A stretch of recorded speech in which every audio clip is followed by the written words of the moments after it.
Alright, we are back with more Clair Obscur Expedition 33. This is going to be the finale. So we're going to finish this game. We're going to finish the story. That doesn't mean we're done with the game. I do plan on getting 100% in this game. But we're going to go ahead and take on the final boss here.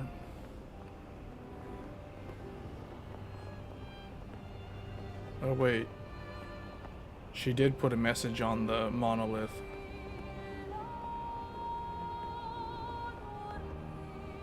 What does this say? Papa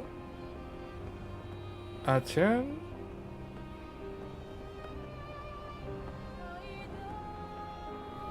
Okay. Hey, Safi.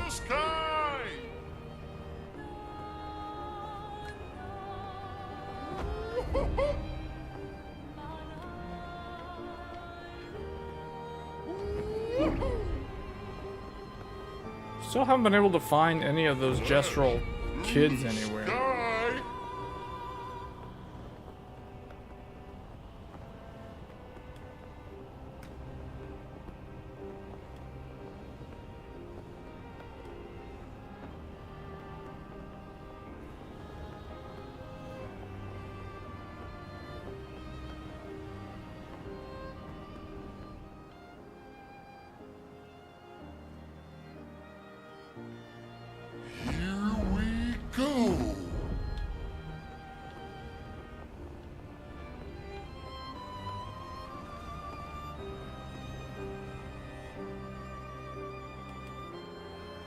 What is this?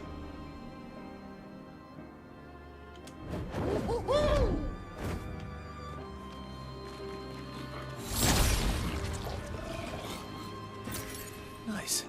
Chroma.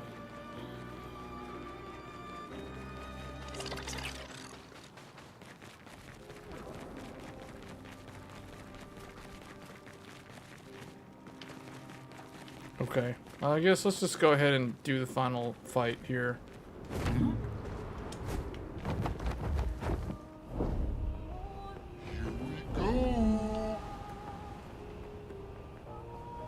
So it's like the whole journey to the monolith.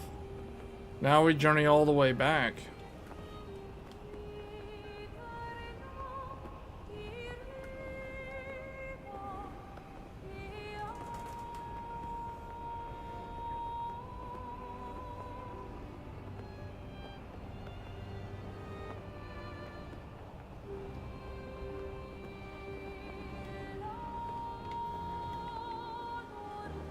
Is this Coastal Cave?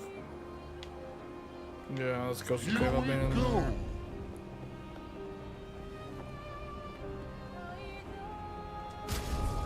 Trying to think, like, I guess for the final battle, Monaco. Should Verso be in this fight? I guess Verso.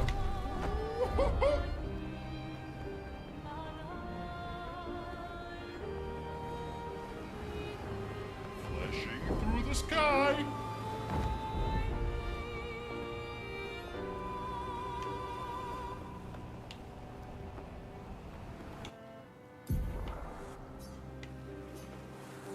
Lumia.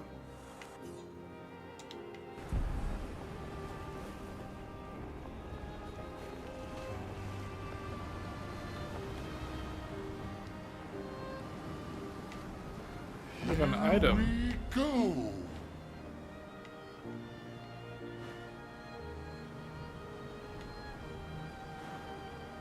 The Meadows. Twilight Quarry. Have I been there? Wait, have I been in here?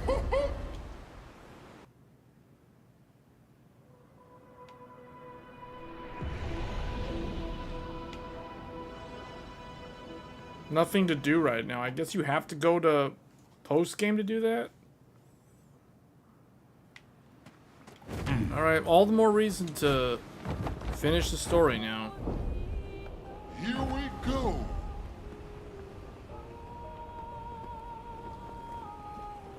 What's this?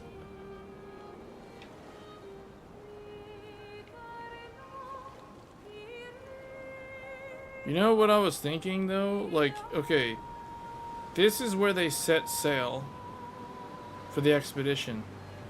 But it's like the first thing in the way is there's like a thing of, there's like an island chain here. So how did they go from here to the Dark Shores? Because that's where they landed. I guess they sailed up all along the continent. But see, nope, that's landlocked. They would have had to go out here.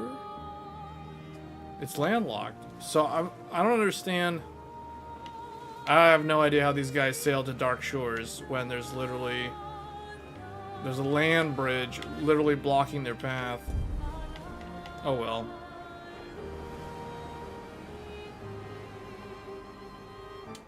Alright, here we go. It's now or never.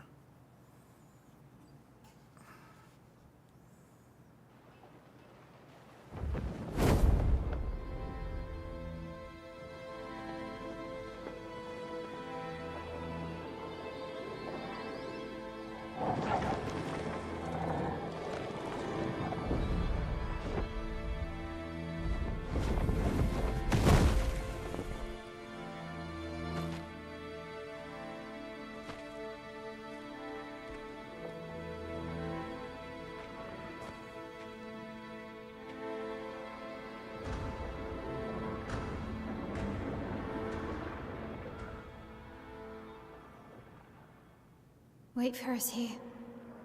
It's dangerous for you near Papa.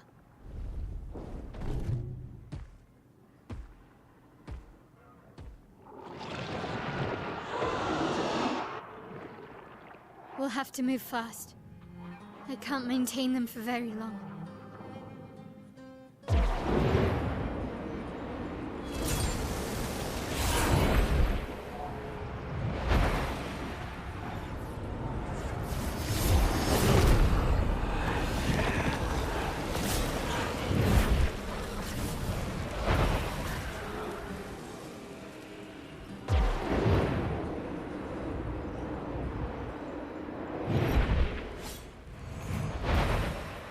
Tomorrow comes.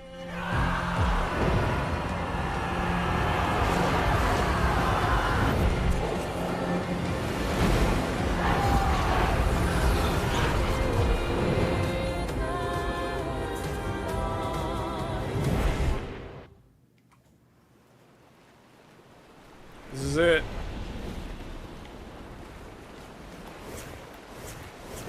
This is it. Well, I don't want to leave yet. Alright, we're back where it all began.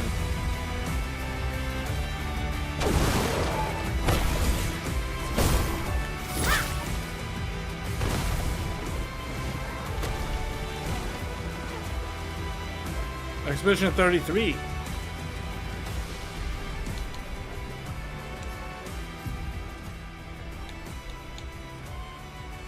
Wait, what is this? Lightning Dance deals very high single lightning. Whatever, just learn this. Eventually I'm gonna max out all their skill trees. Question is, which skill should I get? Seated Fate deals high single target damage, 5 to 7 hits, uses weapons element. Each hit using one foretell deals 200% more damage. Crit hits don't remove. Yeah, I feel like you want to build her with very high crit rate. Deals medium single target physical damage. 2 hits, consumes all foretell on target. Gives 1 AP to a party member for each. I do kind of like that one more,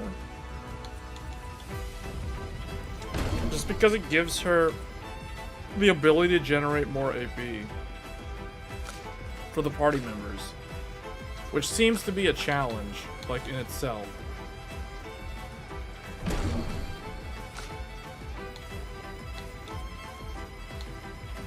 Very high single target physical damage, 1 hit, reduced AP cost for each attack period, reduces self health to 1 but refills all AP, deals medium single target physical damage, 2 hits, consumes 10 burn. Revenge deals high single fire Oh, see, I kind of want to get this. Pyrolese deals extreme single target fire damage, 3 hits, applies 5 burn per hit. Basically, just get payback for now, so I have another move that can cause break status.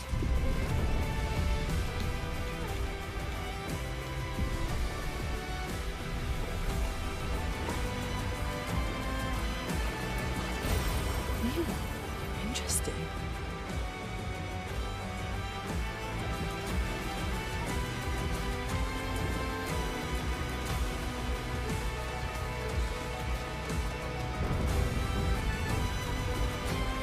These expeditioners are glorious wreakers of havoc.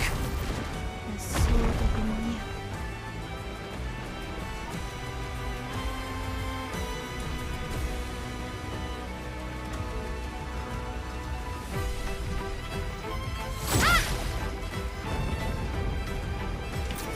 What have we here?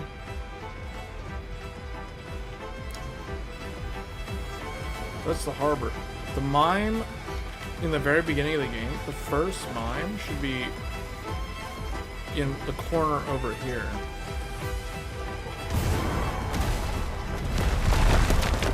Yeah, there was a mime here originally. No, not here. It was Well, like that will further help. down. Goodness.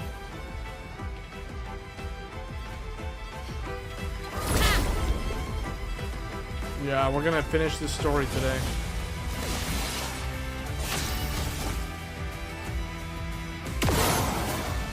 Oh, it's immune to void. Ooh, that's gonna be a problem. Thanks. Considering she does void as her primary element on her weapon.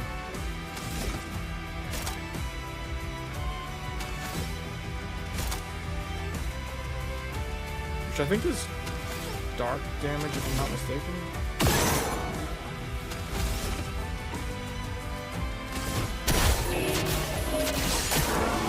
10,500. Is this a resource heavy game? Not really. I mean, it is using Unreal Engine 5, so it is more resource heavy than most games, but it is a well optimized Unreal Engine 5 game.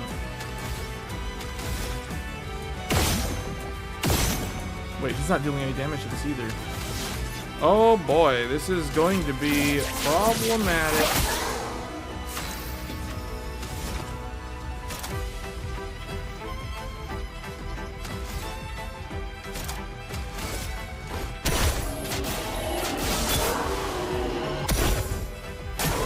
On me.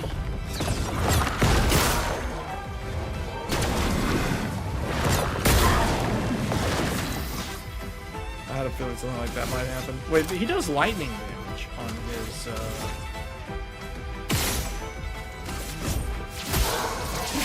Oh, don't shoot the void. The void, the thing, this thing, it doesn't do anything. You want to shoot the body. Oh, I see.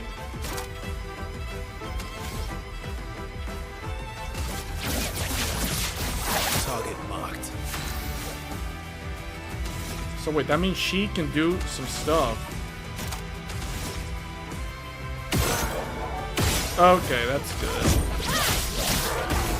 A bit of violence, yes.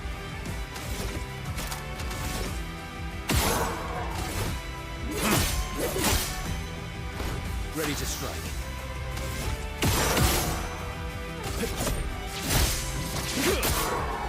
Mitre.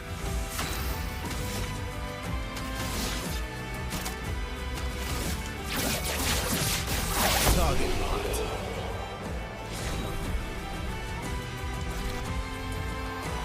Yeah, I need Monako to learn the moves. What was that move that it had? Aberration Light?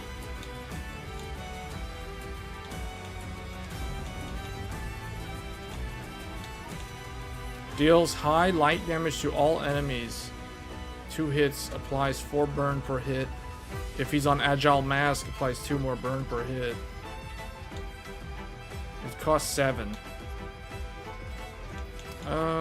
He already has one that causes burn. It's probably a really strong move though. Heals all allies. He is kind of my healer.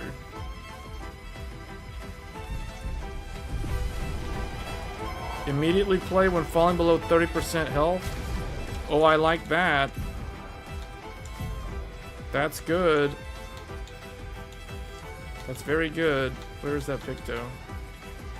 Shortcut. Speed and critical. 15% of gradient charge on hitting a weakness. Oh, she hasn't learned this yet. You have to get this to somebody else. It's speed and critical, base attack and break. That is actually good, but we're gonna have to give him shortcut.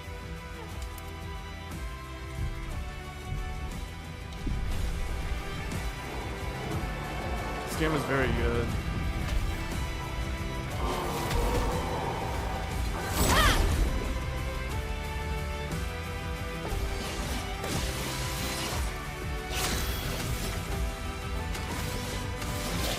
If she can cause burn status, maybe, yes.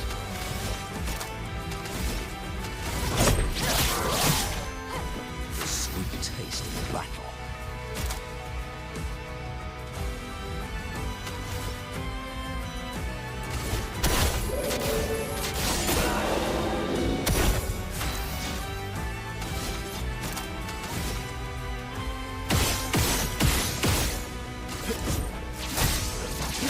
Yeah, Verso right now, because of that extra turn, it just works out so well. Target marked.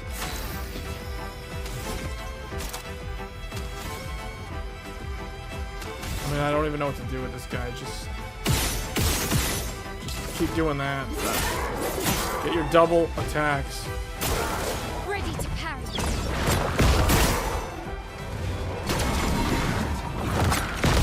Oh yeah, oh yeah.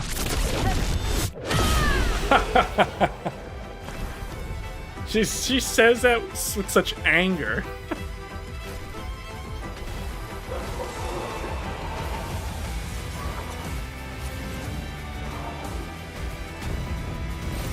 Good stuff.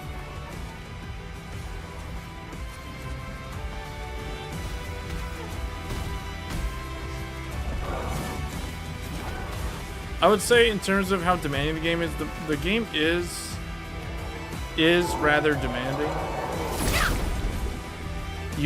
It depends on the monitor resolution. It's not super CPU demanding. Oh, she got super lucky. That was so lucky.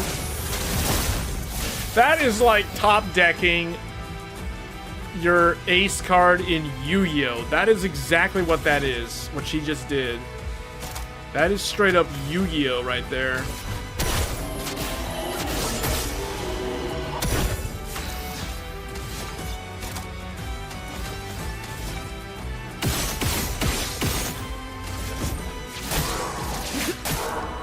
You're outmatched. Target marked.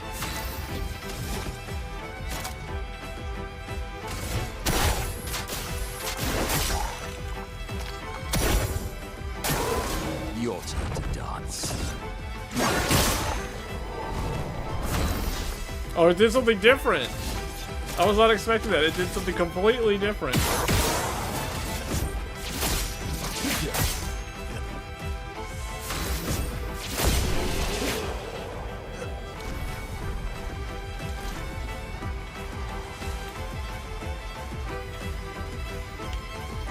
Is there an item over there?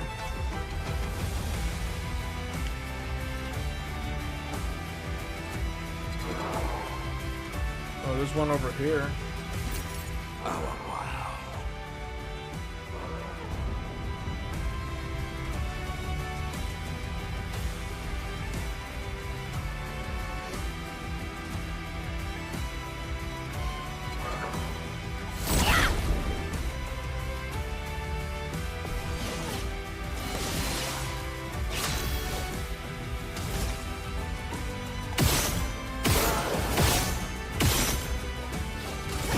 Got unlucky. She did not high roll right there. She didn't get the thing that she needed.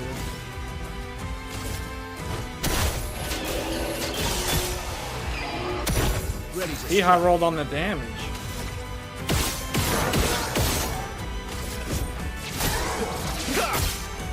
You're outmatched.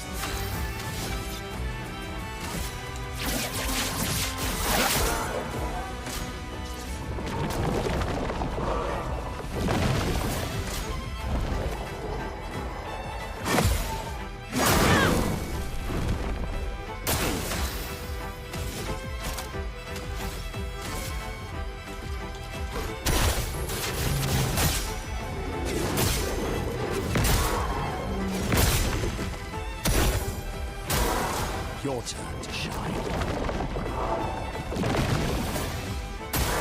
Get ready.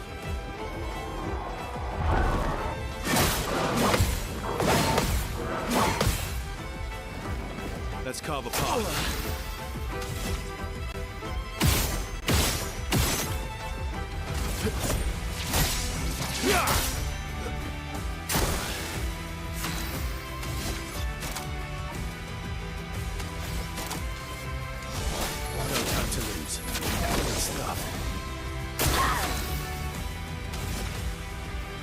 She needs to go to Virtuoso stance.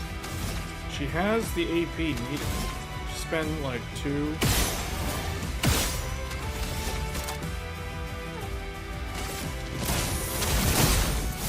What lovely memories.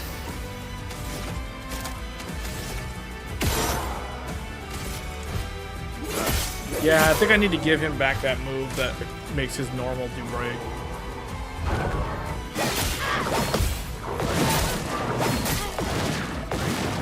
Let's carve a path.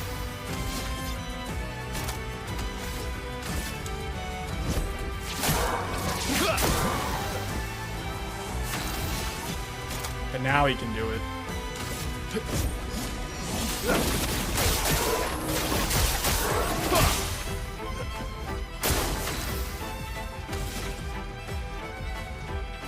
Phantom Strike.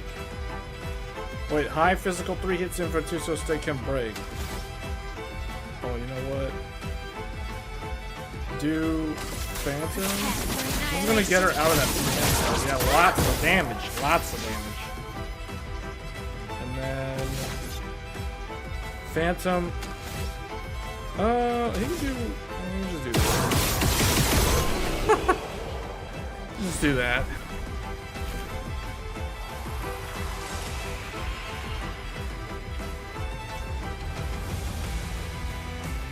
Well, I can't believe we're... Oh, they did change the way the map looks. It is different. A perfectly normal trash can. Okay, that's still there.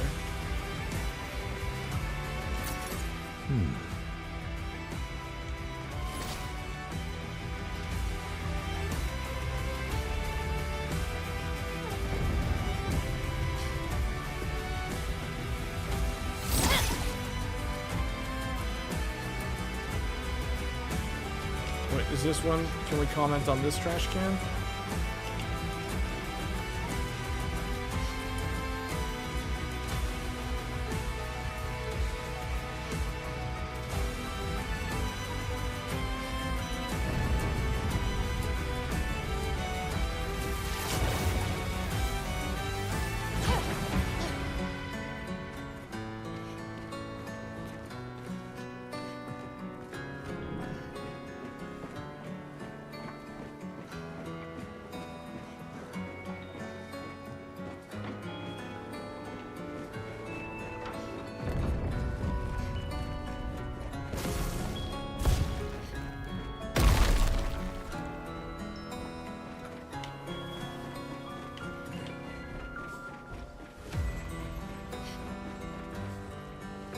Yeah, this is back to where it all began.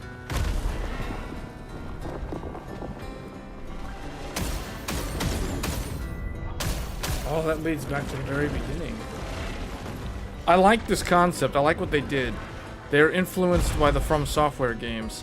Because the From Software games start you off in just a regular random location. And throughout your playthrough, you get this urge to return back to that starting point just to see what it was like. or see like what happened. And they reward you for venturing back to where it all began.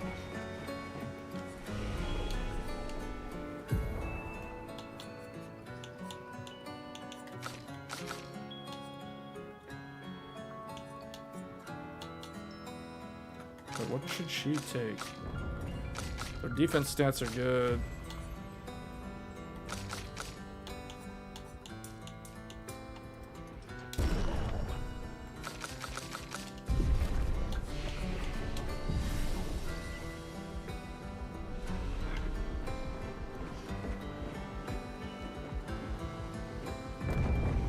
Wait, so this is the way that I came from? Whoa, whoa.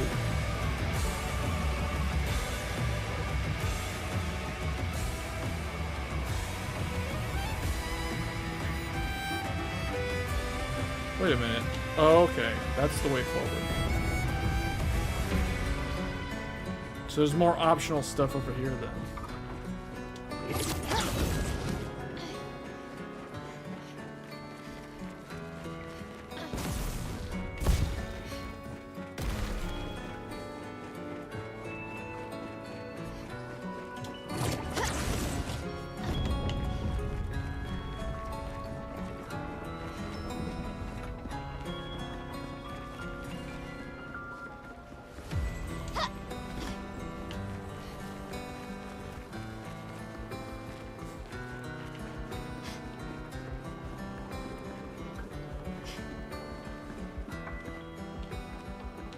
Yeah, this is the very, very beginning.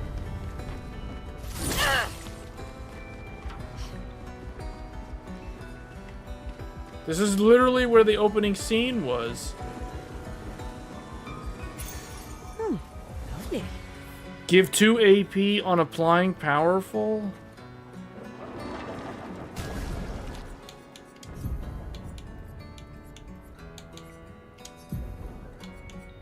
He doesn't really need immunity to blight. This is defense and speed, though. Heals 15% HP on applying buff. This will lower his defense and lower his speed, but it's still good enough.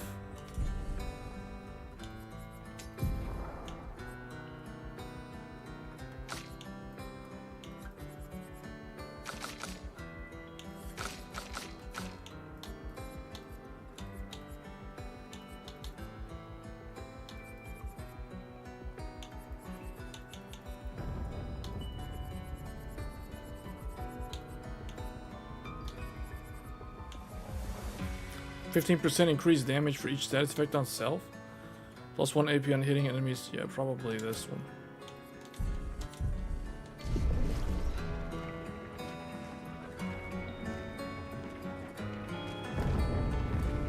I see what they did there.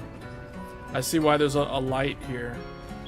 There's like a special ray traced source light right here for some reason. It's because that's where the rose was at the very beginning, the opening scene of the prologue.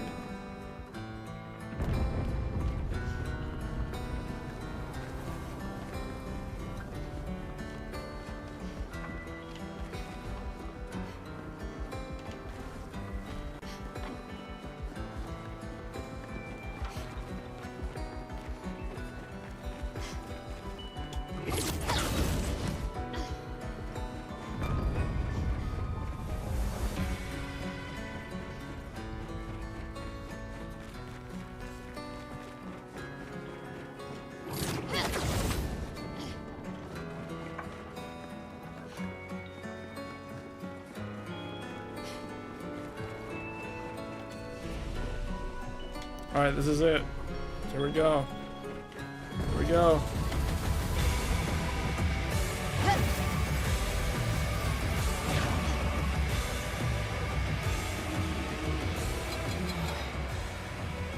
The 32s. Wait, the 32s are against them.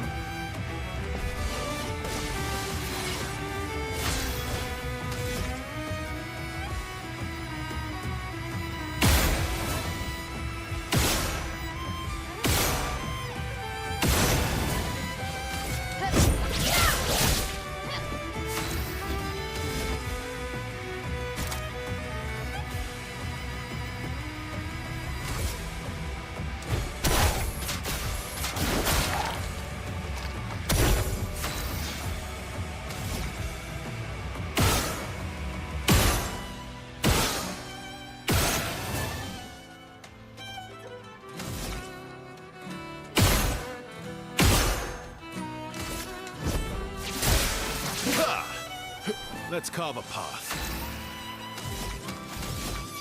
He's on B already.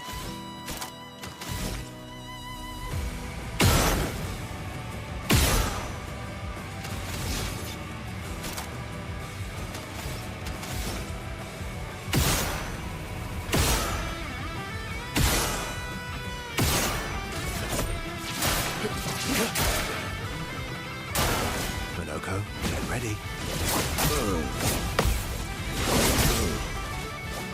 Look at some violence. Man, the 32s don't stand a chance. That's all they got.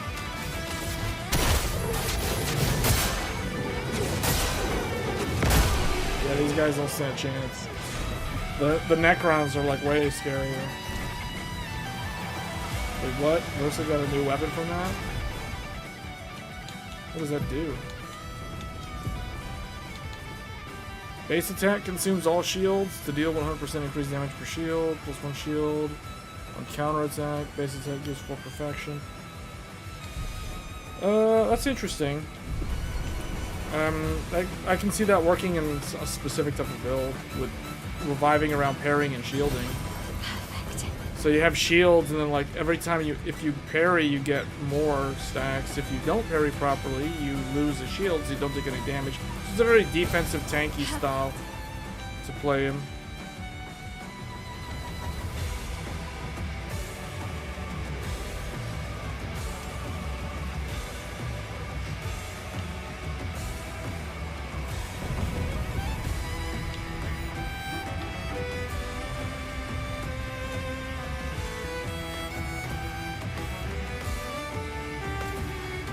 Whoa! Expedition 33 is doing the parry.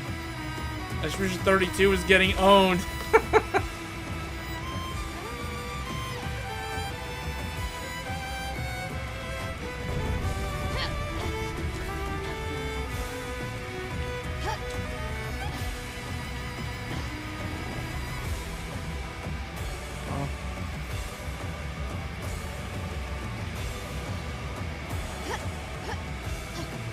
Is there something up here?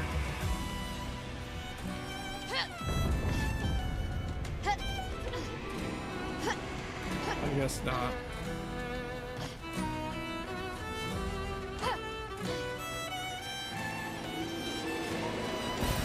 Good stuff.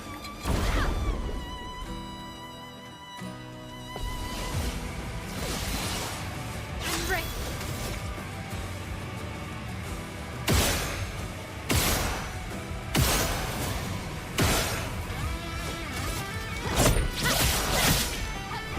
There's a violence, yes.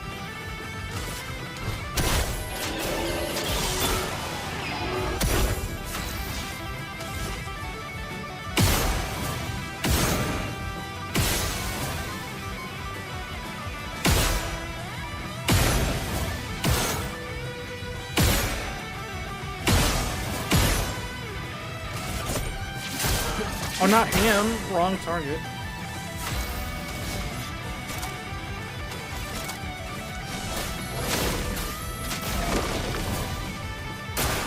Parry it. Get ready.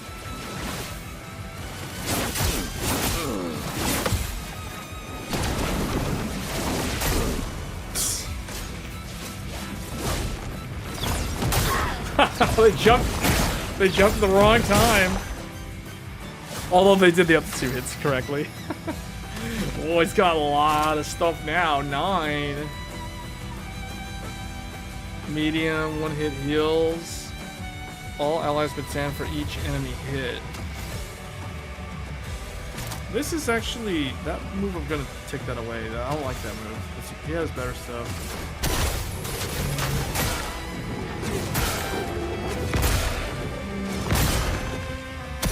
Let's carve a path.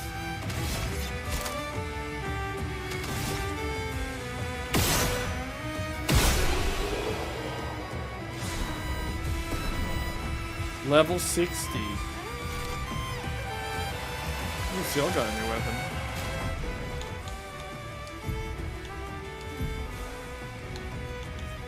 During Moon, all allies have greater rush. During sun. I like how there's rush, there's greater rush. There's slow, there's greater slow. That's like the difference between brevra and brave. Or bravery and brevra.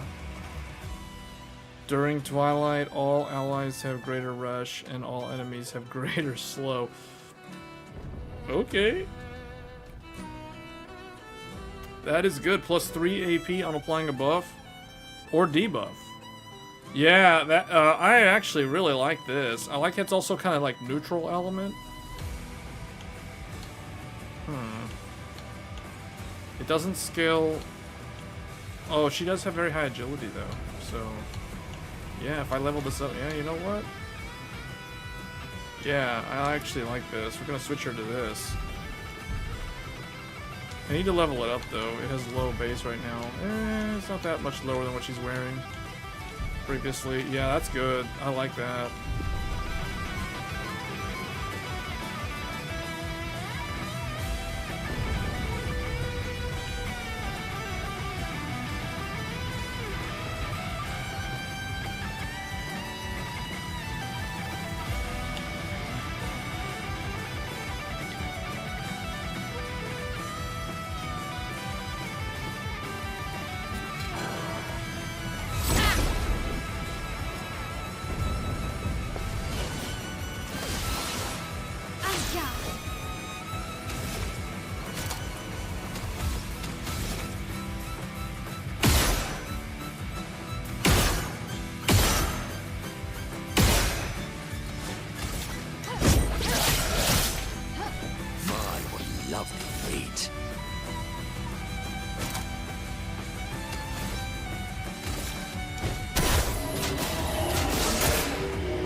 Ready to strike.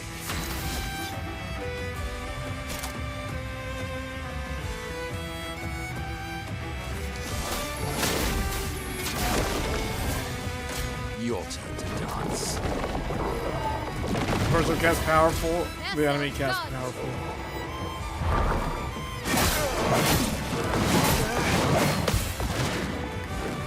What lovely feet.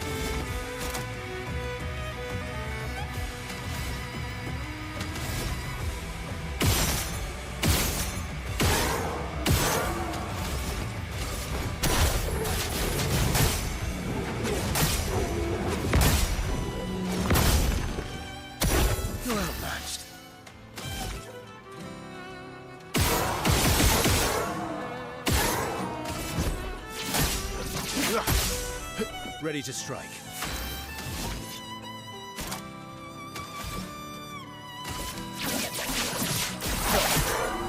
Finesse and grace. Oh, the target's not burning.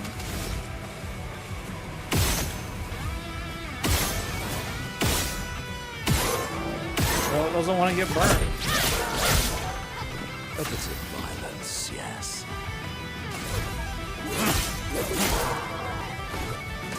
Your turn to dance.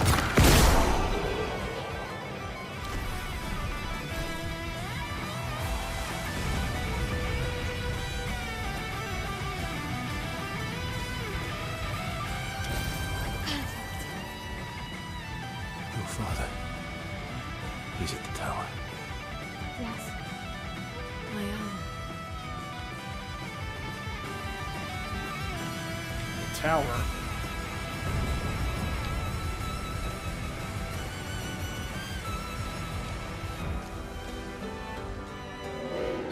Isn't it beautiful here? Her paintings are always astonishing. Yet I wish she would understand just what it means for me to paint. The boy has gone silent.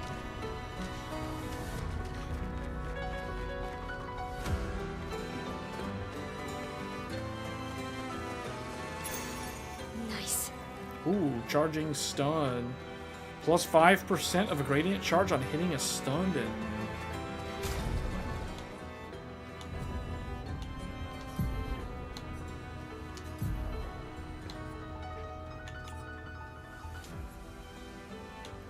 gives him a lot of defense. He'll lose a lot of defense if I take this away from him, though. With 600 defense. I guess this one. This gives him health and speed. He's gonna lose 300 defense. He'll become very squishy if I do this.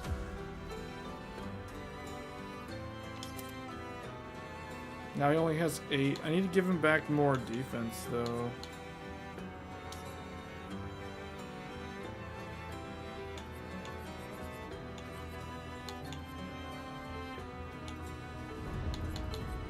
Oh, this one. Well, now he's slower. But he has, like, he's a lot more tanky, though.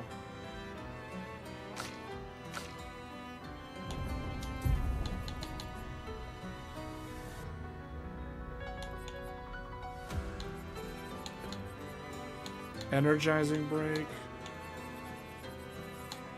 Accelerating. Oh, this is getting Russia fighting alone.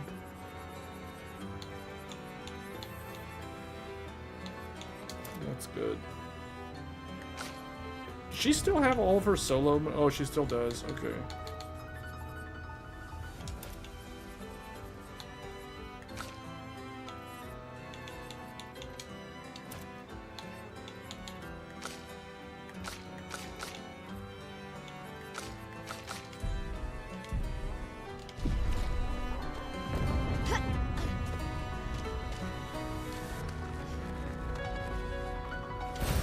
Nice.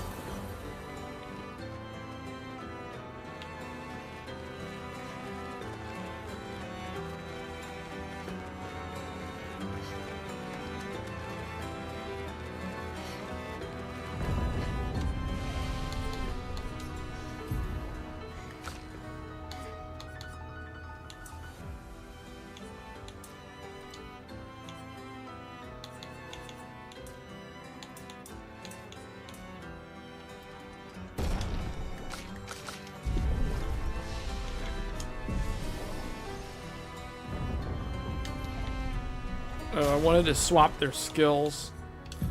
I don't like this move because it's not as good as I thought, especially against bosses. So I want to swap this for another red one.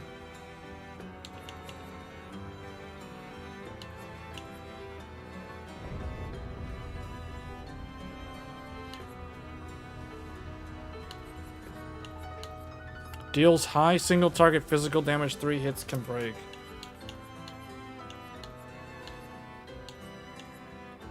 This one has high break damage. Yeah.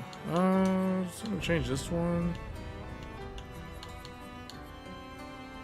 Second hit applies mark to target. It'll change those around. She needs. Let me try payback. Spark. No, that's good. Deals very high void damage to all enemies. 4 hits. Also, yeah, that's good.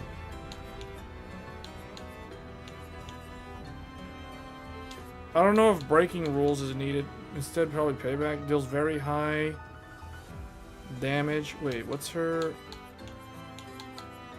Oh, this can do break status. She needs something that can, like, generate AP. Or, like...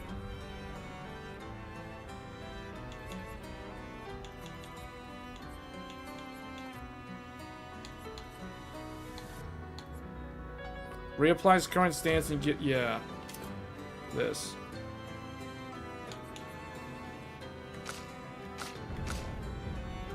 That might actually... if she had, like, a double turn like him... oh, man, that would be good.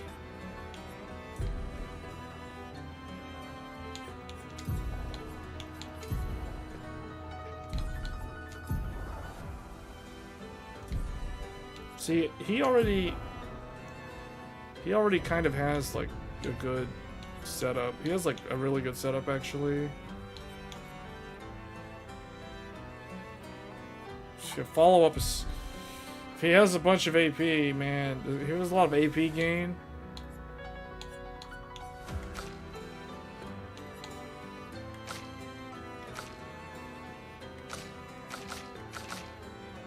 Nocto's speed stat is a little low.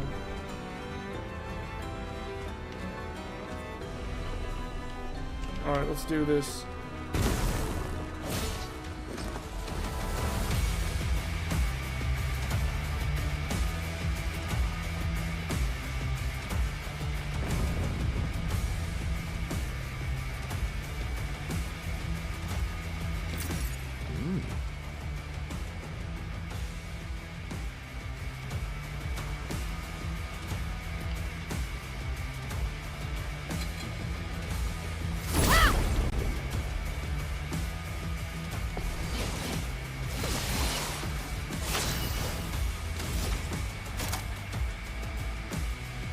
Reapplies current stance and gives 2 to 4 AP.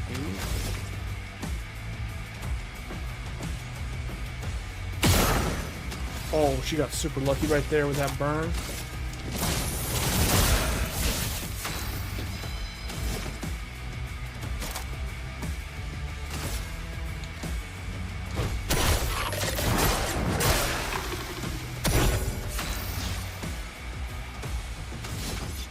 He got some new moves for himself. He marked that one.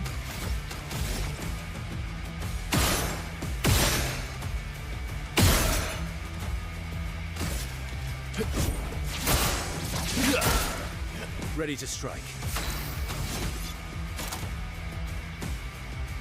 No time to lose. Oh, really?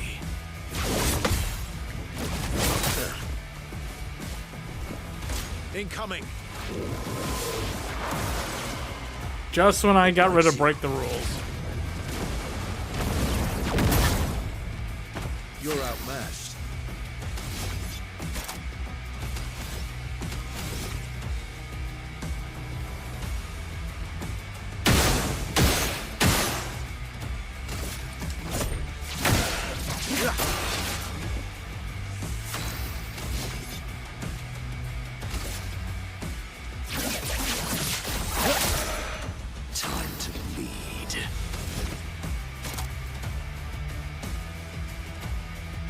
Changed all of his stuff. He can do the punches. He can go down to 4 and do punches.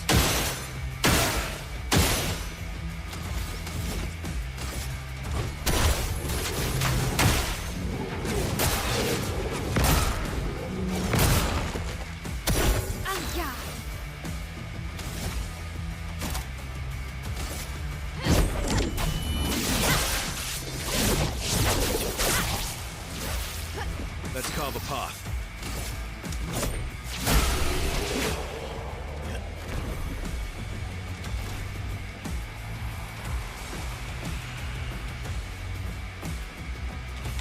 Does this go in a big circle?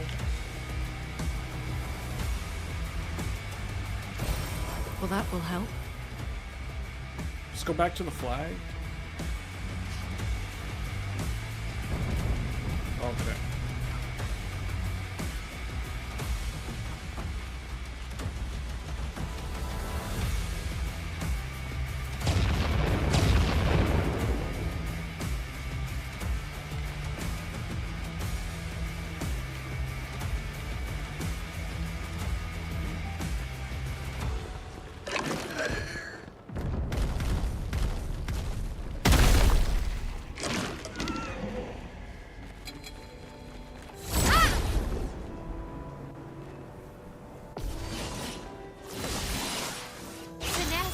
Grace.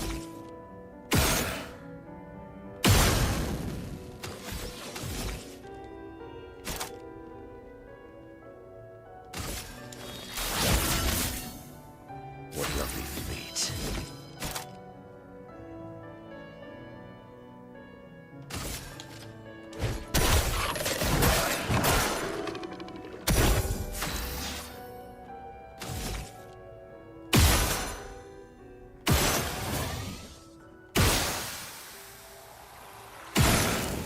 Oh wait, she's the one that puts the... Yeah, she's the one that does that.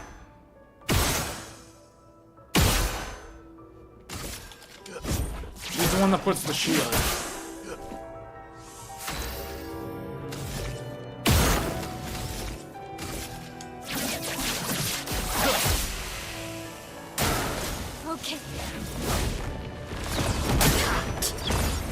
Oh, they're... Oh, yeah. Oh, yeah.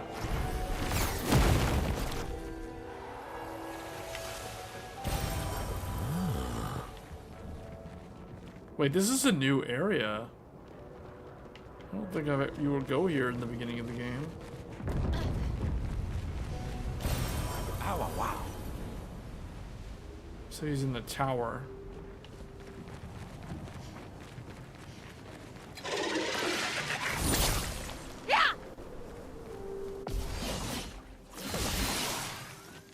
Ready to power.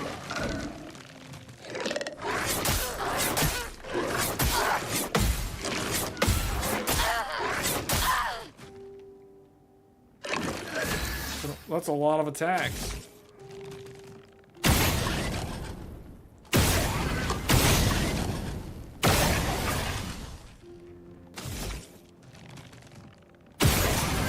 There we go. Ready to strike. No time to lose.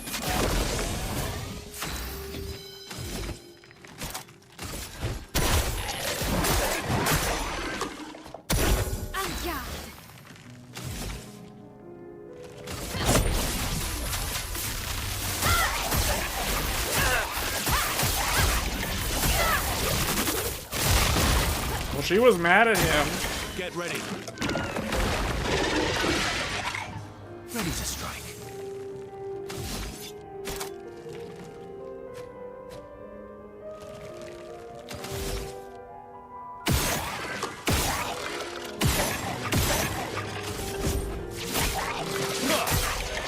Let's carve a path. His base attack gain on that is really good.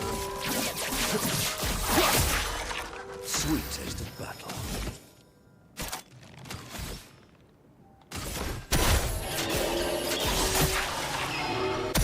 I'm ready.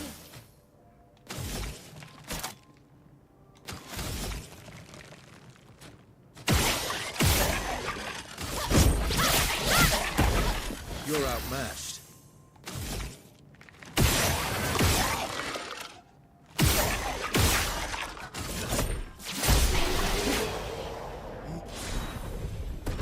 That thing gave a lot of EXP. New Picto. Defense and crit. 75% increased counter attack damage. Defense and crit. Who has that? Oh, 15% increased damage for each status effect on self.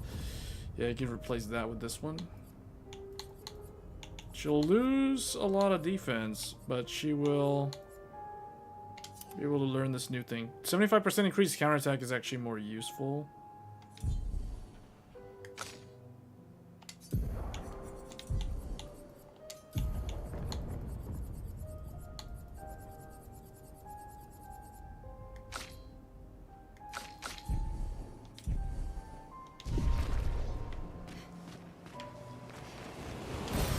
An advantage.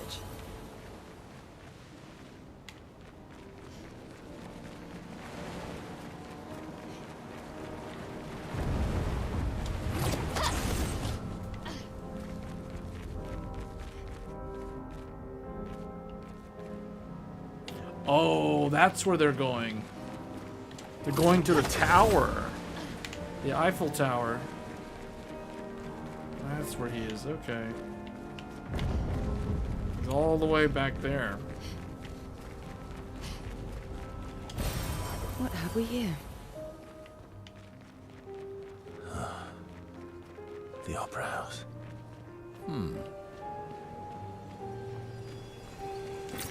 Nice.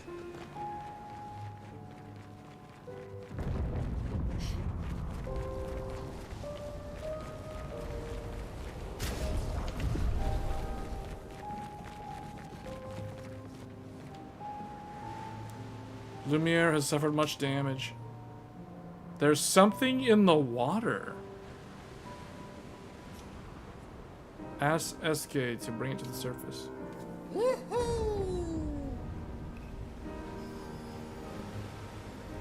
The Journal of Expedition 60. A legendary expedition known for its unorthodox tactics. William, Expedition 60. They mocked us when we said the human body is the strongest of them all. We trained relentlessly, and now our bodies have achieved the pinnacle of human performance, with which we are able to crush our enemies. We are so much more agile and aerodynamic without the heavy uniforms constraining our glorious muscles. With Leslie's unstoppable training regime, we are impervious. That's how we were able to charge through that ghostly Gamage barrier and reach the Paintress. But it seems we've been wrong about what she is. The Paintress is just as trapped as we. The real terror lies beneath the monolith. The rest of Expedition 60 marched on to confront him, while I was tasked to warn Lumiere. But it seems I might have run out of time. One last swim separates me from Lumiere, but even with my mighty muscles, I don't know if I can outswim the Gamage. So here I write my final message. Bare naked muscles will save the world. And don't waste time on the Paintress. Aim for the bottom of the monolith.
Wow, his critical rate is...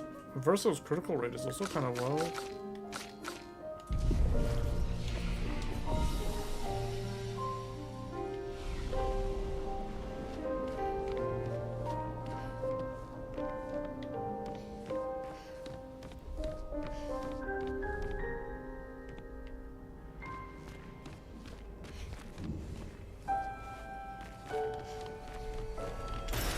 Well, that will help.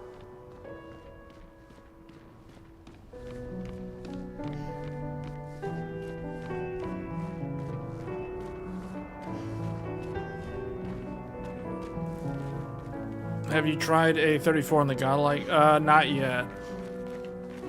I did update the BIOS on the Hero yesterday, and I tested the memory, but it doesn't help the memory. Like, I guess you have to have a specific kit that has 4 sticks. But no, I haven't changed anything on the Godlike. Eventually I will get around to updating it. See, the Godlike is used as like a main workstation computer. And with workstation computers, it's not necessarily about overclocking and stuff, it's about stability and having the system very reliable. So I don't tend to change the Godlike as quickly because I need it to be dependable. Can't go updating the BIOS and then having things like breaking.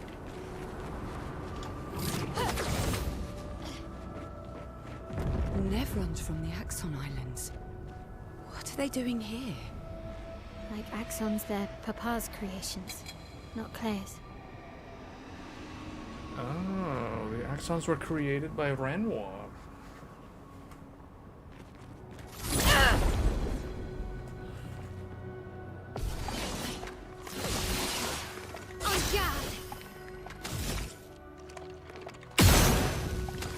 Ooh, perfect. That worked out so well for her.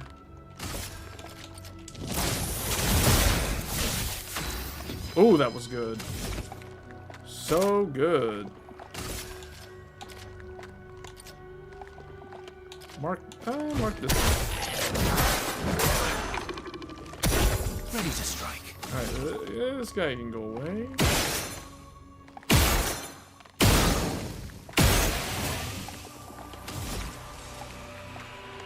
If he's on C.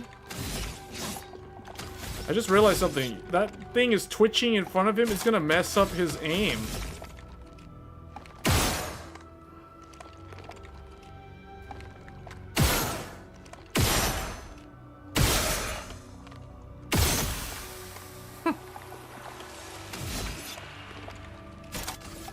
Oh wait, he can get another turn, can't he?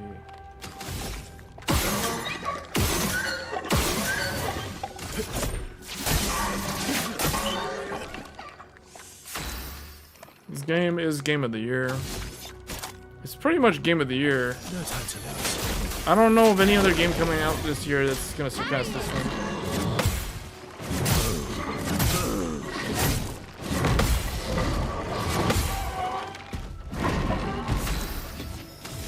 This game is really, really good. Heavy. You can do 2 and then do the hit. Oh, the eyeball. Oh, the weak spot. Oh, man. Oh, it moved its face.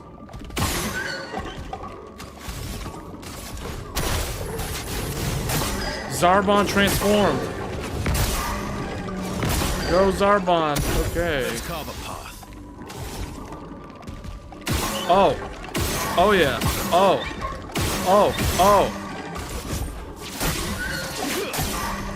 Let's carve a path. All the stats. All the stats. Whoa, you do follow-up? Oh, 32,974? Oh, this is it. Fatal Fury. Uh-oh. Precision. Oh! Oh, 109,000 experience points.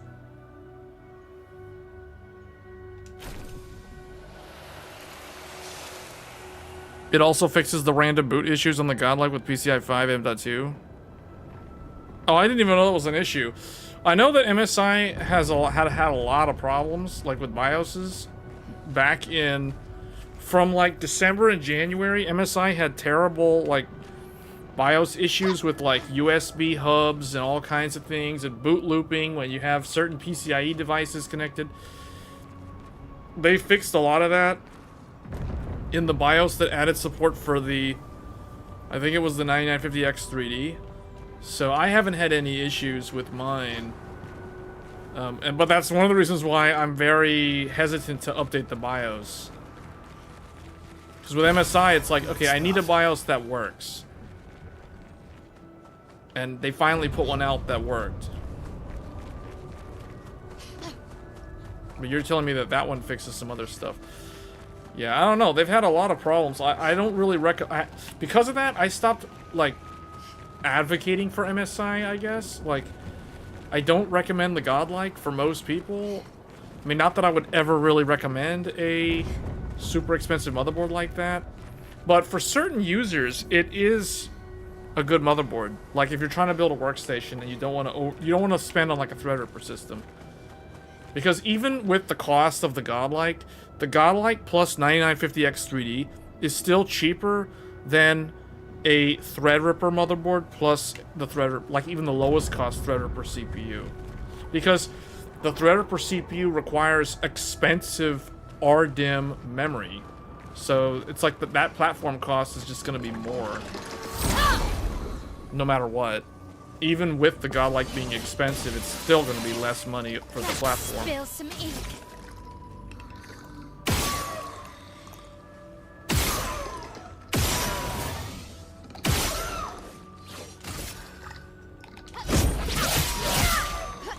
My, what lovely feet.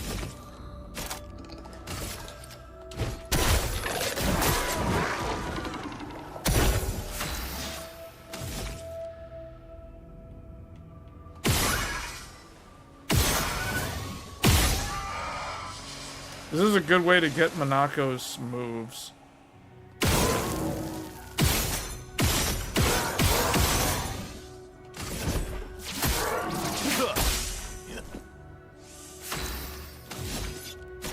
No time to lose.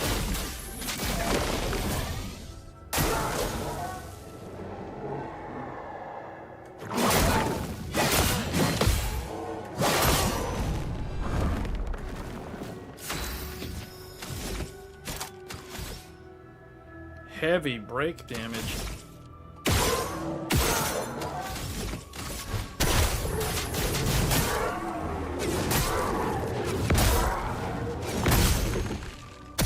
My turn.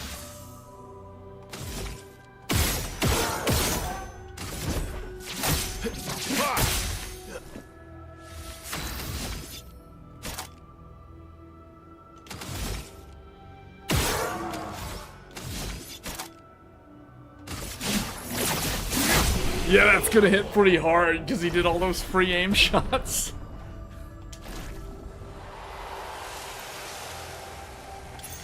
An Ooh. advantage. Healing stun. Recover 5% health on hitting a stunned target. Health and speed. Who here has health and speed? Oh, he does. 5% of the gradient charge on hitting a stunned enemy.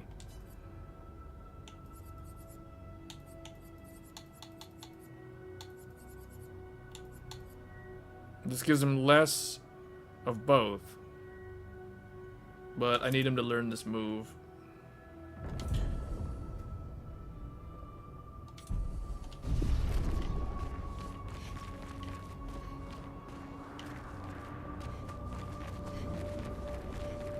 Is there another path?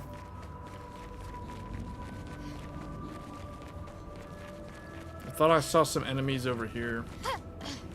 Yeah, were they guarding are they guarding something?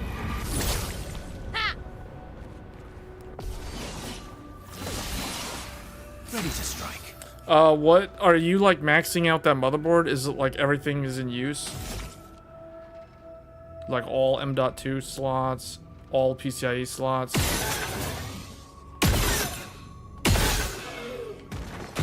Cause see, that's the type of motherboard that you want to make use of everything that it offers.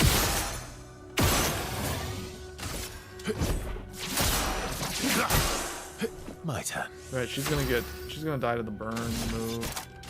No time to lose.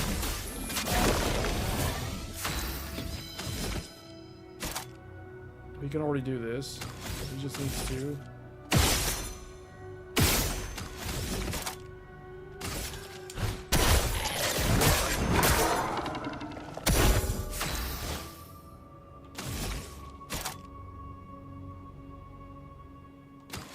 Oh wait, hold up. Nah, she's okay. Oh yes, she got the burn status. From fire. Incoming.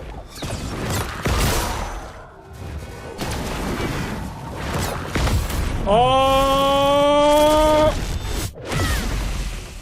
Oh, 234,000 counterattack.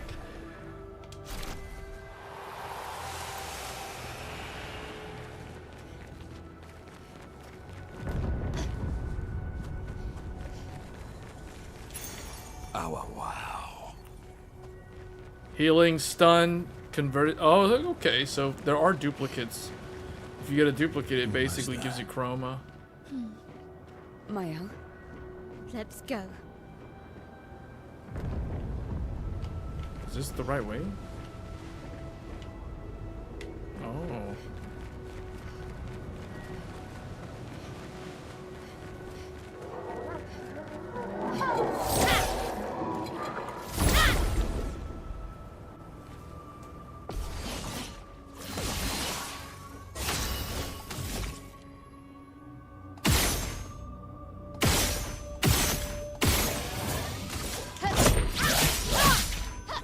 The sweet taste of battle.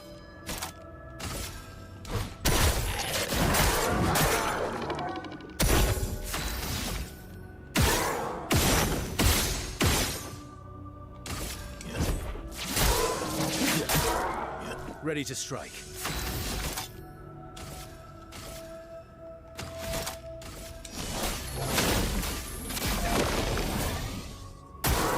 Ready to parry. Okay.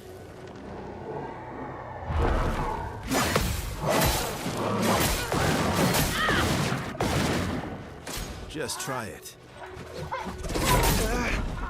Oh, what? I got pretty good at that one earlier.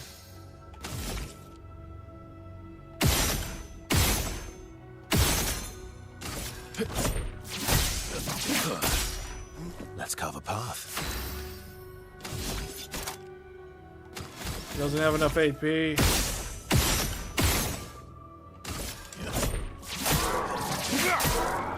Sweet taste of battle.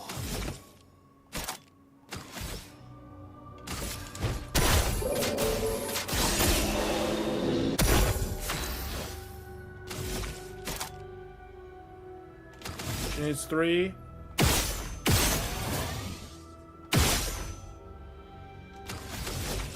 That thing would die, but we're just gonna do that to get into this stance. Oh, yeah, and then...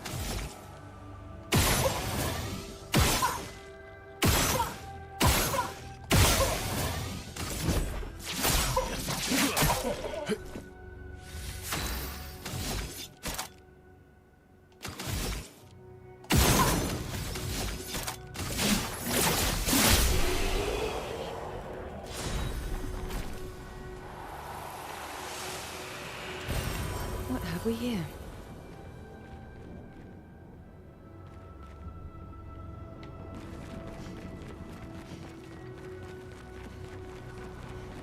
Somebody, one of the flags was messed up. This was one of the flags here.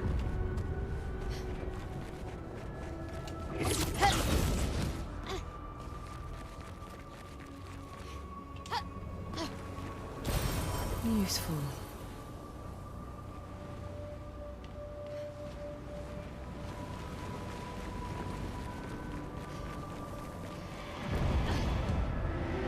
Maybe I should continue. Maybe I should continue. Continue what? Forever, forever. The boy has gone silent.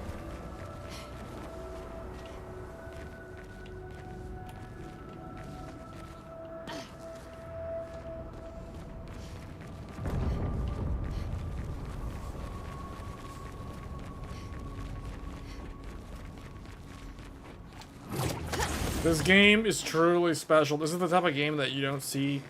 You only see games like this like once every 10 years or so. There's a gestural here. What have we here? After all the mess that's happening, I was the only one curious enough to make the journey here. This place is sad. Oh, he does sell some good stuff. I need these. I don't have. Do I have enough to buy all this stuff? Yeah, this is like 90k. This is like just enough. I already have this. If I buy it, it levels it up though. Is it worth it? Oh, I can level up. But I can level this up to. Oh no, I already got this one to 20. Buy that. Buy that to level that up. And then fight the merchant. Oh, Mael got a new weapon? Mael will fight him. Mael's low on health, though. Yeah, let Mael fight him. She needs to heal herself.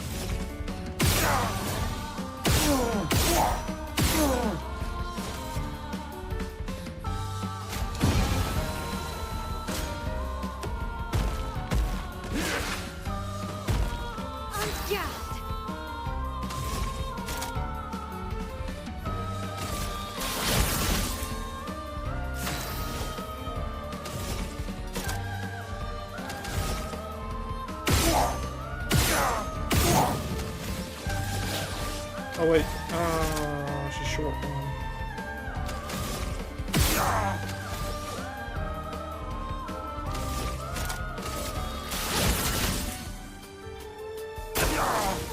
dance. On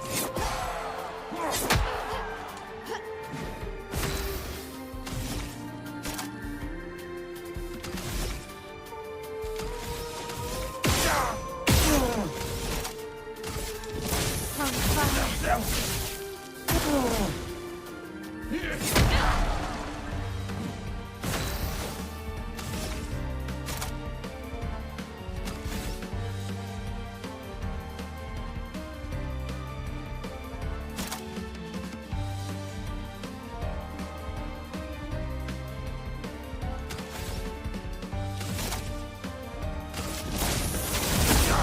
There we go.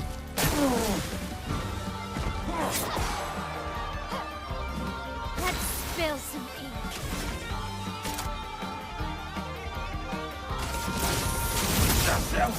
Let's spill some ink. Oh, he wasn't burning?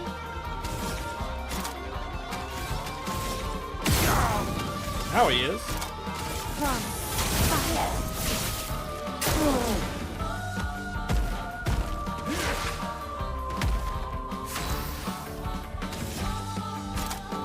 She's always low, like by one. She's always low 1 AP, but I think we can already finish this guy off.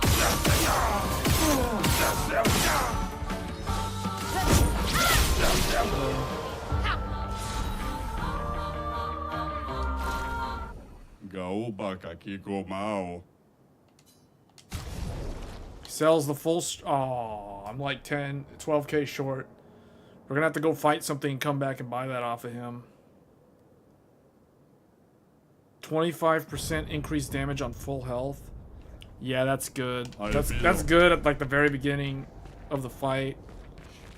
That's good until the character takes damage, actually. Yeah, I gotta go farm for that. I want that right now. Need to find like 12K and... Papa is somewhere past the gardens. We're getting close. The tower.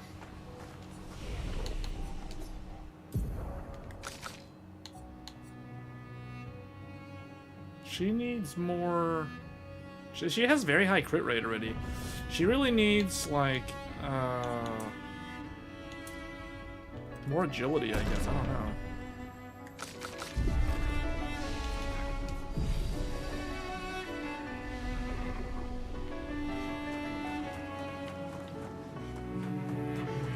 I need to go fight some stuff. Oh, wait, what's this?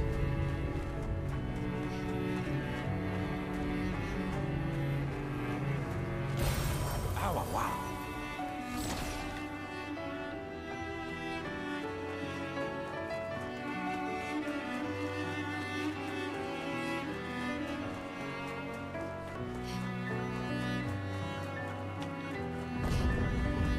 I think that goes straight to him.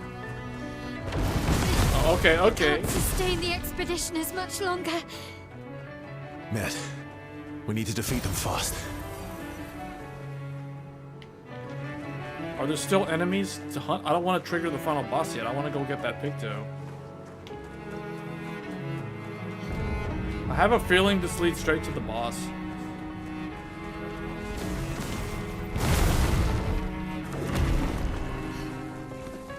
What was that? Oh, there's a big enemy right there. Okay.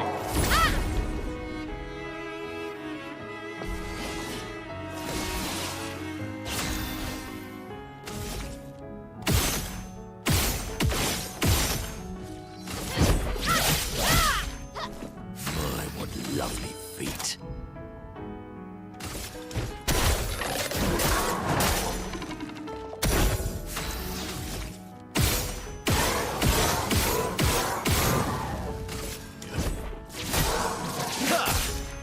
You're outmatched.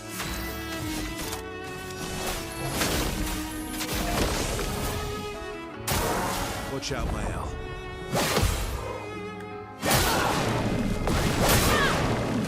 Your turn to dance.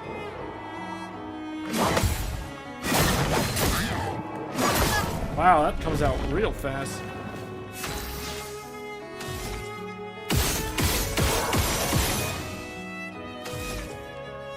Actually, he can just whatever. Let's carve a path.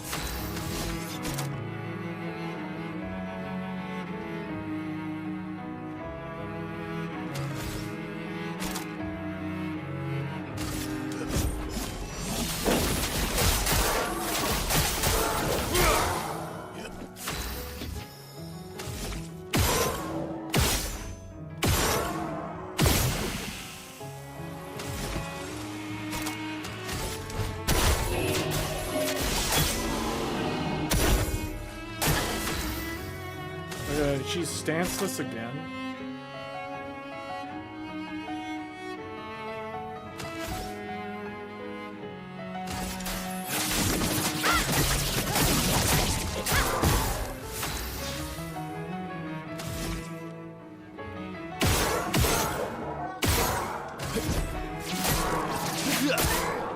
Let's carve a path.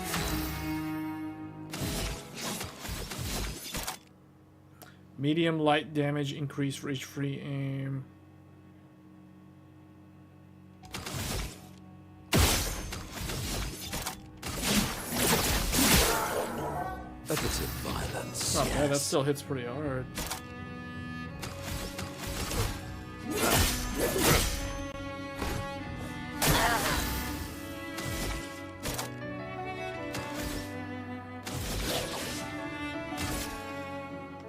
You can't escape.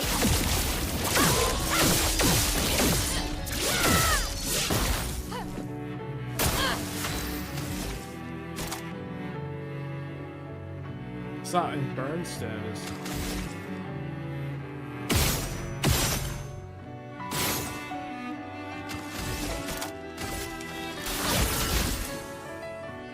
Watch out, my elf. You're outmatched.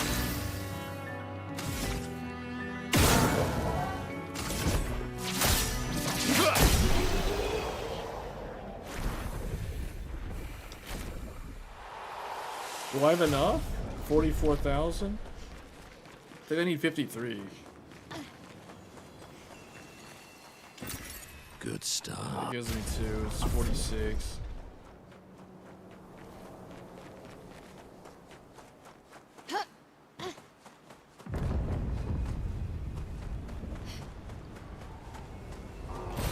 Good stuff.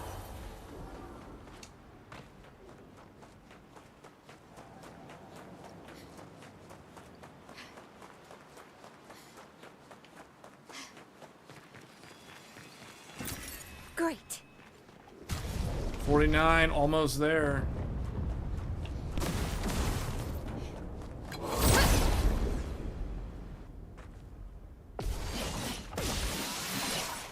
Not giving up.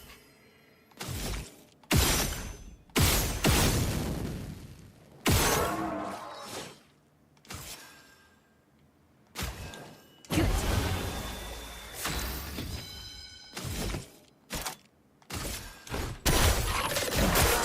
Got real quiet. Must be close to the end.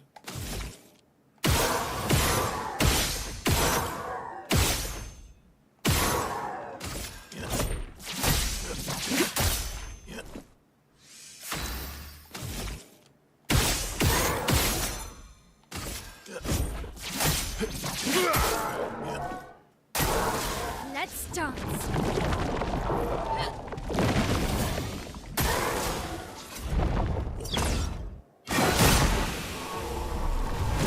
Your turn to dance. Do that move, pal. Oh, not this.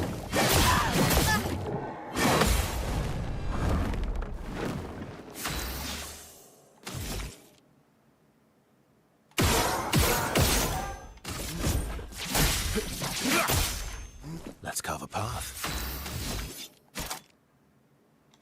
You can do follow-up.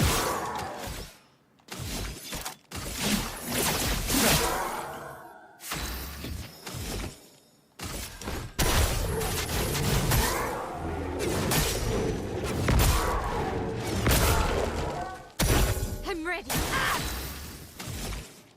Man, she's always short like one point. 1 AP.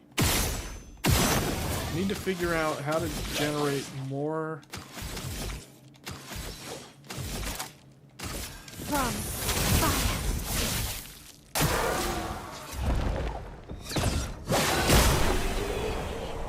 That's my favorite move that that guy does.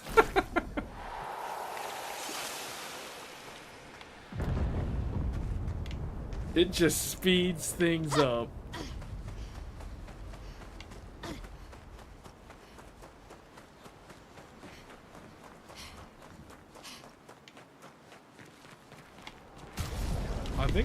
I think I'm short like 1,000 lumina. I need 1,000 more, and then I can buy that thing. So I need like one more enemy or one more loot.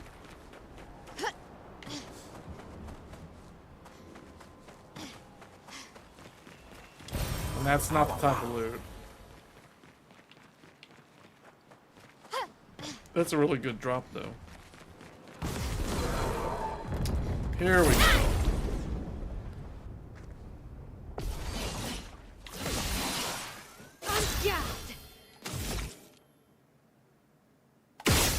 Yeah, her playstyle right now is like way too high roll. It's like all like, oh, well. If she gets that initial burn, it's like a 20 or 25% chance that she'll inflict burn on that first hit. Then she can easily go to that stance, otherwise it doesn't work.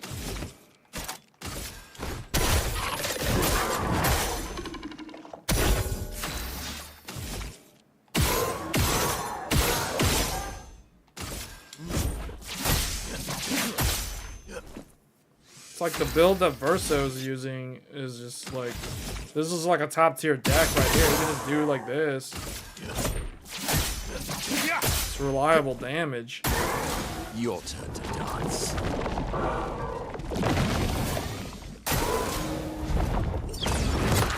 That's my favorite move, dude. Oh, what? He lived? What? Oh, he died. What? It still went off?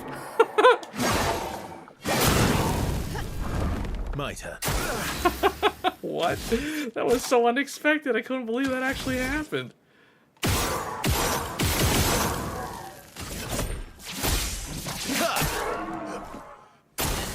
Verso has so much AP gain. And then he can just... Oh, he marked the target. Now he can mark the target again. A bit of violence, yes.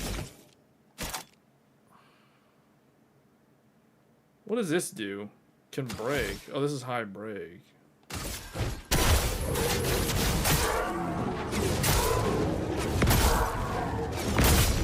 That's still not that bad. That's like 13,000 damage right there. Oh, now she has the maxed out, but she's in the wrong stance. See, this is the problem that she always seems to run into. Although she can do Gustav's move. And this will switch her to the right stance, so she can just do this move.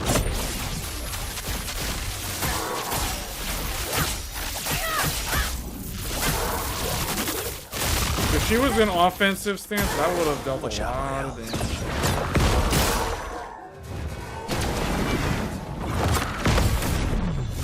Goodbye.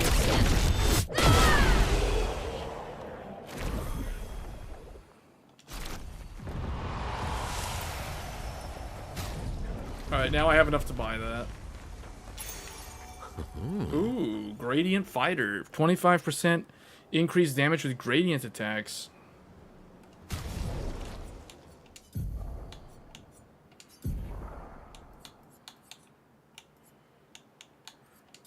Wait, what was the, what am I doing here?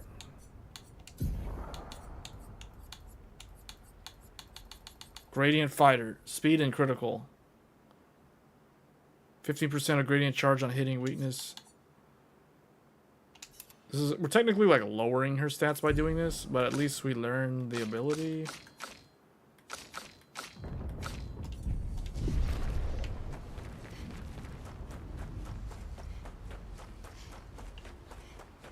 Almost to the tower.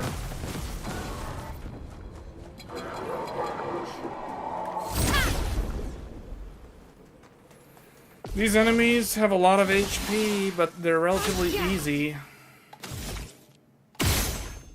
See, if she didn't get it, then it's better to just do Spark.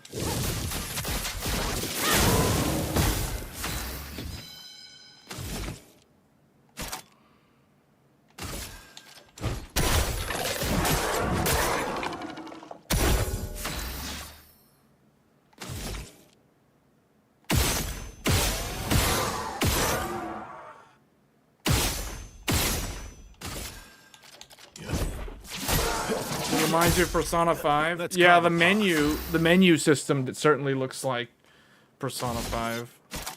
The artistic style of the menu. Wait, he has a solo recovery move. Oh wait, what am I doing? I just killed him because he's inverted. He'll damage himself. He can't actually heal.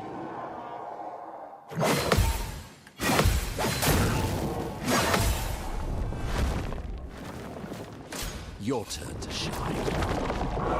Versal's gonna... Oh well, whatever. Your turn to shine.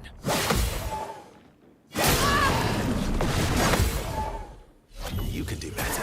There, he'll just come back. It's like whatever.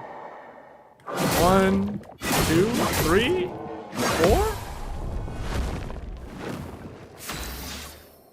It's like, I don't know what happened there, but I'm here. It's like, I don't know. I got knocked out, and then like a sensu bean like landed next to me, and I woke up. That's basically Verso. It's better to just do this. Just spam the move. Wait. Oh wait. How did he? I don't know. This guy. I feel like this guy's playing with like a broken deck in Yu-Gi-Oh. He's playing with a top tier deck. Target marked. He's just using a top tier deck. Like everything he's doing is just so good. Everything just flows correctly.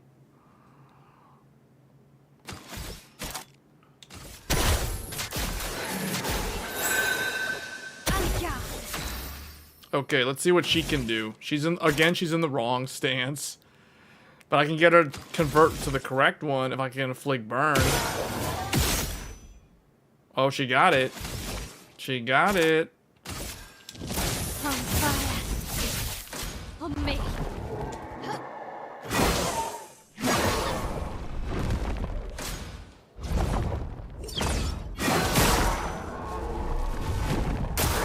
Watch out, my elf.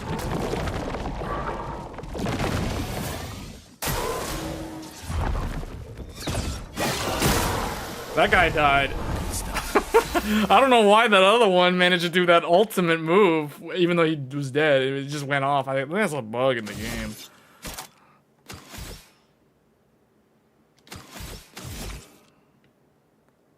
Oh, this one's lower health.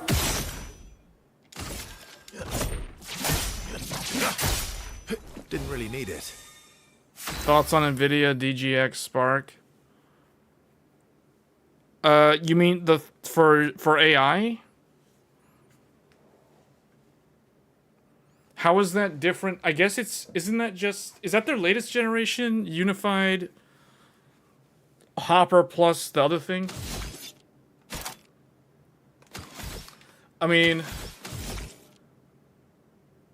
I don't know, it's interesting, but I think a lot of the stuff on AI is all mostly focused on the actual applications. Time to I don't know, to be honest, I haven't been paying much attention to the AI hardware.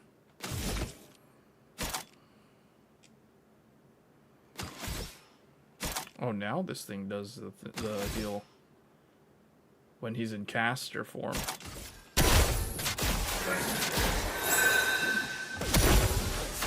Man, I just realized that Monako has over 5,000 HP. Meanwhile, she doesn't even have 2,000.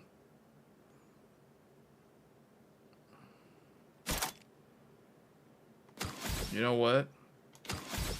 Let's have her do the gradient attack.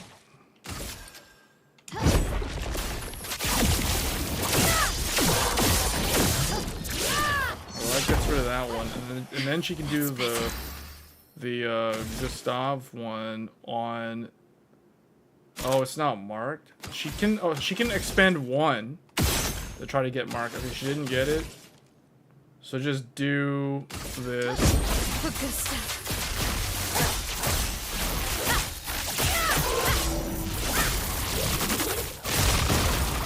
My turn.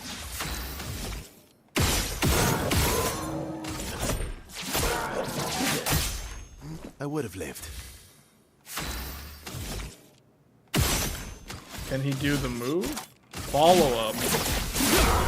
Yes. It's the little Mac Mini looking thing. Are we talking about something different? See, I keep thinking that anytime someone says DGX, I think of the giant data center AI server thing.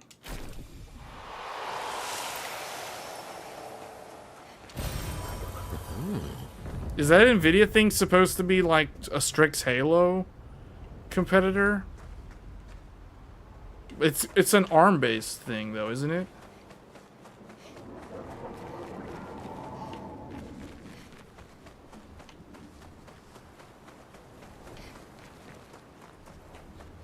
I need to go back to that Gestrel. Oh, whoa, there's a big guy over here. Yeah, I'm gonna go back and buy that Picto off the Gestrel and then save. Zen 6 is supposed to have 12 cores per CCD. Wait, how did I not see this thing?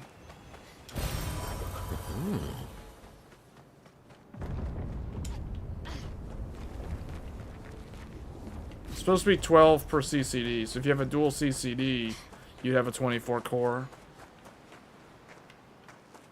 I mean, that makes sense. That basically means that Zen 6, a Ryzen 9 flagship, will finally equal like an entry-level Threadripper in terms of core count.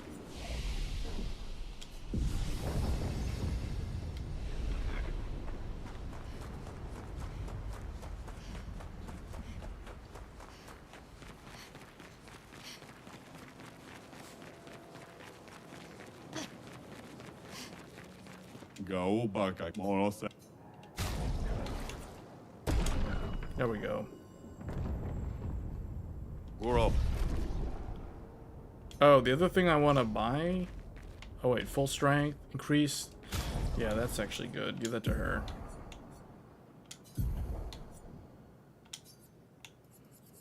Oh, that's how she's doing so much counterattack damage. Full strength. This is health and defense. Health and defense. So that would be,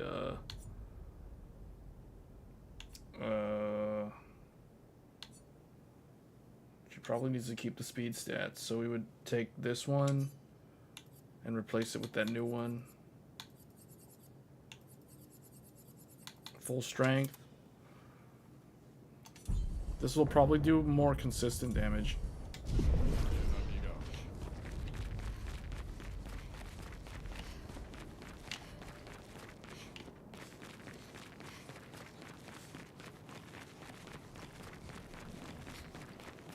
Yeah, but those CPUs, so Zen 6 is more than a year from now.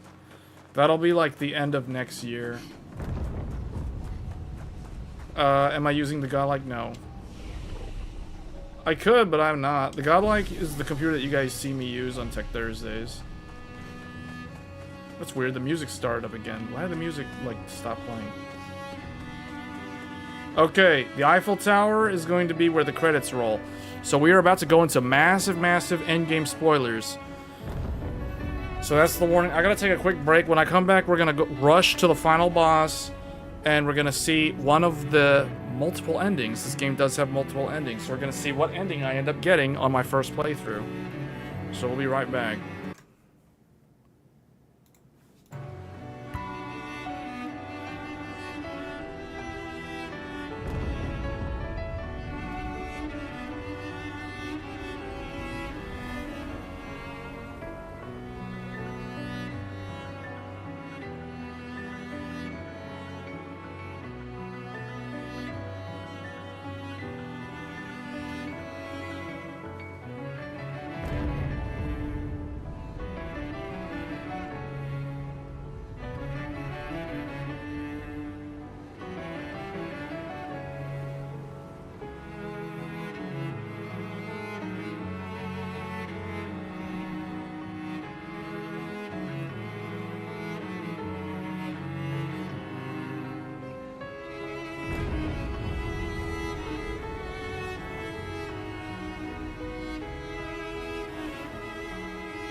Hey, Mark. Yeah, so there are... Actually, you know what? I might leave the camera off just because I want to get... Because we are recording the stream, I kind of want to get the footage of the ending scene. So I will bring back the camera once we're done with the game. Or once we're done with the credits here. I think there are... Well, you know how all these type of games are. There's always a quote-unquote good ending and a bad ending, and there might be a secret ending or like a true ending or whatever. So there's like default, then bad ending, and I don't know. So I don't know how many endings there are, but I know that there's... I expect there to be multiple endings because of the type of game this is. I could be wrong and there could only be one ending, but I'm assuming there's multiple endings. I think it's a safe bet to assume that there's multiple endings. Your father's been extra inspired. The most enticing challenge. Alright, this is it. Creation. Whoa, one hit and you get broken? Monako can learn that move? We gotta get rid of these two quick.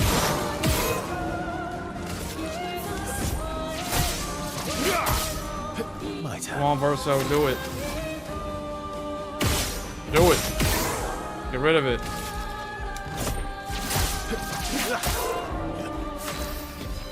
Nako, do your thing.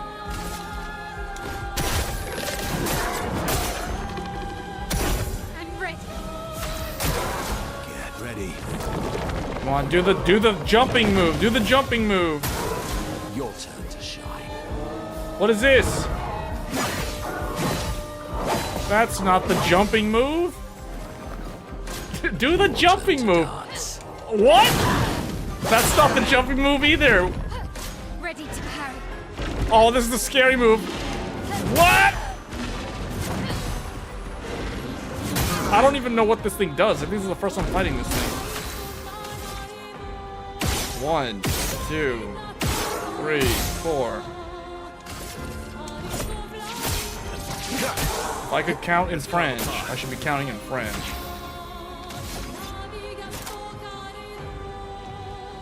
Give them powerful.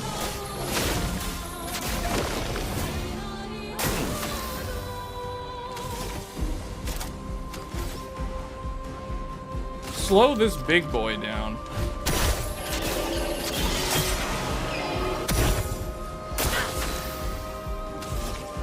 She's all beat up, Dragon Ball Z style.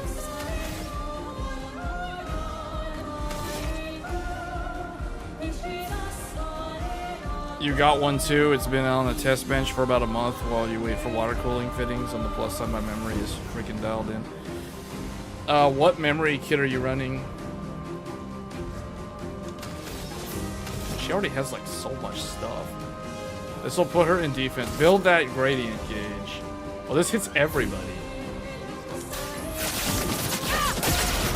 Yeah, whoa, whoa, whoa, whoa, what the? I didn't expect her to do that much damage. On me.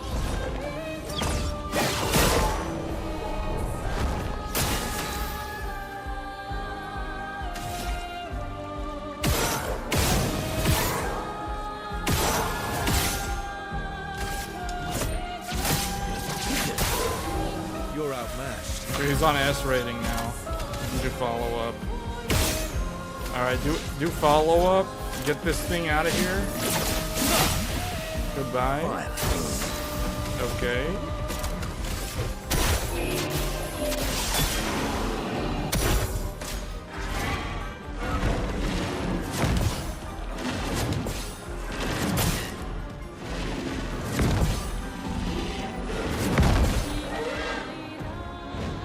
Finesse and grace. On fire. She needs to be healed.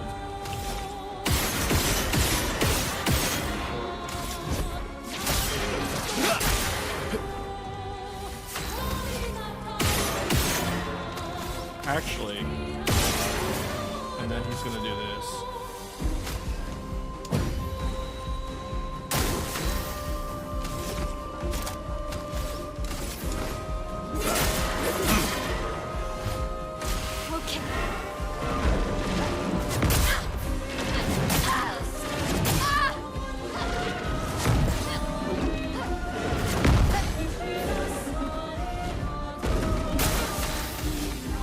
She can do Flurry. She's not in for Tuso, though. And if this dude is not burning, I guess,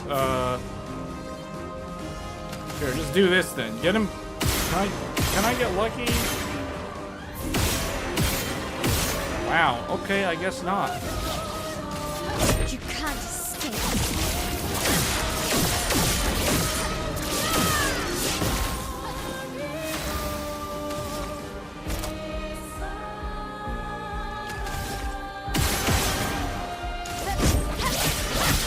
There.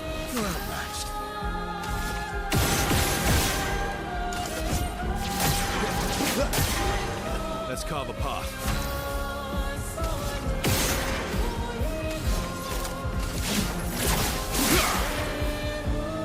Resist light damage.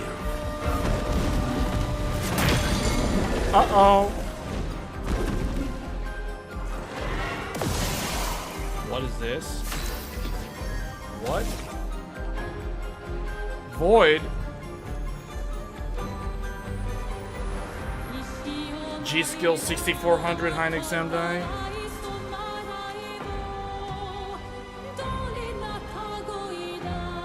Oh, that's the, is that the same kit that I have?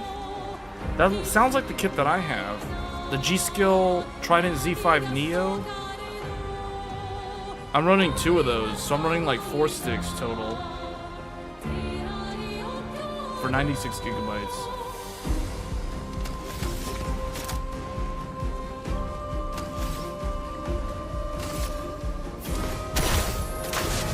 Is he in the air? Oh, he's in the air. I can't hit him because he's in the air. What the heck? How are you supposed to... What? Nothing's hitting this guy.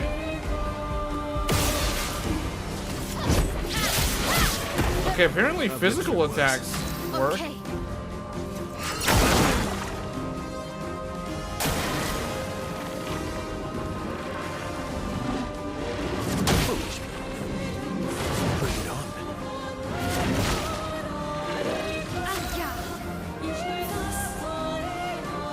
So I can only hit him with physical attacks? Like, what? I'm confused. That works. I guess we're just supposed to hit him with physical attacks? I'll manage. So really nothing's hitting... Oh, wait, no, now he's getting hit. Why was he getting hit earlier? Maybe it's because of the element that they're using?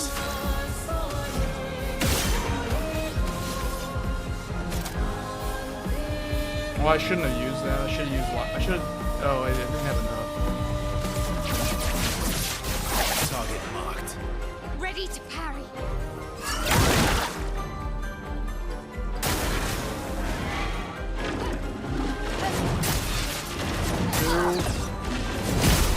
Oh, she hit him in the face when he tried to do that, and he died.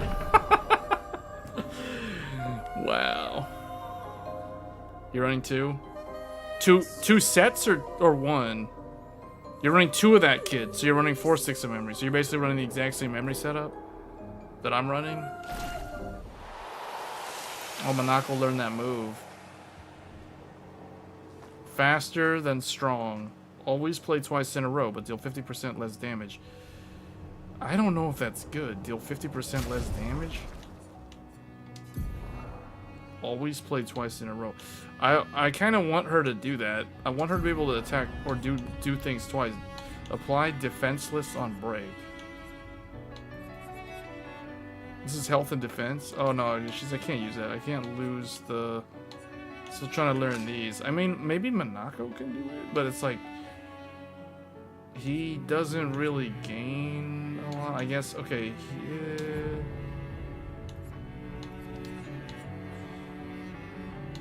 on a flying shell. Okay, I guess this one. I can give him this. He's gonna deal way less damage though, so I don't know if that's worth doing. He'll get 2 turns though. He is kind of my support character, so I guess it's fine.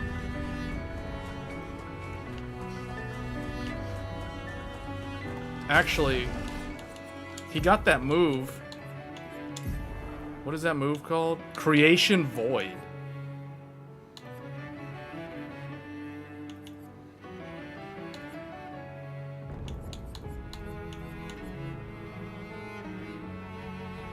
It's a blue?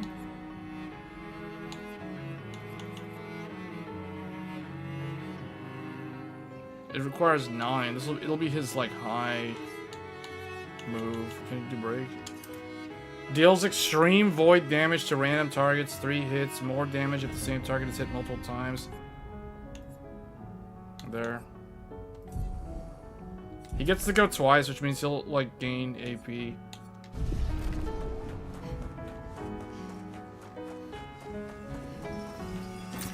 Perfect.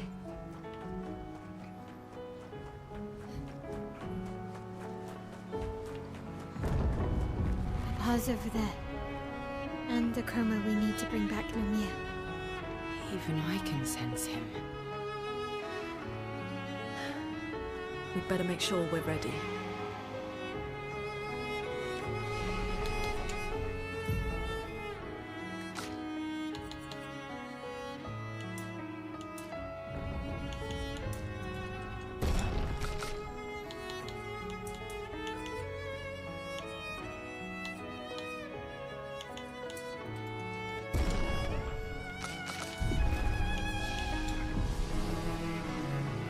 Alright, this is it. Wait, can I learn new skills? No. Not enough points. Alright, this is it. This is going to be the final boss fight. He is here, doing what needs to be done. What I can't do anymore. What needs to be done. What can't you do anymore? Yes, unless... No, maybe I should never stop, but... The boy has gone silent. Alright. Do I need to... Okay, hold on. Upgrade. We got like 60 Luminas. Give everybody +5.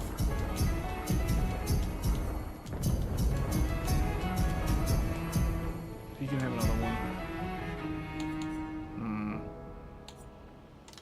Alright, let me see what I can do here. Upgrade weapons. Steel shields removed by hitting enemies. Switch to Verso on breaking a shield. Hitting a marked enemy breaks all its shields. Wait, she has a new weapon. Whoa, this thing is like really strong. In Virtuoso, hitting a marked enemy doesn't remove marks. Switch to Virtuoso on counterattack. Gain shell when switching out of Virtuoso.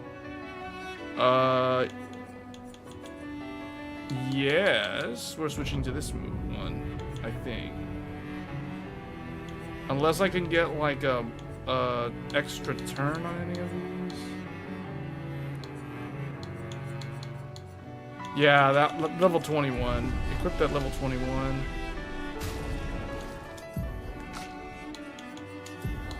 Didn't even realize I had this.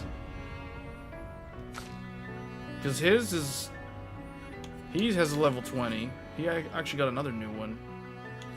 But he's gonna keep that because that gives him double turns. That's basically Hayabusa Knight from Yu-Gi-Oh! And then...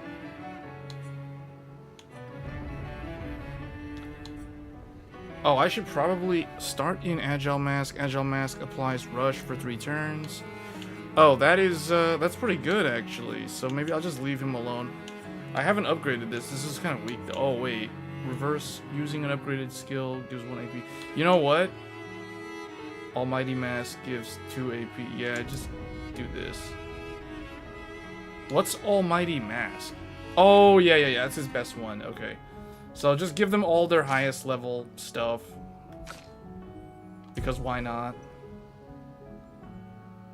But the thing is, do I need to change her skills for this? Mark enemy doesn't remove mark. Okay, so she needs something that can mark enemies. Because I can't rely on my ally. Well, actually, those two should be marking the enemy.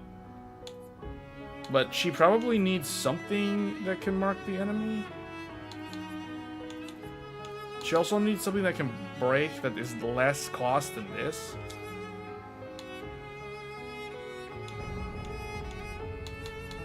can she do payback? That's even more expensive.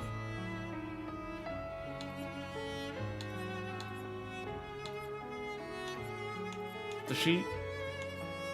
She doesn't have anything that marks the enemy? So wait, can I learn a move that makes her mark the enemy?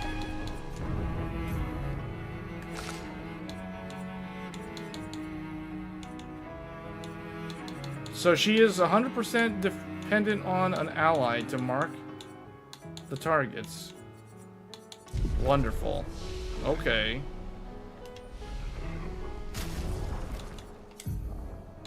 So that means these two need to have something that can mark the enemy. Second hit applies mark to the target.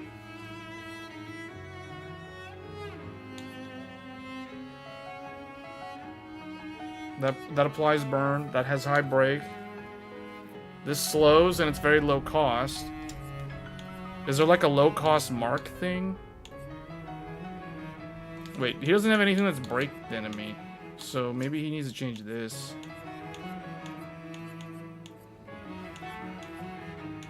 For something that can... This can break the enemy. 4. No, I want something that's low cost. This is good. It's only one hit, though.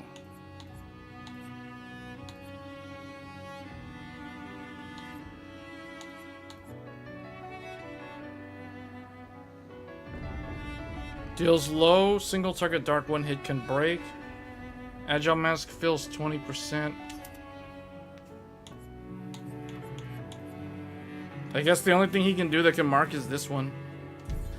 Plus the random ranged move. He has marking shots, so that's reliable. So he can do it. Verso is just super good. Like, he has just all the right things that just work. Okay, I don't know what the enemy's gonna do. Deal 50% more damage if health is below 10. 50% increased break damage on counterattack. 5% of gradient charge on hitting a stunned enemy. Apply 3 burn stacks on breaking a target. I don't know. Critical moment, 50% increased crit. Okay, that's when he's almost dead. Healing tints also apply powerful. 3 AP on breaking a target. Against bosses, that's gonna take forever. So it's like, it's not really worth doing that, I think. +1 on parry, but damage received is doubled. No. I guess apply powerful when revived. Every hit has a 50% chance to deal either 50% or 200% of its damage. This is just straight up high rolling the whole time. Like, I mean, I guess I could do that. That'll kind of trivialize a lot of these fights. Immediately play when falling below 30% health once per battle. After a free aim hit, base attack damage is increased by 50% for 1 turn. Oh, that's good for him. Because is that base attack? After free aim hit. Yes, that's good for him. What's healing stun do? Recover okay. She needs, like, a lot of, like, plus AP. That's all I know. She also needs... She better have that thing that, like, has a chance to apply mark. Yeah. She didn't have this equipped. No wonder she was, like, failing so bad. 15% increased damage for each status effect on self. 1 AP... Yes. Well, yeah. She basically needs all the +1 AP things. +1 AP, no longer gain AP on... No. 3 AP on breaking a target. I would like to add that. So basically, give her 3 more of the Lumina.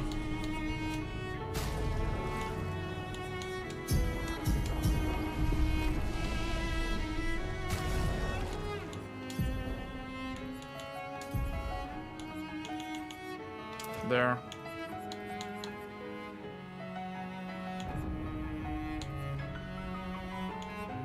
Yeah, I guess, 15% gradient charge on hitting a weakness.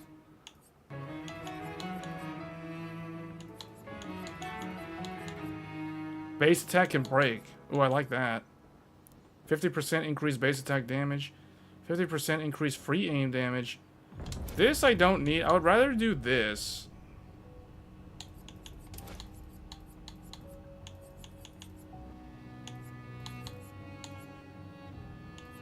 Hold on, remove all these solo things. She's not fighting alone.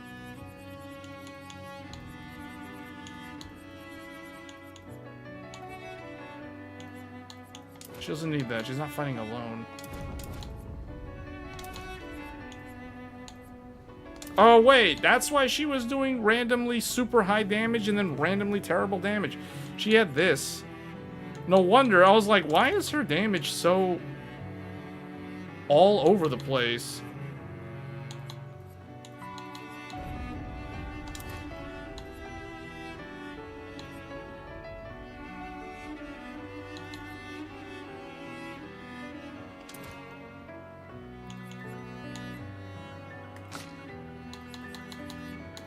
And he needs to have the mark shot thing.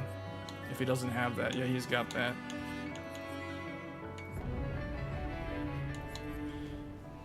No. Wait a minute. Oh, Verso has that thing.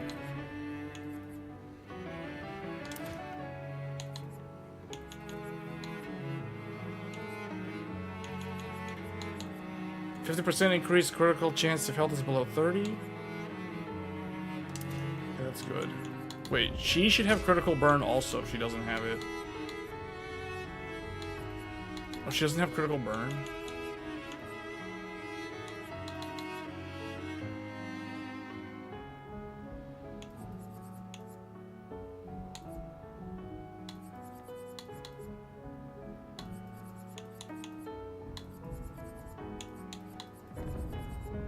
What's painted? Oh, that. Oh well. I guess, whatever. Okay. And then backup team 50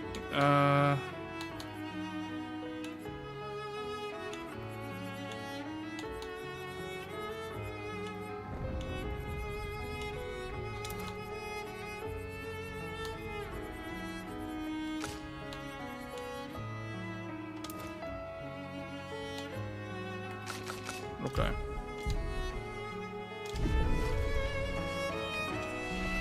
Did I upgrade the weapons? What about Monaco's weapon? Oh, it's already level 20.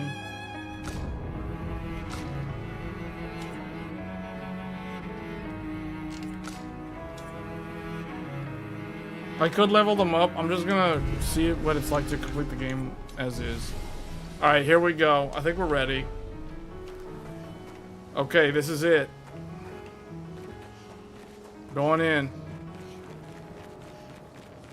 There's somebody there. I see him. This is it. Yeah, this is it.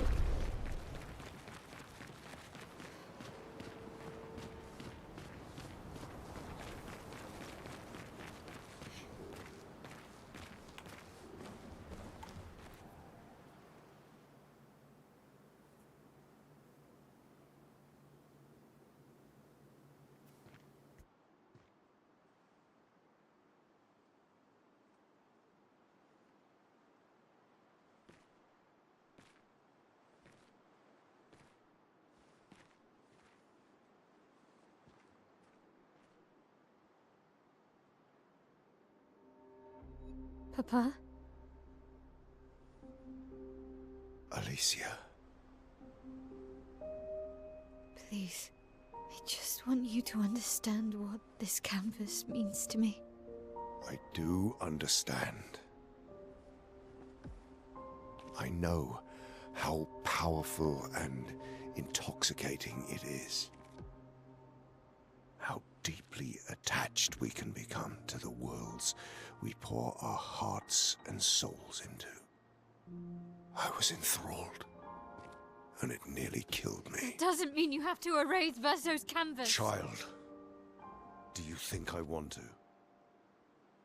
After all the sorrows we've endured, do you really think that I want to destroy this last piece of his soul? Then don't.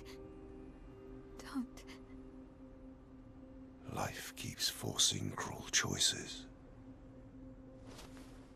We do what we must.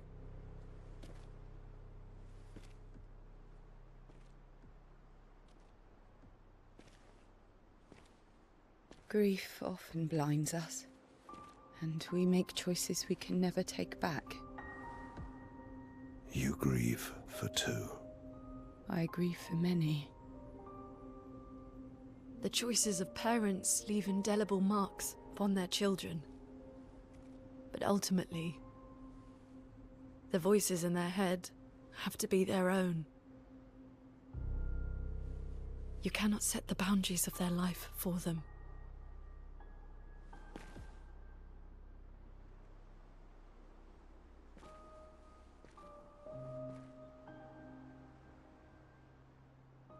After the fire, you wanted me to find new joy in life. And I tried. But I couldn't. Faso died because of me.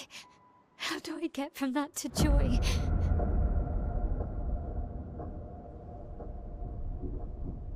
Child, it will get better, I promise you. But this is not the way. Your friends speak truth. And it changes nothing. You can hate me. But that's a choice I must make. As your father, I must look out for you. Especially when you can't look out for yourself.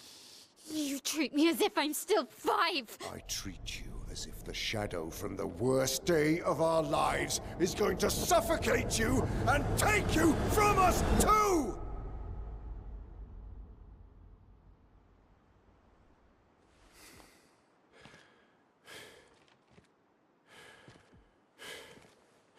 Enough.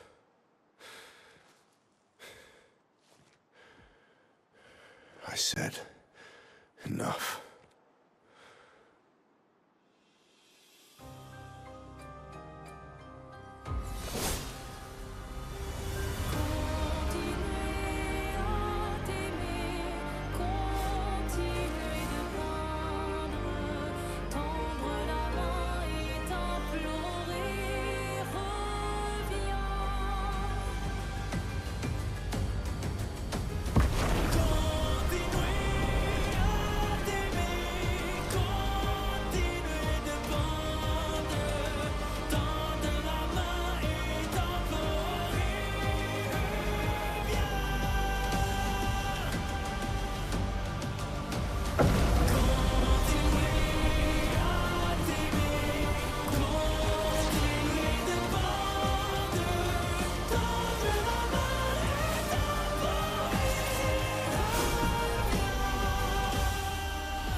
Alright, this is it.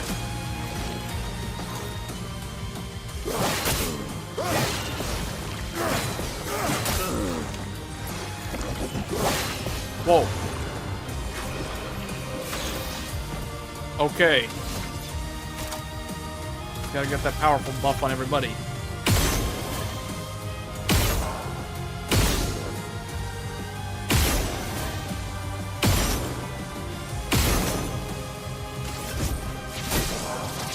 Get that powerful buff. Get that powerful buff.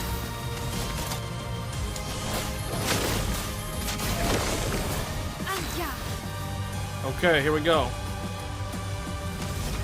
He has Mark. She's gonna, I think, spend 1. Do it.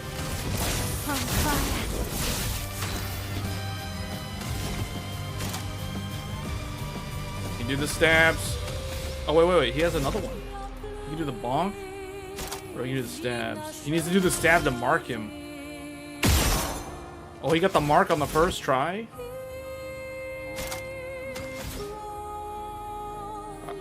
in some ways, I would rather do... I'd rather do this. For high break. Build the break status. Yes, he plays immediately. But he deals 50% less damage. So he... Oh, he's on heavy now.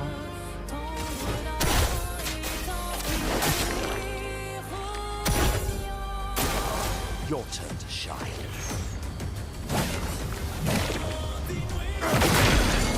Oh, whoa! Oh, Verso lost his turn.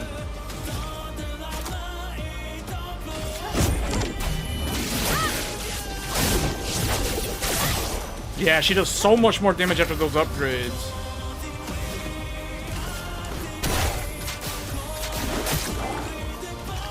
But that barely did anything. That barely did anything. Turn the wheel, almighty wheel. Oh, I know why. It's because of that. Yeah, it's because it's Victo. So he'll never deal good damage.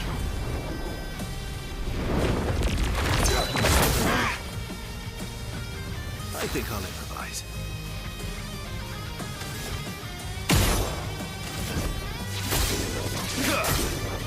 Last ditch effort.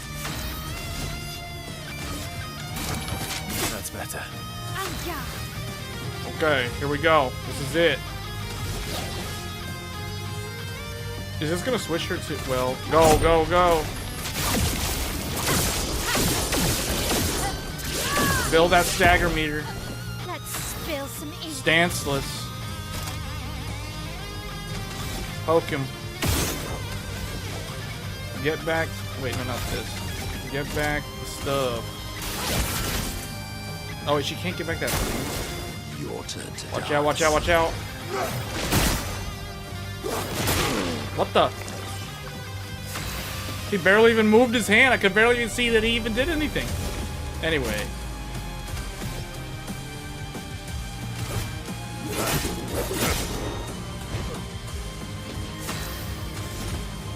Turn that wheel.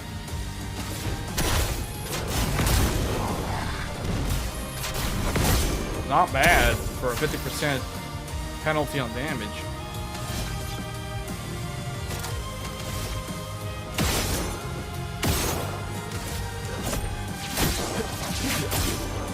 Let's cover path.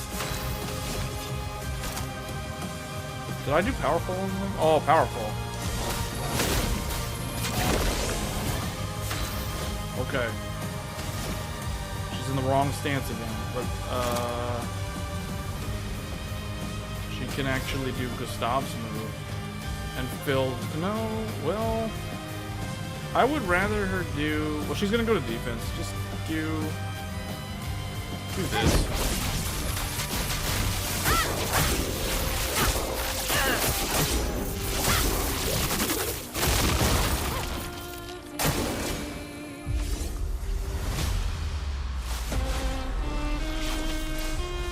We must accept things as they are, not how we want them to be.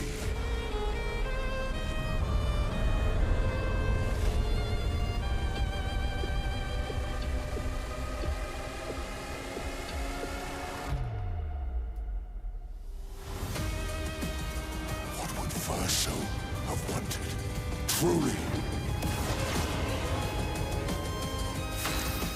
It's got the shields.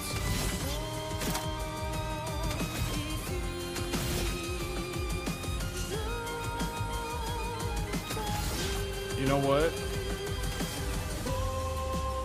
Give her. Well, okay.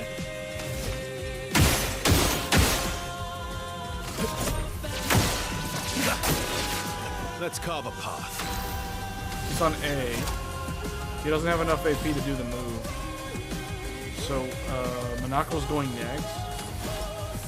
So I will do one of these and then give her some AP because she's super low. Time to bleed. He needs to. Oh, he can't mark the target. He doesn't have enough. He's. Oh, he should have given Monaco the AP actually. Then he could have done the mark. He's gonna have to high roll it.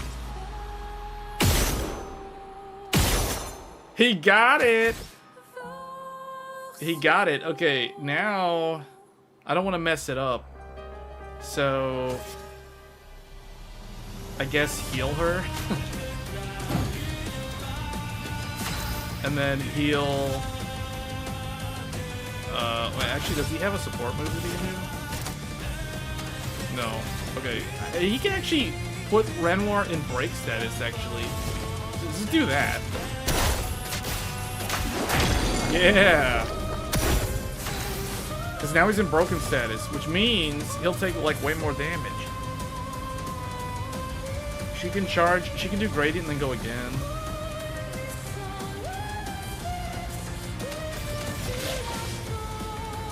But she's going to go... I think this is going to put her in the wrong stance, though, if I do that. She can switch to it because he's in thing. Okay, so do gradient.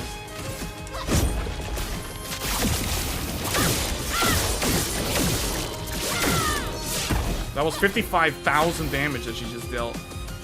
And now she gets to go again. She's in stances, but... okay, this will switch her. So do...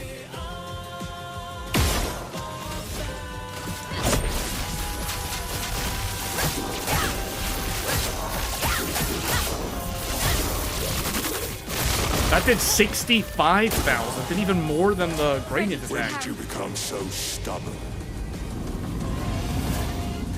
Let's carve a path.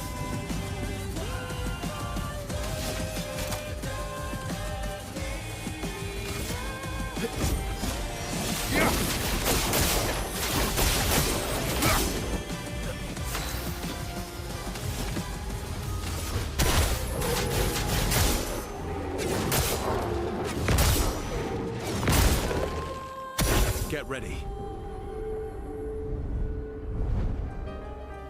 What? 400? Stop this insanity. It's time to go home. 400,000? I do love a challenge, but this is beginning to irk me.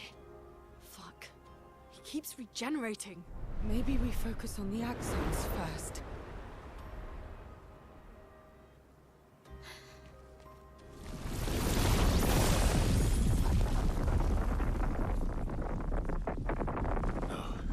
She can't.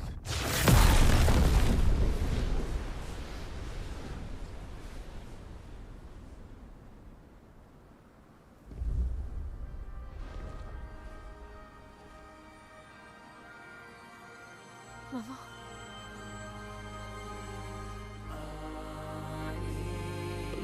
You're going to kill yourself. It's too soon for you to return to any canvas.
On me.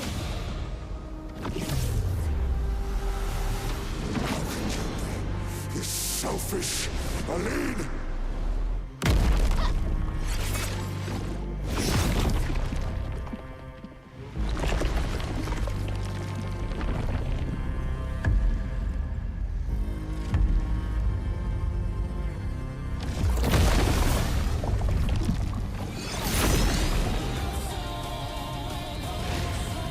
Finesse. Or he powered up. He's on Virtuoso. But he's not burning. She won't be able to keep that stance.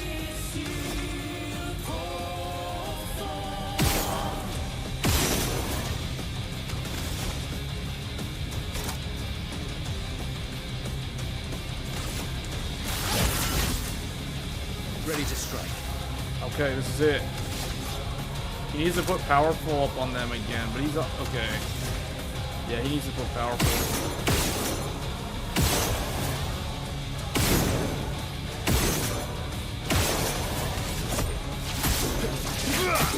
Come on, Verso, get that power up.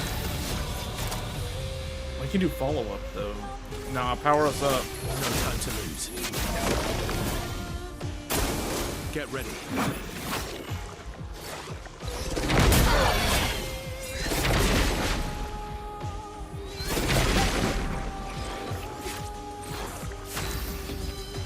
Oh man. Alright, here we go.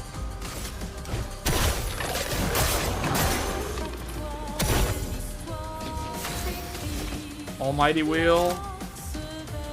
This is his best move. Okay, just high break damage.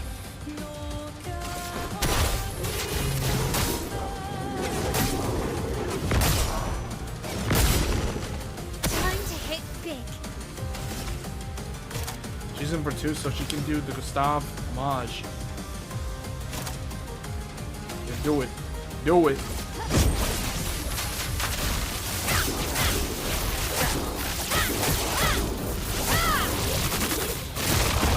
$55,000.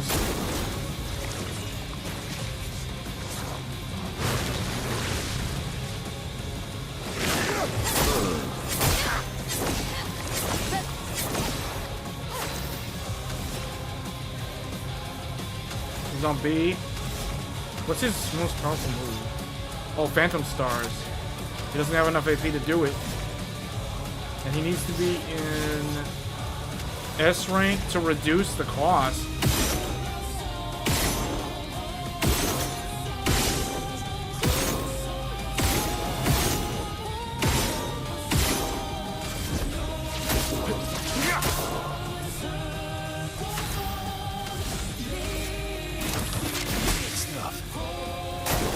Watch out, my owl.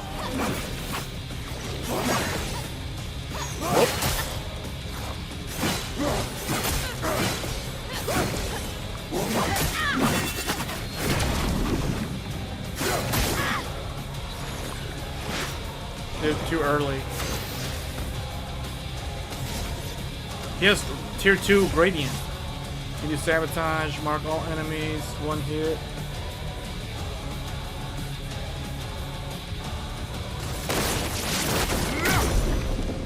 Let's 40k. carve a path. Give me that turn.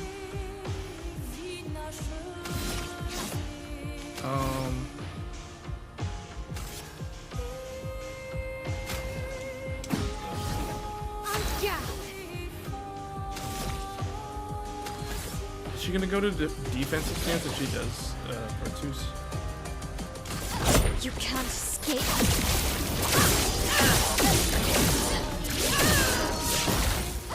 Blade sharp. Yes, okay.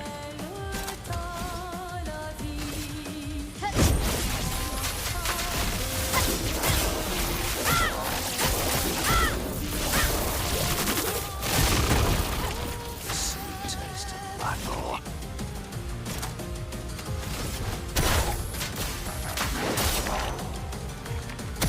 What lovely feet. And that did nothing.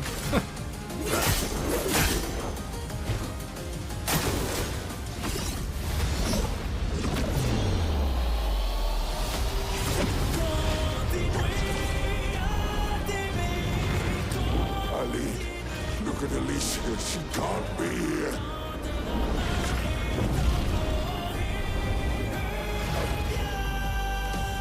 Ali, it's supposed to be you and me, not you against me.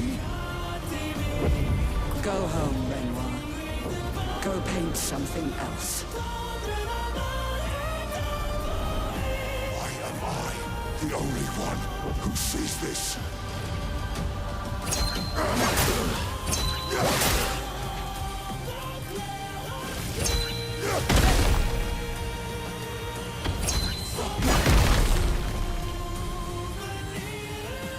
Let's carve a path. Oh man, that was close.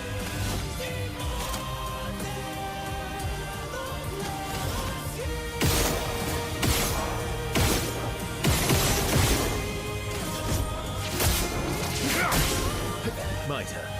Now he has S. But he needs, That's better. Your turn to shine. oh no.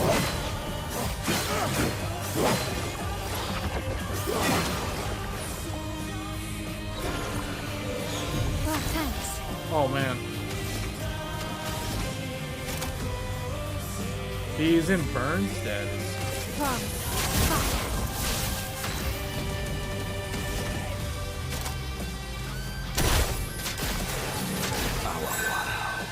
Violence.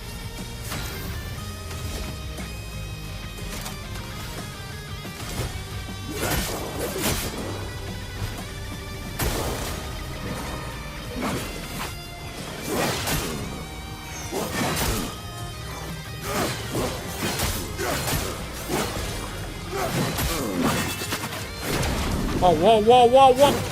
Oh. I would have lived.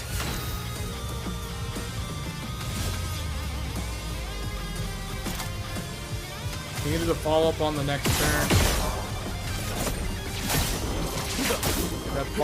Get that follow up going.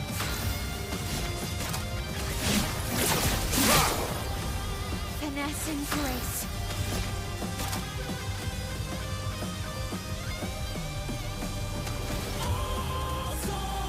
Hold on, is this the one? Okay, yeah, that's what I can do that. Wait, what's her, oh, she's short 1 AP. You can't escape.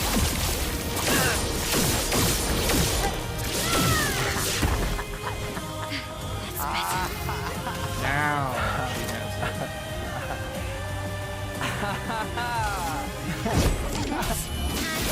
Precision.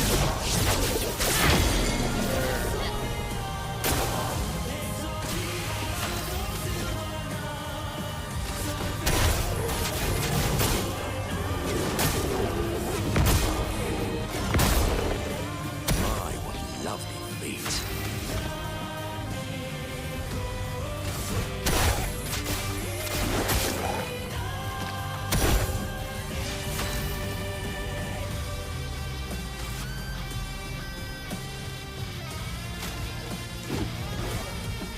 I'd love a dance.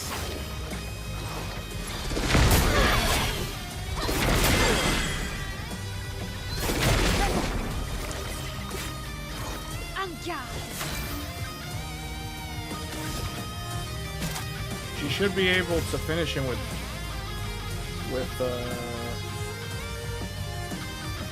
Phantom Strike.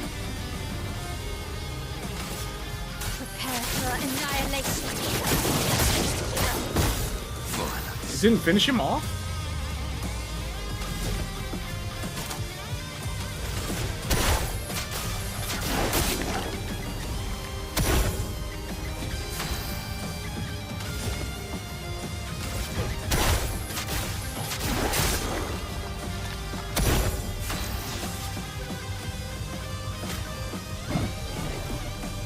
It likes you.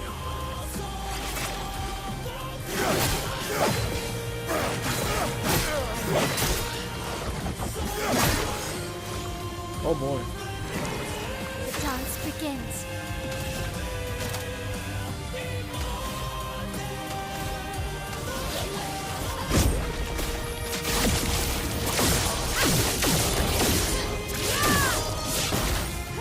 Time to hit big. Augusta.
mother was the one who saved me when I lost myself in a canvas.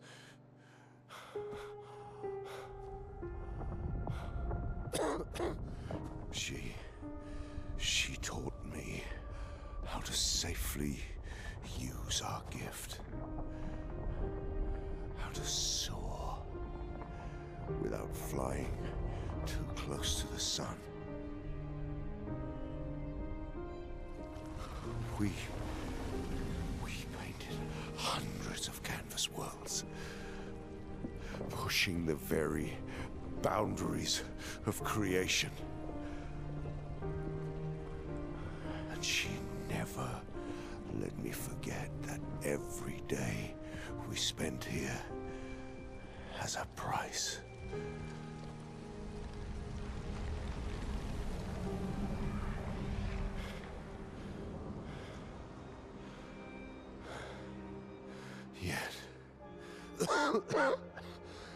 Yet, here we are now. So trust her. If she's doing this, then... I trust what she taught me. This is not a game. You think you know what's at stake, but you don't. I know precisely what's at stake.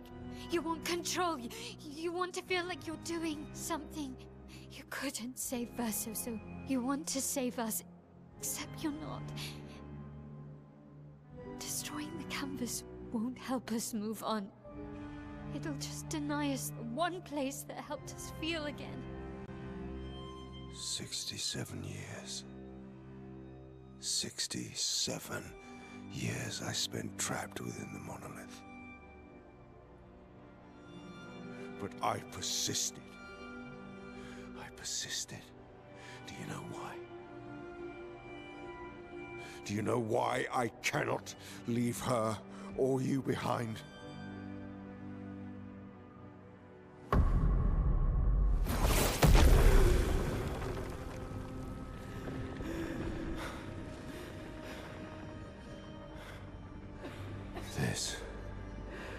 This is what I see every day. I cannot spend another day with living corpses. Since the fire, our family has crumbled. Aline in the canvas. Clair fighting a solitary war. You, a living ghost. Verso's death broke us. Wanted to be fixed. I needed to be fixed. I cannot lose you too. Don't you see? That's how I feel about them. I can't lose them either.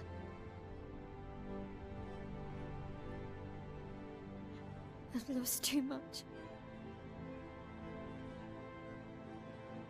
Papa, see? I've lost so much. We both lost so much. Papa, I don't want to lose you either. I'm not leaving you forever. Just a little longer.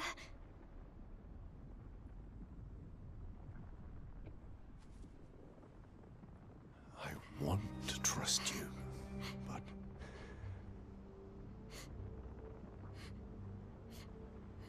you can.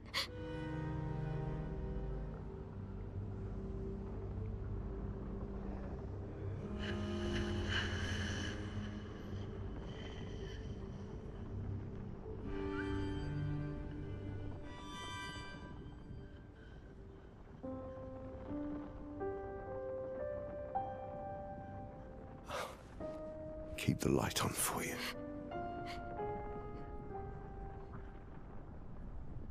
I hope you find peace.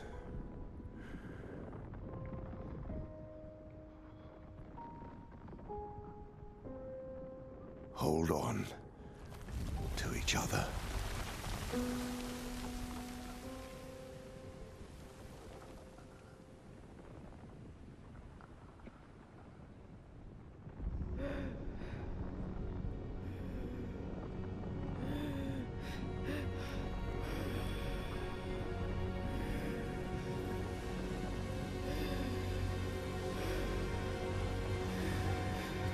Verso! I'm sorry.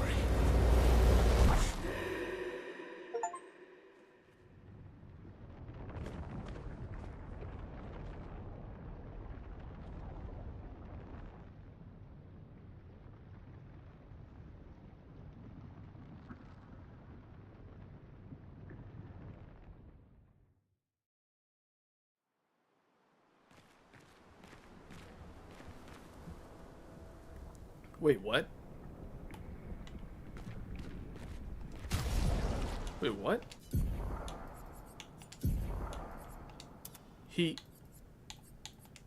He went...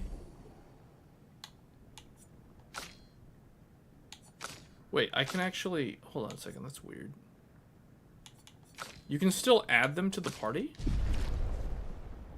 But you can't change... What? Why is that?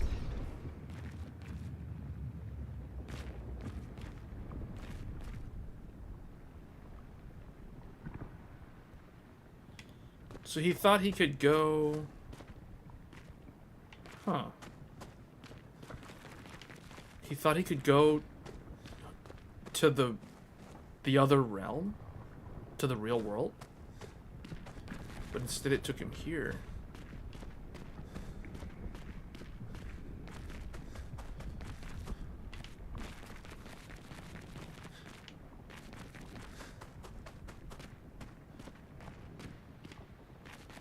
Wait a minute. He can't go... I can't go back out. Okay.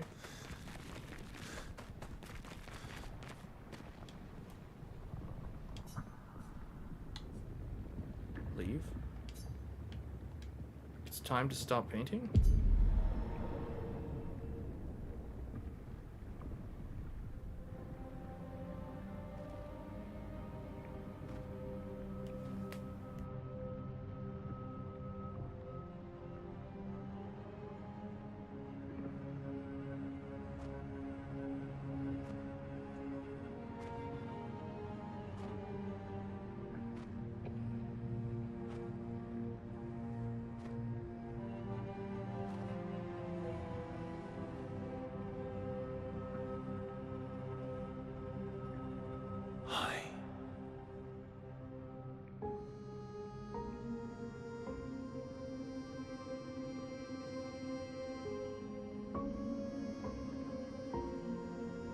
You're tired of painting, aren't you? I'm tired too.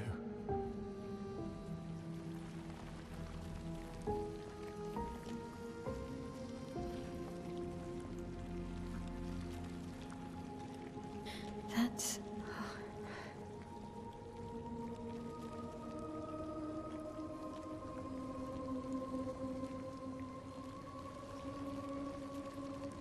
You shouldn't be able to be here. Lamont's gift. Why did you run in?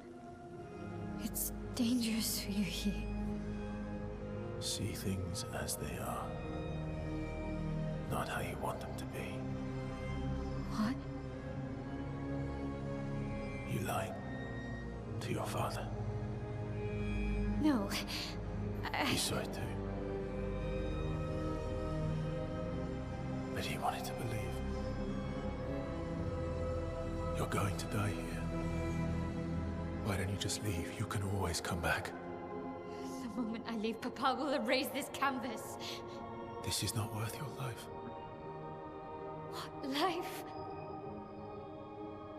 My life of loneliness in a shell of a body, with no voice and no future. You're my El. No matter where you are, you don't need this canvas. But everything I want is here. Here I have a chance to live, Verso, to live. Out there I merely exist. Life keeps forcing cruel choices. Stop quoting Papa!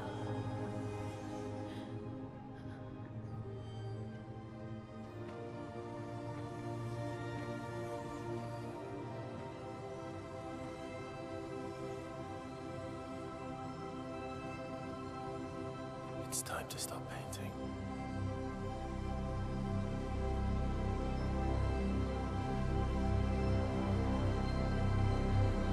Verso!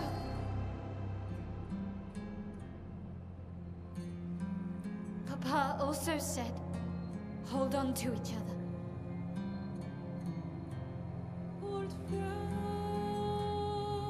you've traveled miles, spinning in circles, your blind eyes under the eye, stripping I'm sorry. out colors. But it's time to say goodbye until next life.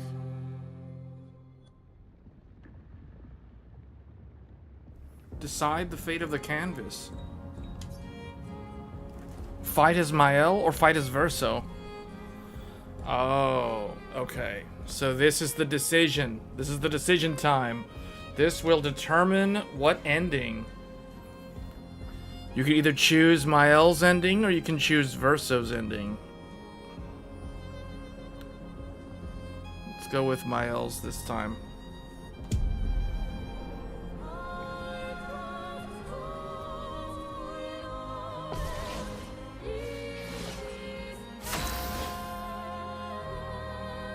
So we have to fight Verso.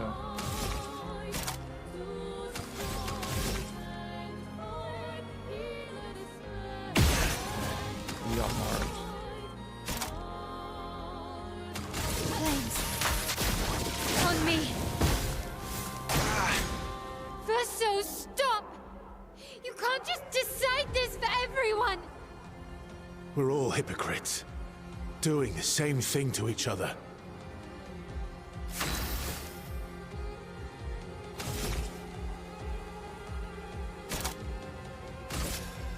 From fire.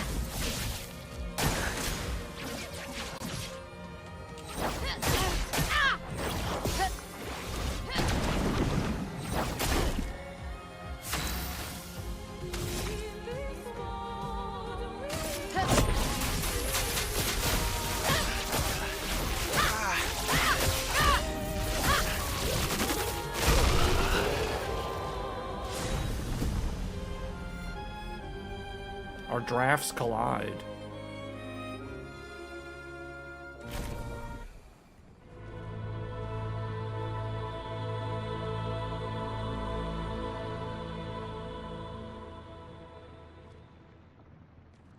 Please.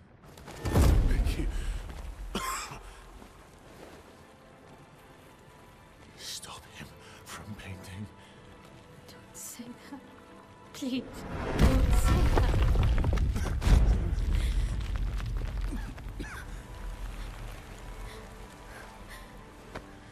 Please, listen to me. Only you can do this. You can do this, please. Unpaint me.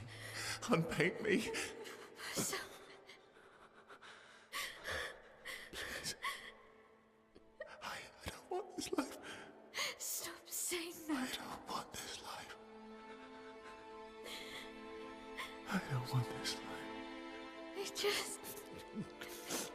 I just wanted to live this lifetime together. This lifetime that was stolen from us. Please. Bro. Please. I don't want this life.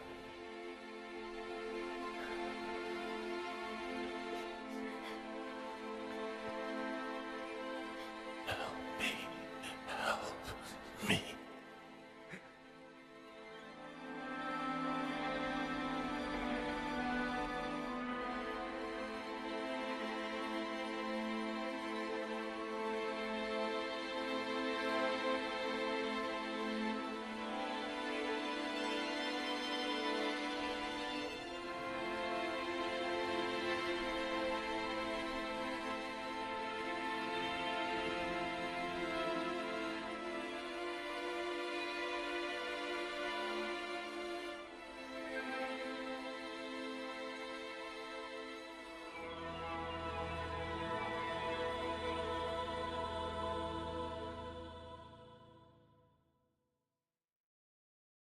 If you could grow old, would you find a reason to smile?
Well, I must say, that ending, I don't know, that ending to me just felt kind of anticlimactic. I don't really know what to say.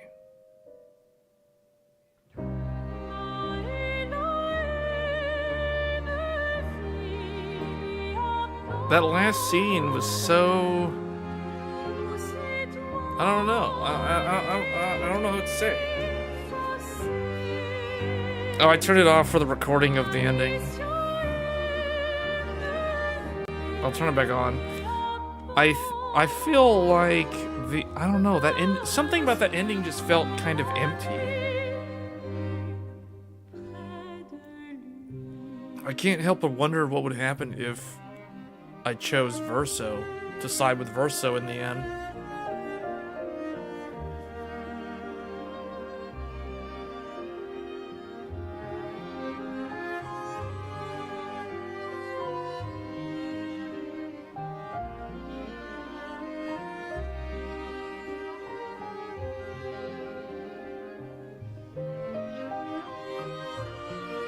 But it leaves some questions, like why is Verso there? Or did he just never get unpainted? Strange. Or maybe she, okay, I think maybe what she did. Okay, so my interpretation of that ending is that she repainted him, I think, because so the Verso that vanished at the end he was painted by his mother. That was the mirror copy of Verso. So that's not the real. Everyone knows at this point the real Verso is truly dead. So the Verso that you control in the game is his mother's painted copy of him. But that version of Verso ceases to exist in that scene where he basically disintegrates. So I have a feeling that Mael went and like painted her own version of him, and that version of Verso that you see in the ending cutscene is the one playing the piano. But what was kind of weird was how he hesitated, almost implying like he still... Like either he was the same Verso that disintegrated, like he has the memories of that Verso, or I don't know. It's like they leave it open to interpretation. This game is right up there with Nier in terms of the ending, in terms of the impact.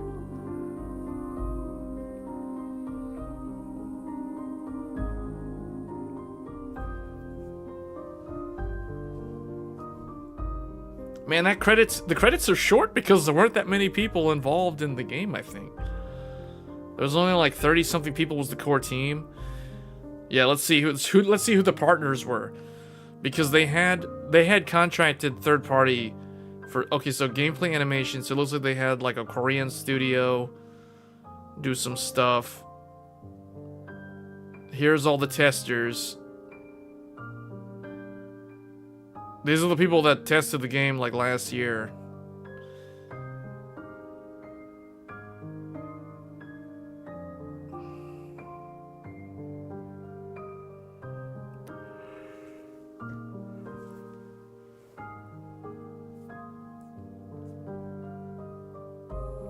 Yeah, this game is definitely going to be a candidate for Game of the Year. I think it's going to get nominated for multiple awards, actually. I think it's going to get nominated for Best Soundtrack. It's going to get nominated for Best Game. It's going to get nominated for Best RPG.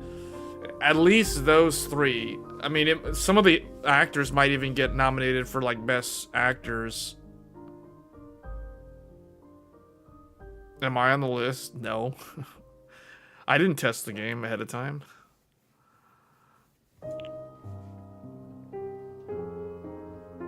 Man, Andy Serkis did so good. His voice as Renoir was so good. Charlie Cox, all of them, man. Like, the voice cast, I don't know how they managed to get the voice cast that they got for the English voice actors.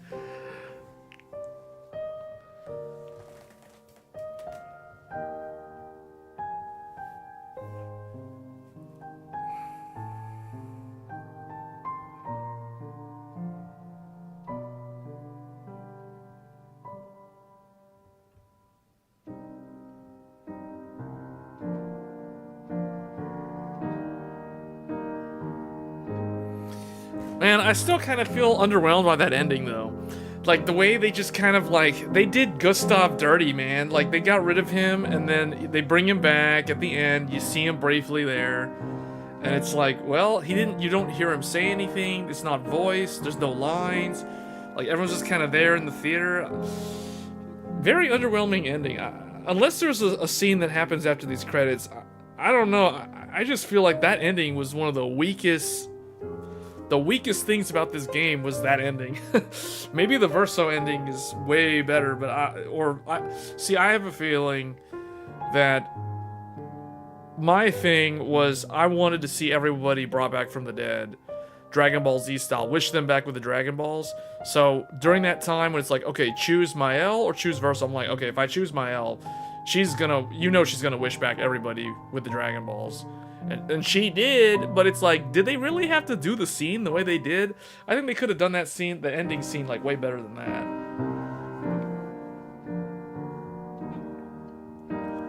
No, Gustav was in the scene. He walked in at the end. You saw him at the end. He was with his ex. I guess they got back together. He sits down next to her. I don't know who that kid is, actually. Oh, you know what? Yeah, I don't know who the kid is. I'm trying to think, like, who is that kid? Maybe the kid's Gustav's kid. Yeah. That's what I'm thinking, Marcel. I think it might have been his son. Yeah, it might have been his son, actually. Yeah, I think that's who it is.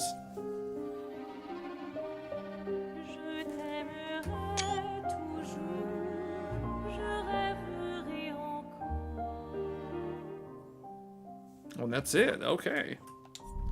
So if I do continue, what does it do? Does it just load me back in? Alright, hold up. Turn the camera back on. Wait, so it literally just loads me back here? Oh wait, that's right before the final boss. What? I don't want to fight this thing again. I want to, like, walk past him and get out of here. Hold on. Oh, I can go from there. Hold on. Let me turn the camera back on. Yeah, that ending feels weak. I don't know. I feel like they could have shot, like, at least one other scene instead of, like, everyone piling into the theater and, like, for Verso to do his piano recital. You need to load a previous save for another ending? Are you sure? Can't I just fight him again? Isn't he right here, up there? Or is he not here? Wait a minute. Huh? Wait. He's gone? Wait, what? I thought I could just fight him again and then just do the other ending. They retained the level from that fight.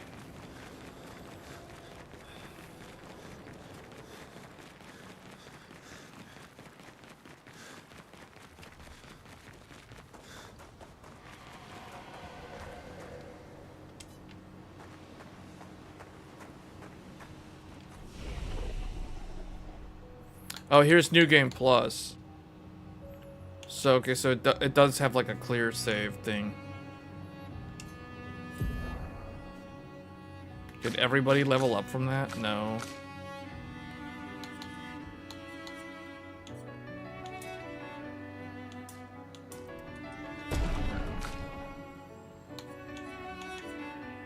She has super high defense for some reason.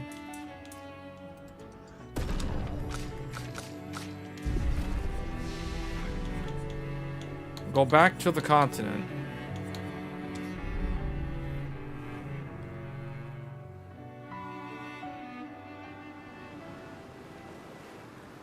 So if I open this up, Lumiere's just like that.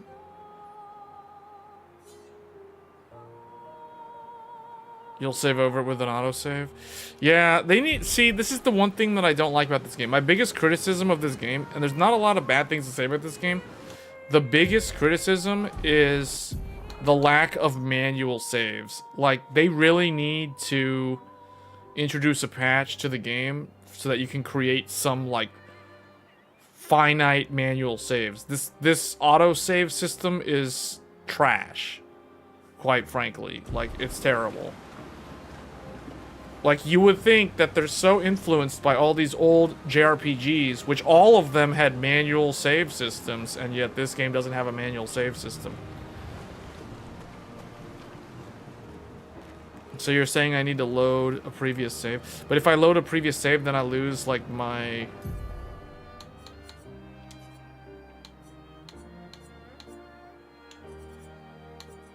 How many does it keep? Oh, it keeps a lot. You can, but see, the problem is if you load one from like way back, you lose so much progress. So I hate the save system, man. Like, this is like the worst part of this game. For everything this game does well, it does not do the save system well.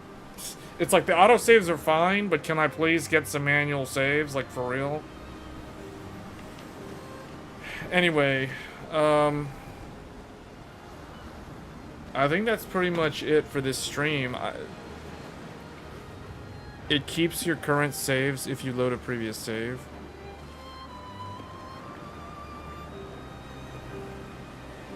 What do you mean? No, like if I load the one from like 3 hours ago, it'll keep these, right? But they're gonna get overridden. So I don't know.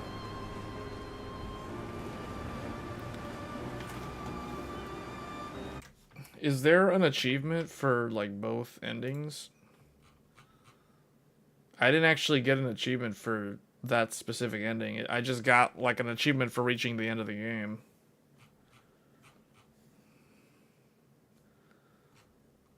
I got 38 of 55 achievements so far. 69% of all the achievements on the first playthrough.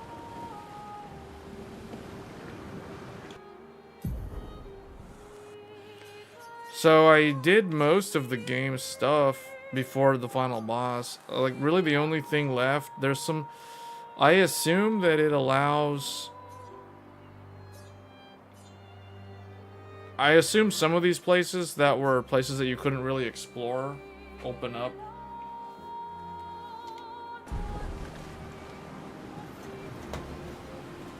But I don't know,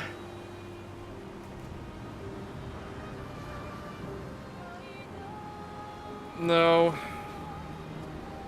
I did most of the game. Like, I did most of it. There's only, like, a few high-level zones that are left to explore. Oh, there's, like, that Via Infinito thing with, like, a bunch of levels. Like the endless mode or whatever. Yeah, no, there's a lot. No, I know. There's, like, a lot of power spikes, too. Like, you have to... basically, this is the time of the game where you have to, like, start grinding a bunch of levels. You start getting all the way to level 99 or level 100 or whatever the max level is. So I finished the game around level 60. I feel like most people that are just trying to beat the game to get, like, the credits screen, I think you can finish this game around level 50. I don't think... Because I know, like, the Paintress fight is done around level, like, upper 40s to lower 50s.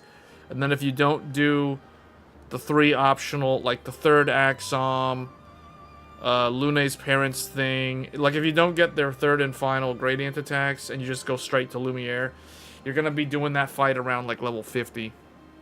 So I was like 10 levels above where I think... That's the thing with Final Fantasy games. Like Final Fantasy games, historically... You get to the final boss, like, around level 50 in general. So I feel like this game was no different from that. So I was basically over... I don't want to say over-leveled, but I was kind of like... Because I did all the things, I got all of the characters, their final gradient attacks, I was kind of, like, 10 levels above. And I was fighting, like, every single enemy that I encountered in Lumiere. So that did help get a few levels in there. Drafts, Flying Manor are all absolute endgame. There are a handful of others you should do in between those to level up. Yeah, so in terms of the journal, there's this unknown right here that I couldn't, that I have the voiceover here.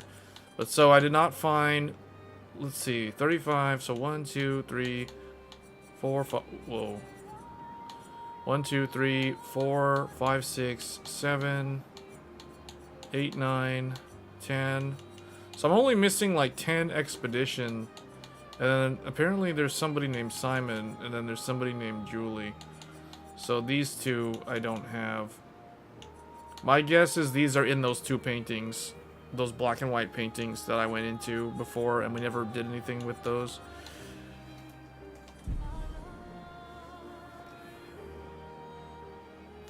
One of the things that I wish they would have done, though, like, I was kind of hoping... This is another thing that's disappointing.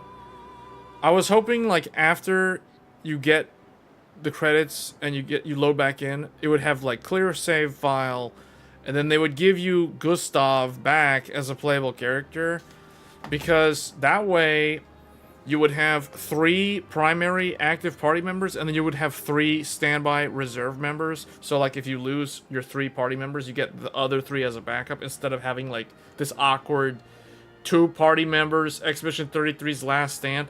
Like, that to me is also kind of weird. So, I kind of was hoping that Gustav would be playable in post-game, but him not being playable is kind of lame. So, that's just some feedback on my side. I think that would have made for a much better post-game experience, because then you would have had Gustav as a third, like a 6th party member, we'll say. So you would have had like a full standby reserve party instead of just like 2 extras. Yeah, it's kind of weird, like 5 playable when most RPGs have like 6 or 7 playable characters at any given time. So that's kind of disappointing. Considering Mael's ending, she like revives everyone, so you would think, oh, Gustav's back alive again. Can we get him to join the party? Nope.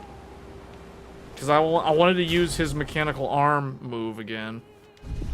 And he's the only one that looks like he's doing the ranged attack, the free aim, properly, because he's actually using a gun. Like, everyone else is just kind of like swinging at the air or whatever they're doing. Probably a budget issue on characters like the endings.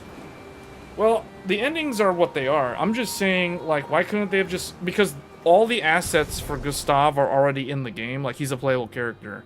So it's like, why is he not in the game? In post-game, you know what I'm saying? Like, he should be in post-game. Just saying. Like, there's no reason why you can't play as Gustav in post-game. Because there's literally no story anymore. If I go into New Game Plus, obviously it's going to start over again. Then he's playable again for Act 1, but still. Like, it's super lame that he's not playable right now.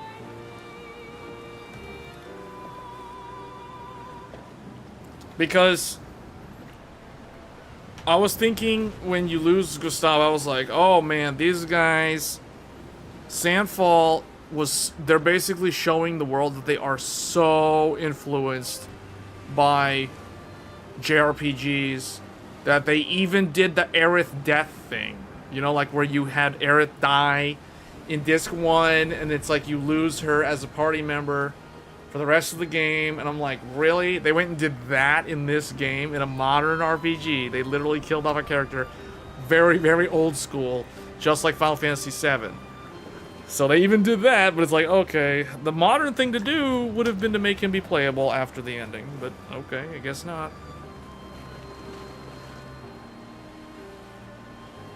That's just feedback from my side. If I don't know, Sandfall probably never gonna see this stream, but like, you know, if they want to like add to the game, can they make Gustav playable in post game, like after the credits roll? That would be nice. And give us manual saves. I mean, if they want to limit it like 6 max saves or whatever, they can do that. I just want manual saves. I want manual saves, and I want Gustav as playable in post-game. Those are my only 2 complaints. That's what prevents this game from being a 10 out of 10. That's why it's a 9 out of 10. But that doesn't mean that it's not a Game of the Year contender. It's still definitely a Game of the Year contender, as far as I'm concerned. This is still the best game that I've played all year.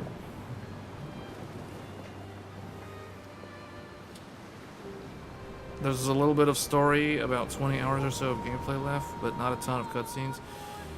Yeah, that's why there's not much like story bits. So I feel like,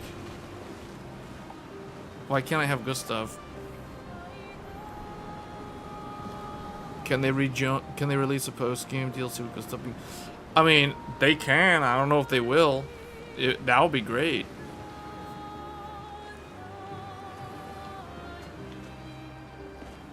It just feels weird having like 5 characters, you know what I'm saying?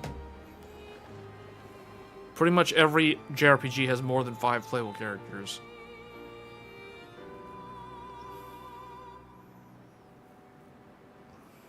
Anyway.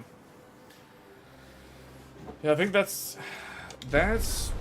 pretty much gonna be it. I don't know. Whoops.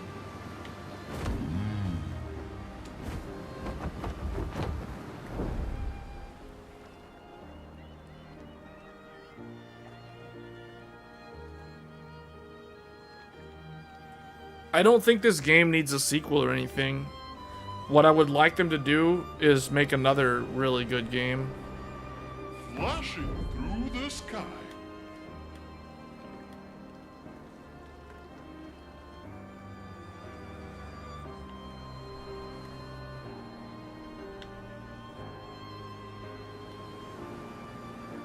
Let me see, how many hours do I have in this game? Like, oh wait, it's got that thing where the mouse is like stuck. Oh wait, does the mouse get stuck when you're using SK? Oh yeah, I think it does.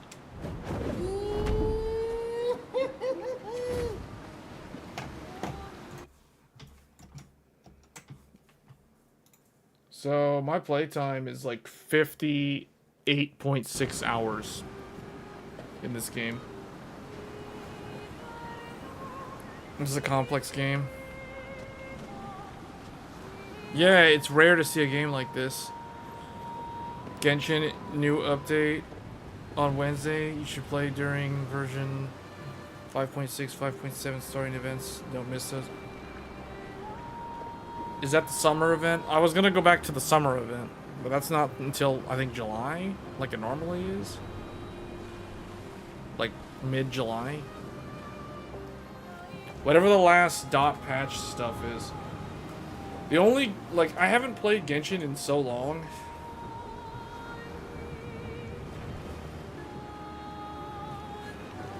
Are they bringing back the best summer event? The one from 2022? Or was it 2021? No, it was 20... Wait. It was 2022. Yeah, 2022. 2022 was Peak Genshin. The summer event. It is based on Mondstadt. So was the one in 2022. So the summer events in Genshin Impact were you had... Hold on, let me lower this. I don't know how loud this is. Oh, it's... Why does the mouse get bound to the... Hold up. Why does it do that? It's like I can't move the mouse when... It's like it's bound to the game for some reason. That's weird. There we go.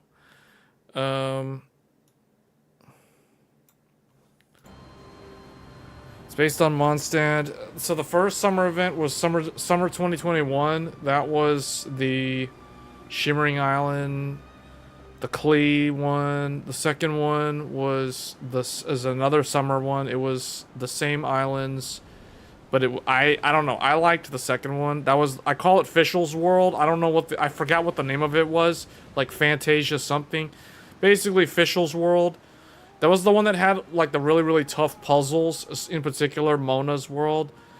And then I guess enough people couldn't do the puzzles. In particular, Mona's Island. So they said they weren't going to make puzzles hard anymore. Which I thought was kind of lame because those puzzles were actually really good. That summer event is the one I'm talking about. The 2022 one. The summer between, what was it? Inazuma and Sumeru. So it was a summer event before Sumeru. Is that right? Yeah, that's right. And then the one after that was the one that had like that jazz music. That's all I remember. It had the train and it was like a jungle It was the one leading up to Fontaine, and then the one after that I barely remember, and the one from last year I don't even really remember. I did them, but I can't even remember what it was about. So yeah, the earlier summer events were definitely better than the newer ones. There was one with like those like block things. I think that was the one from 2 years ago. Man, the puzzles were good. The Mona puzzle even had one where you have to use the reflection in the puddle on the ground to find the code for those elemental things.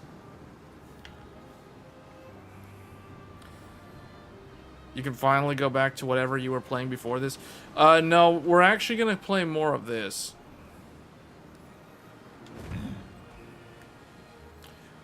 The only other game would be... Well, okay, someone's saying Genshin Impact, but it's like, I'm so behind in Genshin Impact. I don't even know how many new characters were added since I quit.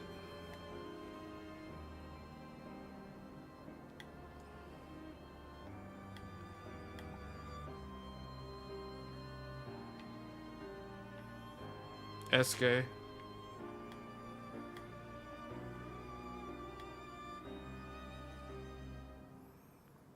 React to 5.6 trailer once.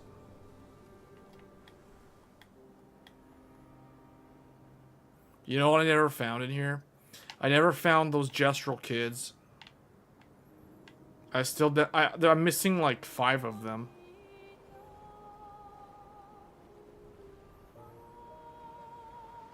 For some reason, this game, like when I'm flying on SK, it gives me this strange nostalgia of that one like children's movie from way back in the day called James and the Giant Peach.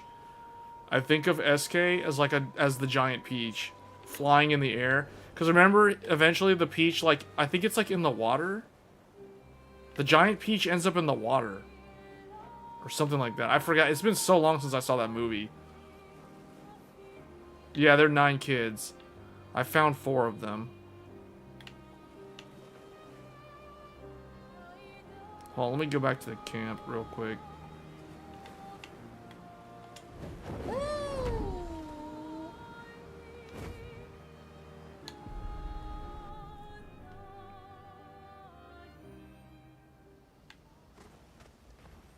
Wait, does everyone just have the same dialogue? Is there anyone special? Yeah, and all the expeditioners I traveled with. Yeah, it's the same. This is basically the same dialogue. Okay, so there's like no new... Well, he's still super beat up. Why is Verso, like...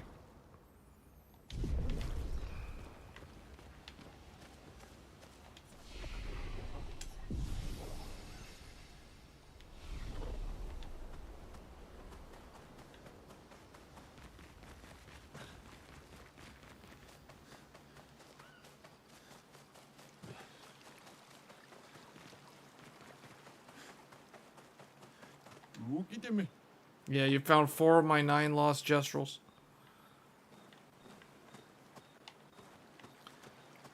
Genshin new events and story is based on the lore of Genshin. All OP characters are coming.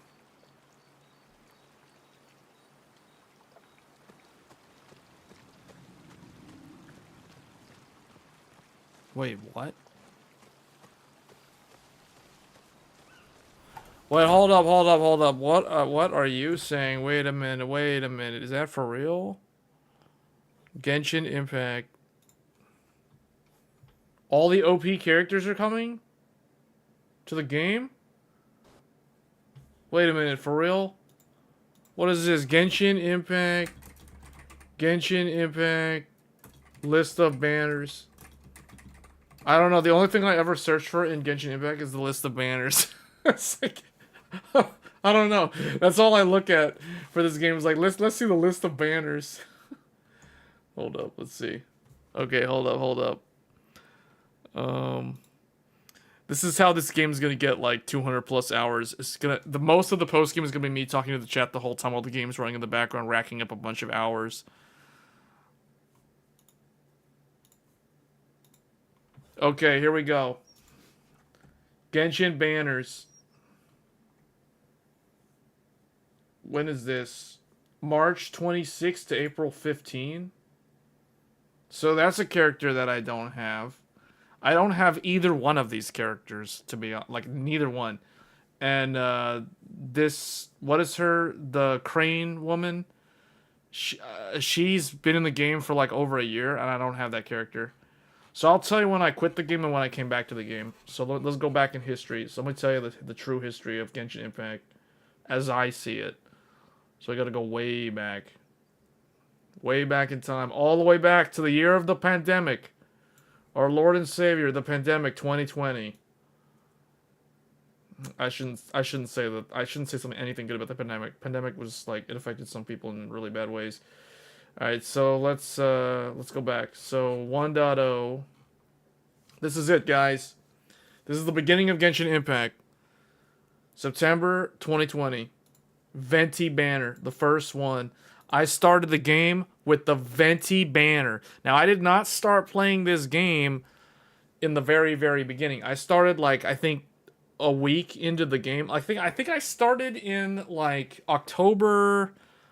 It was definitely October, because I started Genshin right before the launch of the PlayStation 5, Zen 3, the RTX 3090, or actually no, I think the RTX 3090, and the PlayStation 5, the Xbox Series X, the Radeon 6800 XT, the Zen 3. A lot of people forget that Genshin Impact is the same age as the PlayStation 5, the Xbox Series X, the RTX 30 series, the AMD Ryzen 5000 series, and the RDNA 2 Radeon 6000 series.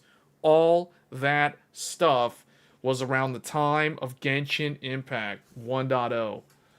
Genshin Impact 1.0 came out when the RTX 30 series launched, and then like all that stuff. So it's interesting looking at it from that perspective as a tech enthusiast.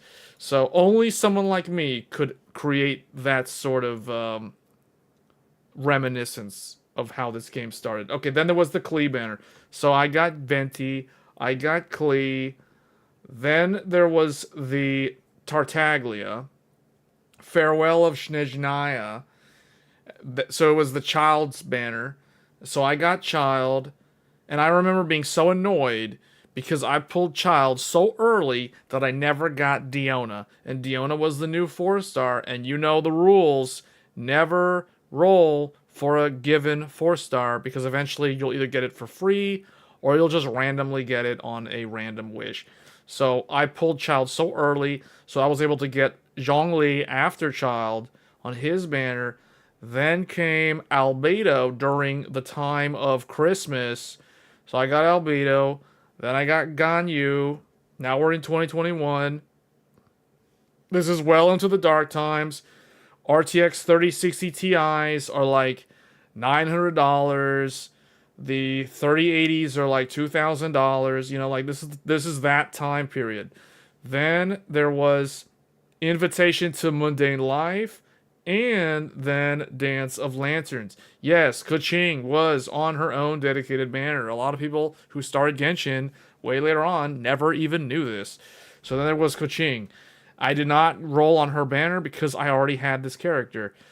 So I got Xiao. Then Hu Tao came out. I got Hu Tao. Then I quit the game because then they started doing like reruns. So this was the first time I quit the game. Was after Hu Tao, I quit the game. So this was like the first time I quit Genshin. Then they did Venti. Then they did Child again. Then they did Zhongli again. Then Eula came out. I came back to the game. I got Eula. And then I stupidly quit the game again like a moron because the best character in the game literally came out during the first summer event. It was Kazuya's banner, and I quit the game right around the first summer event. So for some reason, I don't even know why I quit the game. It was so stupid. I like quit the game right when the first summer event was starting. So I never completed and never actually experienced the first summer event of Genshin Impact. And I never got Kazuya because I quit the game right as he was coming out on the banner. So I was like, I don't know. Thinking back, I'm like, I am so dumb. Like, why would I quit the game when the best character in the game came out? Like he was the best character. You just throw him in any party, and it's like, oh, now you can magically clear Spiral Abyss, no matter how, you know, scrub the party is. It's like you throw him in, it's like, oh, everything's amazing now. So I never got him. This was the first time a new character came out, and I literally quit the game. So then I still was, during the Ayaka banner, I was still not playing the game. So Inazuma came out, I was not playing the game. Then I came back to the game during the Yoimiya banner, and I got Yoimiya. So at this point in time, I had like every 5-star except Kazuya and Ayaka. So then I get Yoimiya. Then Raiden Shogun comes out, and she basically was like a meta-defining character, so I got her. It was all good. Then Kokomi came out. I got her because she's basically Yoda from Revenge of the Sith. You get her, and your party can never die. She can never die. She just has infinite HP, and she heals everybody up to max. It's a broken heal. The most broken character. Everyone was calling her 5-star Barbara. And I understand why. So I got Kokomi, I got Raiden, and then guess what I did? Then I quit the game again. So after Kokomi, I quit the game. And at this point in time, I had done all the Inazuma content, exploring continent, like the different islands, all that stuff. So then I quit the game. Farewell Snezhnaya, farewell Genshin Impact. Hu Tao comes back, whatever, who cares? These people come back, and then the Oni's Royal. Ito comes in the game. I don't care. I'm not playing the game, so I don't get Ito. So it's another character I didn't have. Then Shenya comes out, and I'm still asleep at the wheel. I don't even know what's going on. I'm not even paying attention to Genshin Impact. So she comes and goes. I miss my chance. I don't get her. Then they start doing duplicates. They start running like 2 5-stars together. Don't get her. Don't get these two. Who cares? I already have these two. So then what's her name? Fox Woman. Fox Yaimiko comes out. Again, I'm asleep at the wheel. I'm not paying attention. I completely don't even know that she's added to the game. So then Raiden Shogun rerun. Who cares? Kokomi, who cares? I have both of them. Then Fenty and the brother. The brother is in. I don't care. I'm not paying attention. Then Ayaka comes in on a rerun. And guess what? She's on a rerun for like 40 days. She has like a 40-day rerun. So I come back to the game randomly in like the middle of May in 2021. I come back to the game at the turn of the tide. It's like Gandalf when he says to them in the Two Towers, I come back to you now at the turn of the tide. I come back to Genshin Impact at the turn of the tide. Ayaka is there. And I'm like, oh my goodness. This is the best character in the game. I get her immediately. Well, you know how it is. You come back to the game after being gone for so long, and the developer, you know how MiHoYo's like, hey, here is all these freebies. Welcome back. Log in, 7 days. All these primo gems. Here you go. Get all this stuff. Anniversary this, whatever that. I get all the stuff. I get her instantly. And then I'm like, okay, she's cool. Now I'm back in the game. Then Yelan gets added. I get Yelan. Then Ito rerun with Kuki, the new 4-star ninja girl. I get both of them. And then I start building Arataki gang. So basically at this point, I followed the game for a pretty long time. This is right before the official summer event thing. The best, in my opinion, the best Genshin Impact summer event. It was the 2022 event. So I stuck with the game from the 40-day Ayaka banner. So I collected her. I got Ito, Yelan.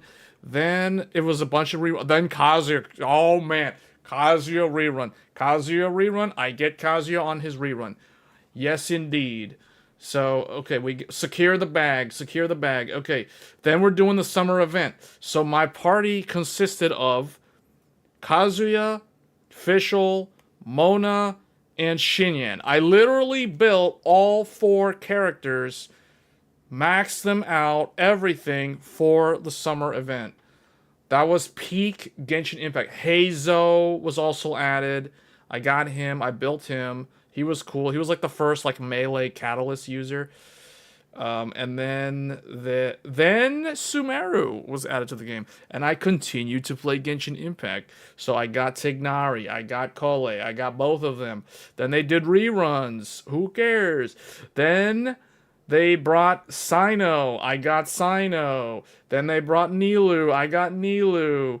Then they brought in the broken Dendro, Nahida. I got Nahida on her first banner. Then Yaimiko, I got her. I think I got her on the rerun. I can't remember if I got her on the rerun. I know I got Yaimiko at some point, because I know I have her. I just don't remember. I know I didn't get her on the first banner. That's all I know. So I may or may not have gotten... Oh, yeah, I did get her. I did get her because I also got the 4-star girl. The crystal ball girl. Yeah, I got both of them. Okay, so that's how I got Yaimiko. Okay. I always kind of wondered when I actually got her.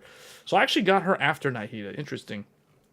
So then I kept playing the game. From Ashes Reborn. Faruzan and the Wanderer. I got both of them. Then I already had Ito. Then I got Ayaka's brother. So then it's like, okay, now I got Ayaka's brother.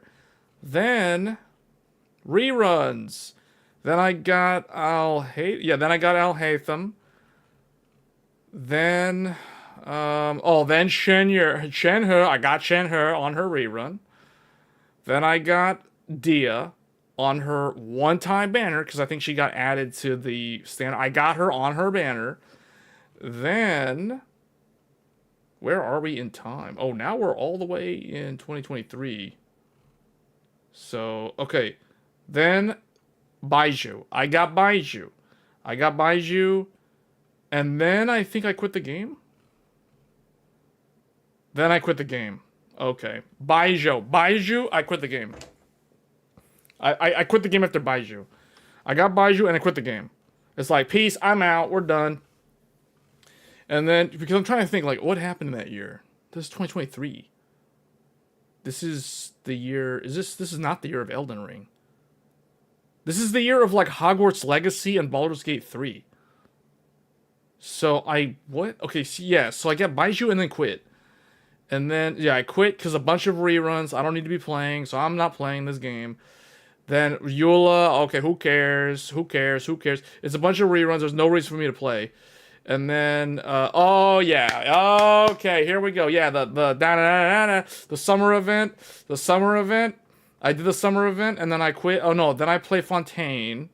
I get the twins. I come back, get the twins. Then I peace out.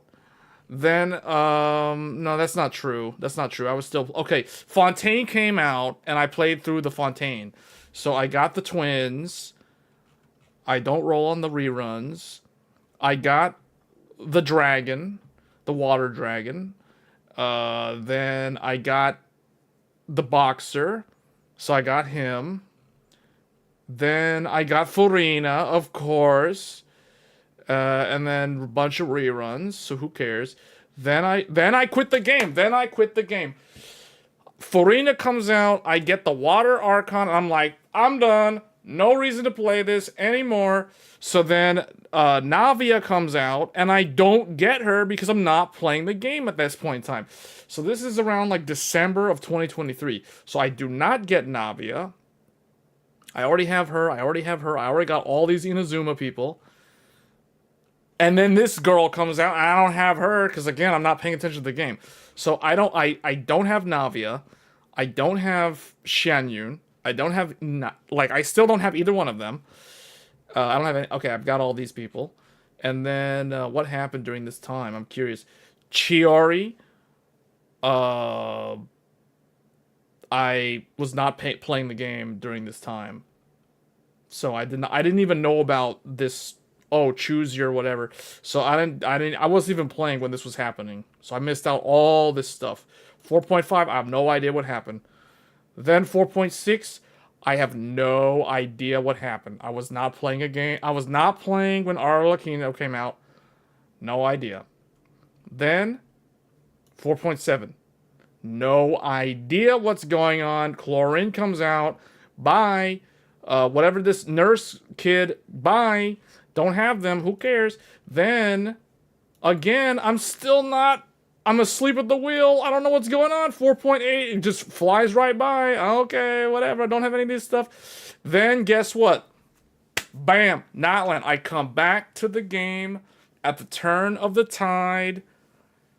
Literally, the tide comes in, and it's time. It's like Kawabunga, surfs up. Mualani, banners in. Get Mualani. I got Mualani. So I come back to the game. I get Mualani. I get the free Kachina. Then I quit the game again. So it's like, okay, Mualani's in. Get Mualani. All right, I'm done. Peace out. So I don't get Super Nintendo boy. I don't have him. Even until now, I don't have him. But guess what? Here's the thing. Then Shalonen comes in the game. Everybody is like, grab her while you can, because this is the best character in the game for the support people. So it's like, I wasn't paying attention. So Shalonen is in, and I'm like, Shalonen is Natlan. I don't even know what's going on in Natlan. All I know is I have a girl who can surf on the grass. So it's like, Shiori's in. I didn't have her. So guess what? When everybody goes and rolls Shalonen, I go and get Chiori. So I get Chiori on her rerun instead of Shalonen. So I have Chiori and not Shalonen. And then I quit the game again. Is that true? Yeah, then I quit the game again. Then, flying in the sky girl with the giant gun that shoots everything and seems super broken. Don't have her. I was not paying attention. I wasn't paying attention. So all this stuff, I have no idea. 5.2, I don't know. Then, that brings us to 2025.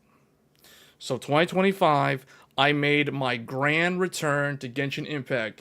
It was like the second time Gandalf said, I come back to you now at the turn of the tide. So I come back to Genshin Impact, and at this point in time, I had so many Primo Gems, because you guys know I was asleep at the wheel. I didn't have any of these people from like way back here except Mualani. So it's like, I don't have any Natline characters. And then it's like, oh, guess what?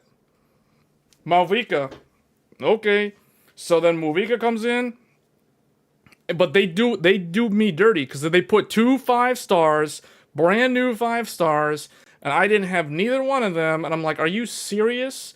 Are you serious? So then I get Moivika, then I get Silali, both of them together in the same, like, New Year's, whatever, celebration New Year's, get them on New Year's Eve or whatever it was. So I got both of these characters. So then I was like, oh, now I got an entire Natland party. I got Malvika, I got Silali, I got Mualani, I got the little girl that rides she has like Frieza's chair. You know, so I got 4 Natland characters. I'm like, okay, I got a full Natland party. I'm done. But then they're like, oh, hold up, dude. You can't quit yet. You can't quit the game yet. Remember all those Fontaine people? And they're like, oh, man, you got Arlecchino. Oh, what? Okay, so then I had to get Arlecchino. Then I had to get Chlorine. So it's like, okay, I got Malvika, I got Silali, I got Arlecchino, I got Chlorine. And I'm like, okay, that's 4 5-stars back to back. I'm like, dude, I am done with this game. I am done with this game. So after that, guess what? I quit the game. After this, I quit the game. Too many 5-stars, man. Too many 5-stars back to back. After I pulled Malvika and Silali, I was like, are you serious? They go and throw in 2 other characters that I don't have? So then I had to get 4 characters. 4 characters. In the month of January, I got 4 5-stars in 1 month. That's so stupid. I'm like, I'm done. I quit. I was so fed up with the game. I was like, I'm done. Goodbye, Genshin. Goodbye. So guess what? Then whatever this girl comes in, I don't care. I'm asleep at the wheel again like I normally am. Then I don't have this girl, this other girl, the 2 healers. I don't have them. I don't care. Whatever. Then Farina, who cares? I already have her. A boxer boy, I don't care. I already got him. Whatever. So then that brings us to where we are today. So I don't have this new character. I still don't have, what's her name? Cloud Mountain Shade, whatever her name is. I don't have none of those people. So that brings us to... Is that the current one? Oh, wait. The current banner has Shilonen? Are you serious? Shilonen's rerun is happening right now? Man, this game is so lame. They're gonna put Shilonen again and I don't have her? Dude. I don't care. I'm not gonna roll on her. Like I can't even roll on her. I don't have any primo gems. It's like whatever. I quit the game for too long. I quit after like the end of January. You know what I'm saying? That's why I told people on the stream like in January, I'm like, okay, January is Genshin Impact. February is Genshin Impact. Well, technically not really. Actually, is that true? Hold on. Oh yeah, it was, because it had Chlorine. Yeah, well, okay, the first part of February. Yeah. So, I know I quit Genshin Impact at the end of January. That's all I remember. So all these new people, I don't know who these people are. I don't know who this is. It's like I've never seen this character before ever. And then hold up, so Navia's coming in? That's another character I don't have. How convenient. They always do this. It's like I quit the game and they're like, "Hey, here's some characters that you don't have and here's some new ones that you also don't have." So you're telling me I need to come back in 5.7?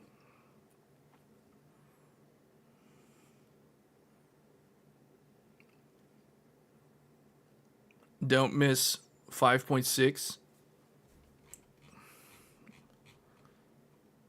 Hold on a second. So Shilonen is right now. Dude, I don't care, man. I can't get her. I don't have any primos. So, I don't even know. I think I probably have like 900 primos. I don't even know. It's been so long since I logged in. I'm pretty sure I got like no primos.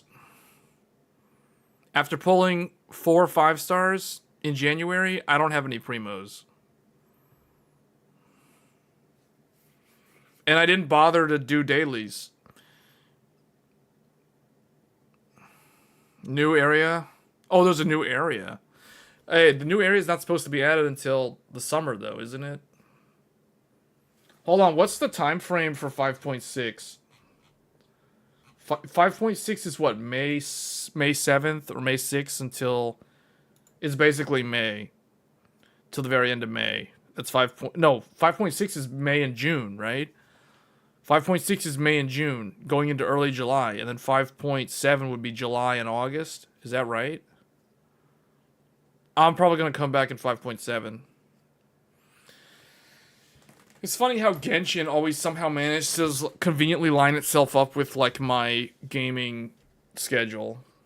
In certain ways.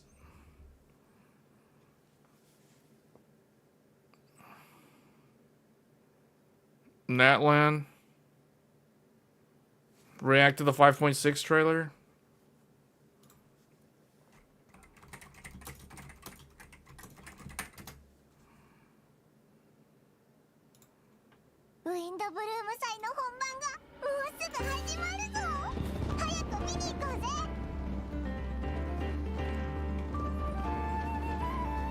Okay. どう？よかったでしょ？旅人いらっしゃい。シバルマラン A ランドファミリーに加わる準備はできた？グルメ系 A に出てくるみたいな超豪華なご飯も欲しいぜ。両選手、準備ができたようですね。Who was that? Who was that? できた？グルメ系 A Farina. Farina. I spy with my eye, Farina. Wait, why is Farina in Mondstadt? She's on vacation? Is she taking PTO? Wait, hold up. Who's this? Who's this? It's so obvious when there's a character and there's like a regular NPC. The character on the left is that same loser that everybody knows. Then you have the character on the right who is so obvious that she's an NPC that is not on a banner. But then there's this rando in the middle, and I'm like, who is this in the middle? This character in the middle, they do the camera angle in such a way to emphasize the character in the middle. So you know that this, it's like, hey, people who haven't been playing the game for a long time, check this out. There's a new character. It's just like pretty obvious. Wait, this is a hotel? This looks like, this is not Mondstadt, this is Fontaine. This is Fontaine architecture, isn't it? This looks like Fontaine. This is so Fontaine, man. Everybody's wearing Fontaine clothing. This is basically Clair Obscur Expedition 33. Fontaine and Expedition 33 are... I just came to the realization, maybe Verso's family lives in Fontaine. It's French. Maybe the outside of the painting is Fontaine. And maybe Yaimiko and Malvika accidentally burned the building and killed Verso? Maybe Genshin is somehow linked to Expedition 33? Both contestants have taken their positions. Then without further... Okay. Wait a minute, hold on. So the character on the right is obviously not a playable character. The character on the left is obviously a playable character.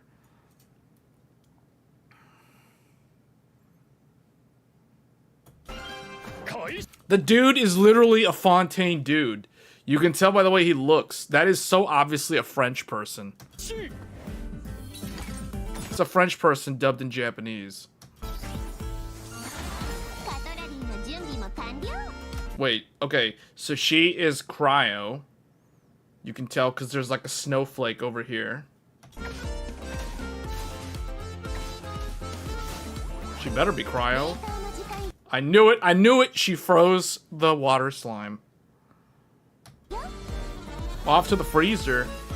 Wait, are they making Fridge an actual thing? With like a Dendro in the party? Because Cryo and Dendro... Cause remember when people started doing what's called Fridge builds? Where they would have like a Cryo and a Dendro, and then like the main DPSs would be in there. Because Cryo would also interact, but it wouldn't interact directly with Dendro.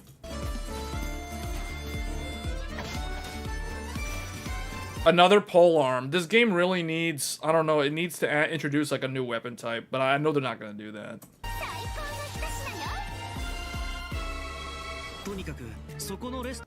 Hey, there's another character I don't have.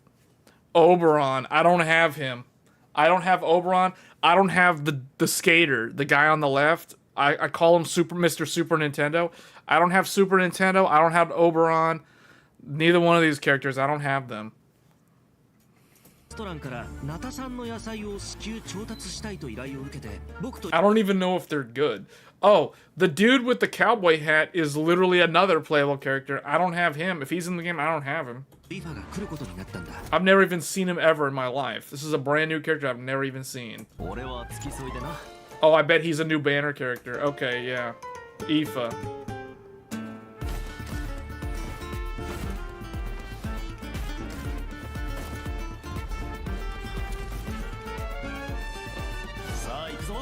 This is basically Genshin's version of Boot Hill.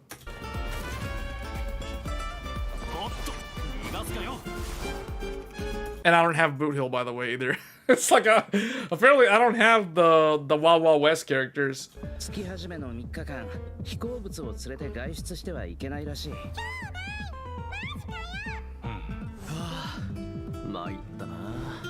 What's up with everybody being in Fontaine?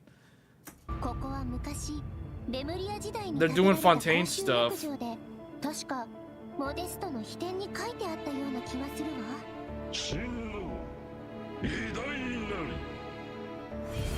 Premise.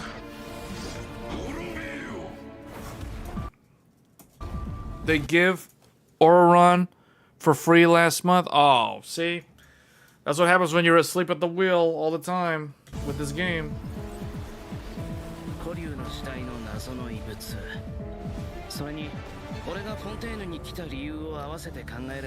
They're going to Fontaine.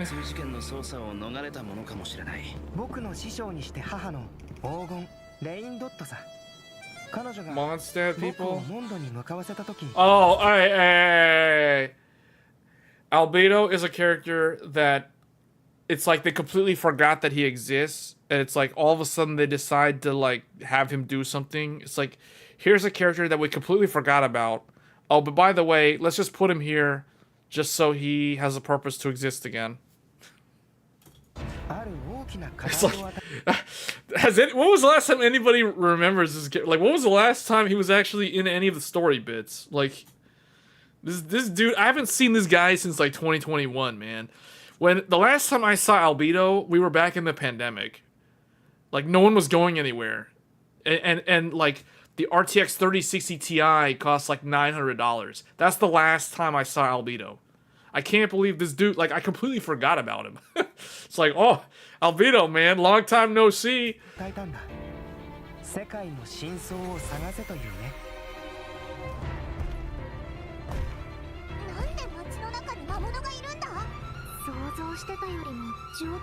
Man, what is this, Power Rangers Turbo? Like, they're gonna destroy the command center? There's like some giant, or is this Harry Potter, and the Deathly Hallows Part 2? Professor McGonagall needs to summon, like, the Guardians or something. Oh, look, it's the Guardians. She summoned them. It's the duo.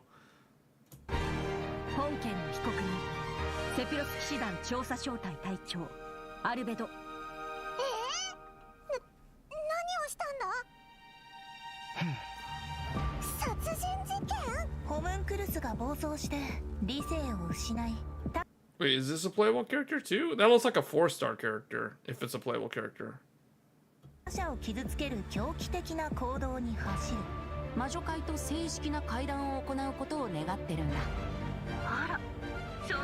he goes and what they're doing the Harry Potter thing. Speaking of Harry Potter, they're gonna be doing Harry Potter and the Sorcerer's Stone, go and play chess in the Chamber of Secrets.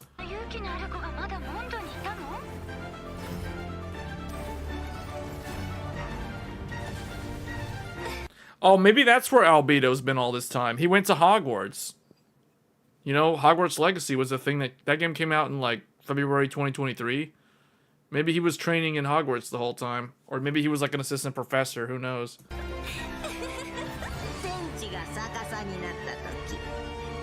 Because I literally haven't seen him in years. For real. Like, I'm being 100% serious. I know this sounds somewhat funny, but I literally haven't seen Albedo since like 2021.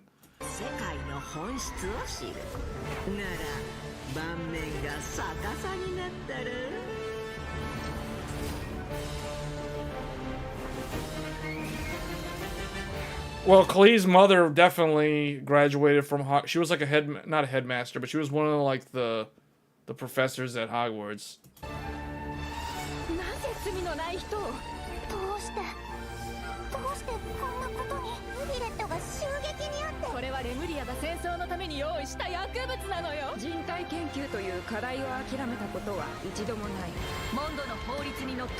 And this is long.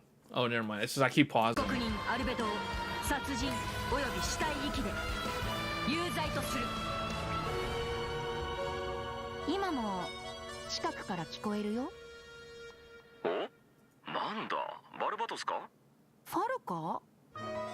Huh? It's a Mondstadt thing? It's a Mondstadt. Wait, hold on. What was all those cutscenes in Fontaine? There's like they're going to Mondstadt. That was interesting.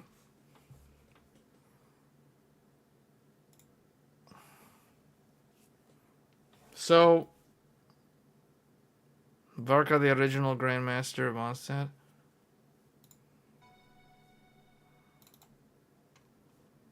Interesting. Wow. Yeah, but see, I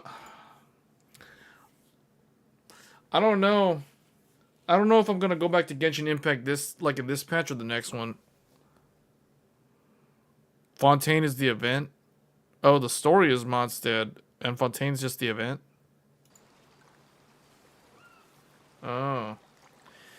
Yeah, I don't know if I'm gonna come back in 5.6. I might come back in 5.7 though. If 5.7 is a summer event, I'll probably come back in 5.7.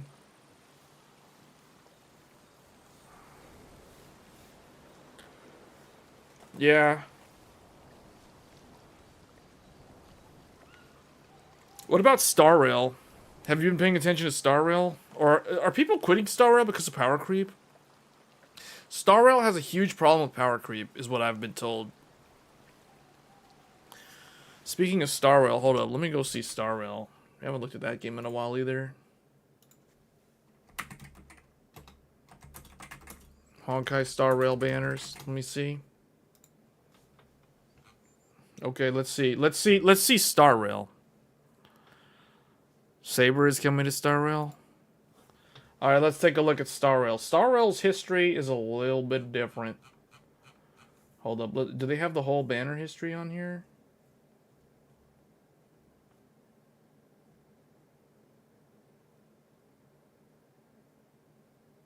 Oh, they have the 3.2, 3.1.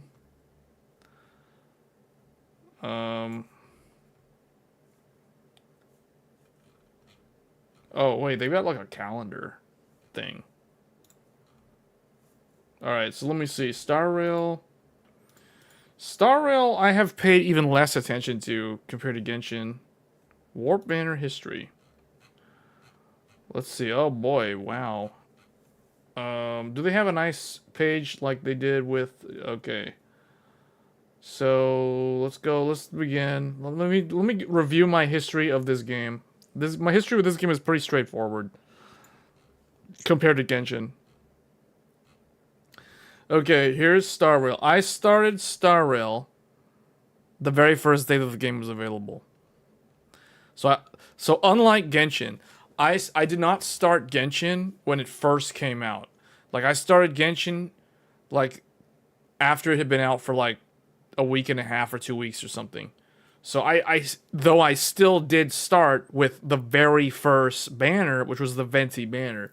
I didn't start on, like, launch day. I didn't even know about the game until, like, the game had been out for over a week. But this game, I did know about it when it came out. So this game, I literally started on the very first day, April 26, 2023. So again, this is the year of Hogwarts Legacy, Baldur's Gate 3, Stranger of Paradise, Armored Core 6, Lies of P, Lords of the Fallen. This was the big year of gaming. This was like the biggest year of gaming in the entire decade so far. So Star Rail came out in the year of year of gaming essentially. So I started on the very first day. I got Zila. I got her on her banner. Then Jin Yuan. I got him. Yeah. Then we got was it her? Yeah, wait. I got both of them. Then what's her name? Neptune's voice actress does the English voice of her. What is her name? I keep forgetting her name. Silver Wolf, right there in my face. What am I talking about? Silver Wolf. I got Silver Wolf. Then Lucia. I got Lucia. He was good. He was like the most broken healer in the game. I'm like, yeah, we got an imaginary healer. This is okay. So then I got him. Then Blade. I got Blade. Then Kafka. I got Kafka. Then Dan, Imbibitor Lune, yeah, got him. Then Fushuan, got her. Then I got the Mentor, Jing Liu, I got her. Then, did I get her? Yeah, Numdi, what was her name? Topaz. Yeah, I got Topaz. I remember now. And I think I quit the game around that time. Nope, I got Huahua. I got her too, so I was still playing. I was hanging in there. Then Argenti comes in. I get Argenti. I'm pretty sure I got him. Yeah, I did get him, I think, on his first banner. I'm pretty sure. Then Rame. I got her. Yes, I got her. And then, at this point, they're already doing reruns, I think. Yeah, they're doing, like, dual. Dr. Ratio was free. So literally nobody rolled on his banner unless they needed Kafka.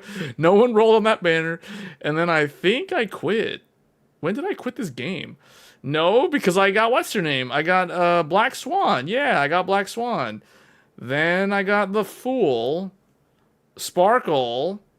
Then I got Acheron. Yes, I got Acheron. Oh my! What? I never quit the game. How is this possible? What?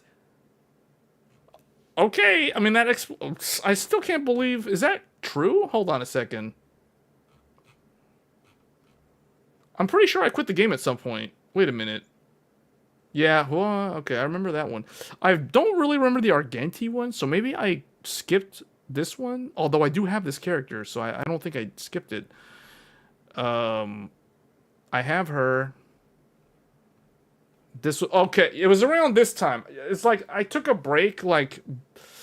Star Rail is kind of weird, because Star Rail, I didn't really, like, quit it for a long period of time, for a very long time. So it's like, this makes sense. So yeah, I have all these characters. Then, Black Swan, I have her.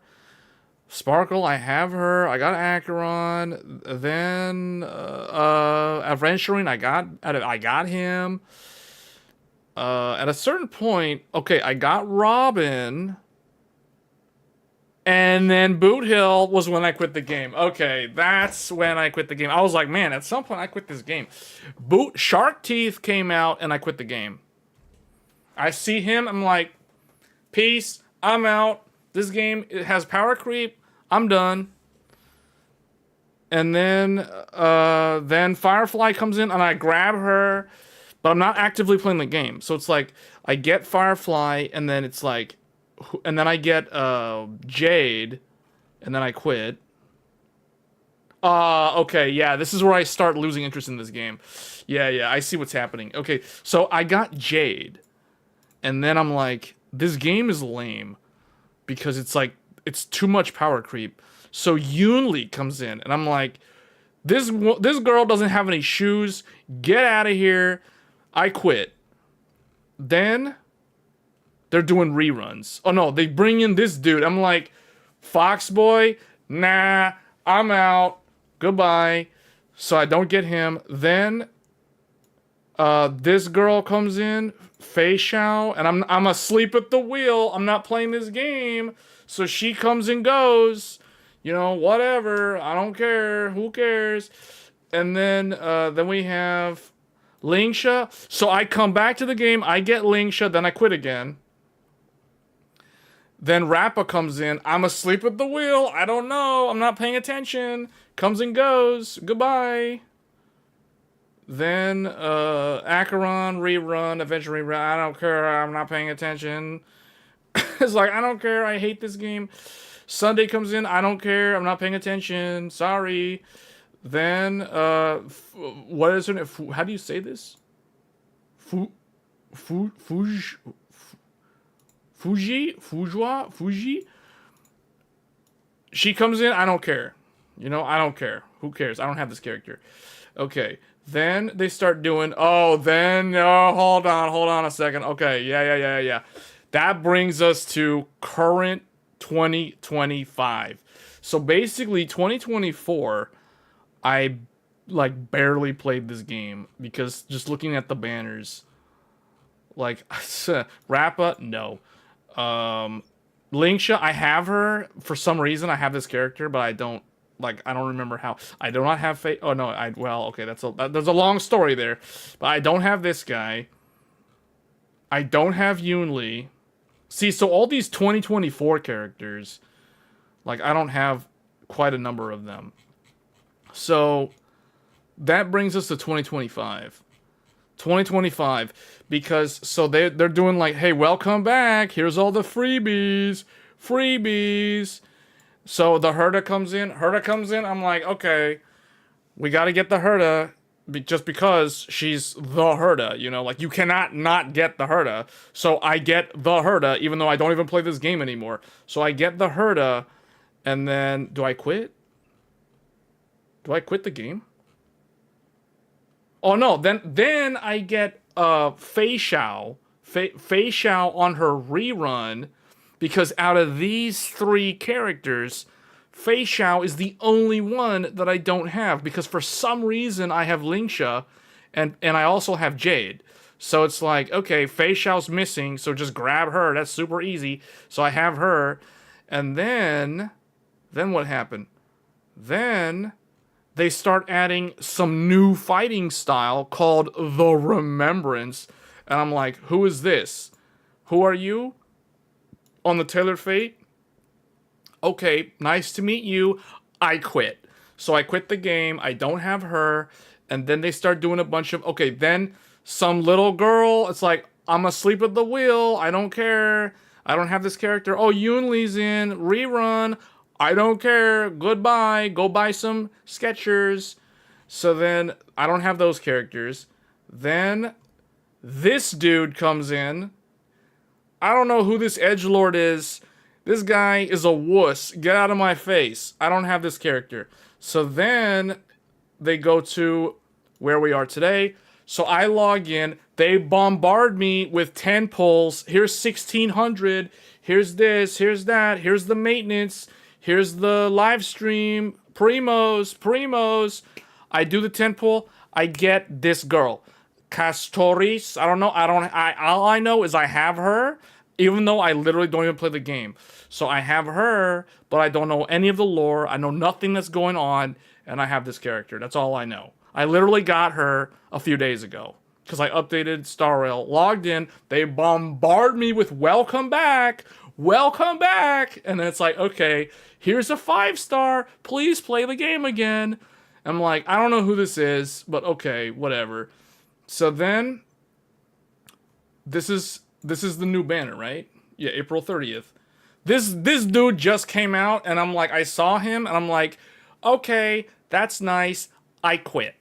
So that's basically my story. That's my history with Star Rail. So I basically played Star Rail. The combo breaker of Star Rail was Boot Hill. Boot Hill literally made me quit the game. Because it's like, I was going, it was like banner after banner after banner. It was like banner here, banner there. Then all of a sudden, was it Boot Hill? Where's Boot Hill at? Where's that Boot Hill?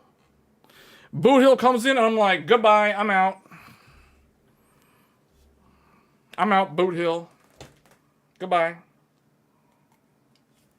Because up until Boot Hill, I literally got like every single character. I literally had every single character until Boot Hill came in. Then I'm like, I'm out. But then it's funny because it's like after Boot Hill, Firefly comes in, I'm back in. It's like I get Firefly, then I quit. Then it's like, oh, Jade. Wait, no, was this the rerun? No, that was a new character. I got Jade. I remember I got Jade. Because she's one of the IPC. So I'm trying to collect the IPC members, that's why. So Jade was there. Okay, it's IPC. I see IPC, I roll. Then I quit. Yunli, definitely I quit. Then this rando, I quit. I stay quitted. Then Fei Xiao, I also continue to stay quitted. Then Lingsha. So see, here's the thing with Genshin. Like I quit, and then like a few months later, I log in just to see what's going on, and then I grab Lingsha. Then I quit again because Rappa came out like right after her, and I was asleep at the wheel. Goodbye. And then they start doing reruns for a while. So I mean that's a good time for me to not play these type of games. So Sunday comes in, completely was unaware, so I don't have him. Fujua, I don't have her. I completely like missed these characters, just not from paying attention. Then the Herda, because see, here's the thing, like everybody was talking about the Herda, and I'm like, what's so great about Herda? I built Herda like when the game was brand new, you know, like the time to twirl, kuru, like that thing. I built Herda. Like, why is everybody making a big deal about Herda? Is there like some new meta build with Herda? I log in and it's like, wait, Herda's got a hat, man. Herda's tall and she has a hat and a staff. It's like, okay, now we have to go back to this game to see what's going on. So I got the Herda and then I quit. I literally got Herda and then quit, and that was it. And that's basically it. So I haven't really done anything with this game in forever. At least since January, because the Herda was January, and then I quit the game. So, yeah. But somehow they're like, hey man, here's like 10 pulls, here's 10 more. Oh, by the way, here's the maintenance stuff. And then I rolled and I grabbed this girl, and I'm like, okay, can I quit again? So I just quit again. So I have her, and it's like, Actually, we can probably log into Star Rail since we're on the topic of it, and there's really nothing for me to do in this game right now. So let me just quit out of this. Unless I have to update the game. If I have to download an update, we're not going to be playing Star Rail. Hold on, let me see if we can log in. Oh, wow, it is updated. Okay. Did you watch the trailer for Age of... What is that? First ever Indian AAA game? Does it have, like, music or something that's going to get copyright striked or whatever? Because that's my only concern with watching trailers is, like, if they've got music that,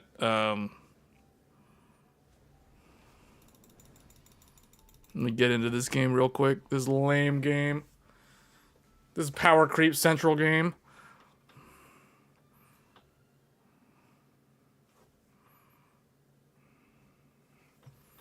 Yeah, oh man, I'm supposed to be logging in because they're saying like, hey, log in for 7 days and get all this stuff. That's how they get you, man. That's how they get you to come back. Okay, see, hold up. Let me show you guys. Check it out. Oh, wait, I gotta switch the game. Oh, wait, am I not gonna be able to show the game? Oh, you know what? Star Rail's lame like that. This game, it doesn't like display properly. Oh wait, never mind. I guess I can do it this way. It's because I didn't run OBS as administrator, so it's like I can't capture it normally. I have to do this. Okay, so this is the new girl. Like I told you, I'm not making this up, man. So here it is. Yeah, I'll look at that trailer in a second. So it's like, this was my last party. The Herda and Jade, because the Herda and Jade were like broken. And then Lucia's just in here because of this girl, essentially. Because, and now that I think about it, I'm like, it's good that I got her when I did, because she's literally the only remembrance character that I have. So you can see, this is my remembrance character. And other than that, let's go through this lineup. So I've got this rando. I've got him. I never built them. They're both level 1. Gallagher's level 1. She's level... I've used her like when I was new to the game because she was one of the like characters in the banner that you randomly get. Same thing with Sampo. Same thing with Arlen, Pela, Serval, Hook, March 7th, Asta, Branya. Branya's one of the original 5 stars.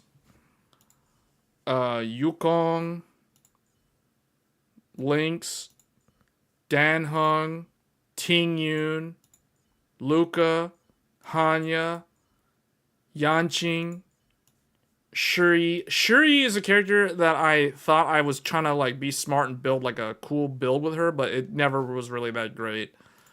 Herda, same thing with Herda. I always wanted Herda to be like super OP to prove people wrong, but it never really worked out that well. Gwenifin, Natasha, Sushang, one of the best early 4-star characters in the game. Welt, Imbibitor Lune, Adventurine, Dr. Ratio, the Traveler, or the Trailblazer is in the game as well. And I'm using him as the Harmony because that's as far as I got in the story. I know he has a remembrance form. I don't have the remembrance unlocked because like I said, I quit the game. Silverwolf, haven't used her. I haven't seen this character in like years, I guess, since the game. This is the first year of the game. Zila, Fushuan, Sparkle, Blade, Hua Hua, Fei Xiao, Black Swan, Kafka, Jingyuan, Bailu, Acheron, which I always thought Acheron is like the most powerful character in the game, but apparently the power creep is so bad that even Acheron isn't top tier anymore. When I heard that, I'm like, yeah, this game's got serious problems. Japard, one of the original 5s, just like Bailu. Jing Liu. This is another character that I always wanted her to be like the most powerful character in the game, but power creep is such a problem in this game. Ranmei, Himiko, Topaz, and Numbi. I told you, Lingsha, I have her. I don't even know. It's like, I have her, even though I wasn't even playing the game when she was in the game. Firefly, Clara, Argenti. I think I'm pretty sure I got him on his rerun. I don't remember getting him on the first banner. Robin, Jade, Lucia, and here we are. So, yeah. It's like, oh, I need to log in and do the thing. I need to grab the like welcome back stuff. Oh, look, here's more stellar gems. Oh, I'm supposed to be logging in and I've completely forgotten to do it because it's like it's like a welcome back thing, claimable rewards. Yeah, man, I'm supposed to be logging in. I'm so dumb. I keep forgetting to do this because this is what I do. I don't play the game, then they're like, oh, welcome back. And it's like, okay, I log in. I don't play, but I log in, claim the freebies, and then just like, I'm not playing the game, but it's like, I'm getting the freebies. You know what I'm saying? So it's like, I need to be logging in to get these. So I definitely need to get these. So, yeah, it looks like I only got like 15 days or whatever to keep logging in and getting the stuff. Yeah. So wait, who am I actually missing? Who do I not have? See? You can never win, man. Gacha games, they'll always win. It's like how they say in poker, like the house always wins. There's no way to win. They keep adding more characters. It's like you'll never be able to keep up. Do you have any other content ideas about PC tutorials or streaming tutorials or building walkthroughs? You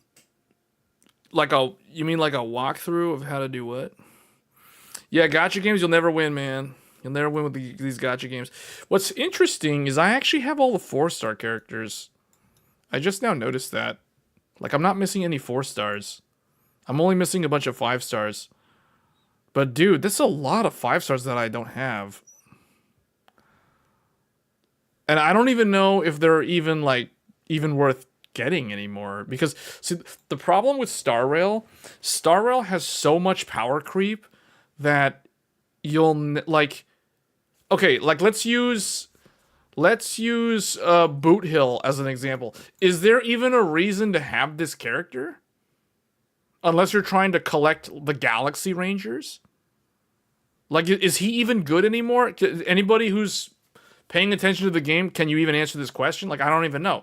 Like, I don't even know if this character is even worth getting. This was the first character that made me quit the game. That's why I'm calling him out. Because I quit the game when he was on banner. The second time I quit was when Yunli was added. When she was added, I'm like, okay, I'm out. You know? So, is she even good? Like, is this character even good? I have no idea.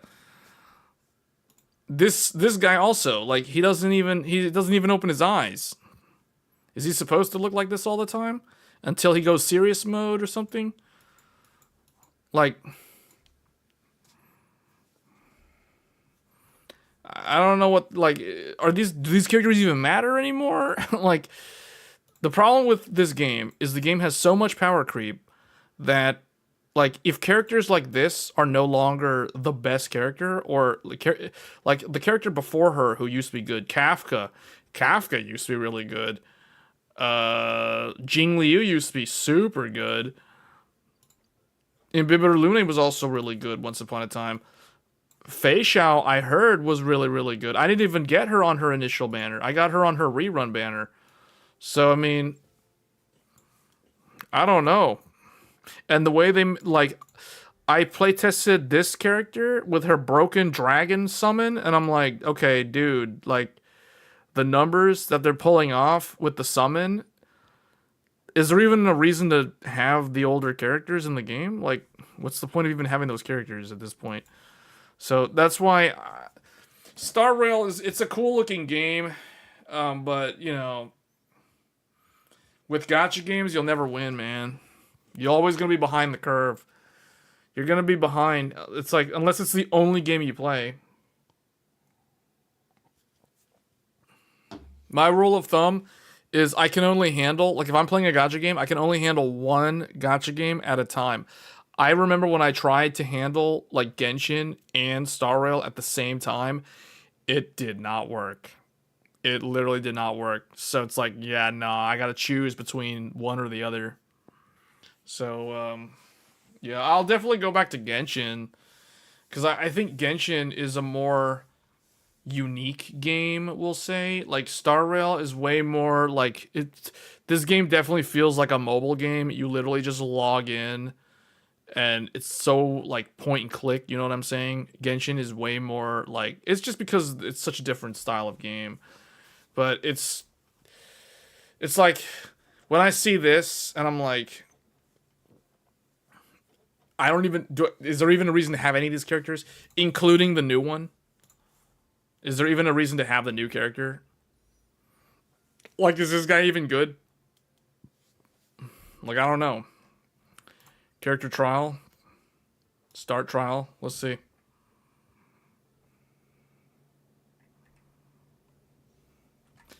Implement up to 7 weaknesses on multiple enemies when attacking. When allies attack... Oh, no, that's her. Wait, the herd is in this group? Wait, hold on. How do you turn up the audio? Like, why is the audio so low? Hold on.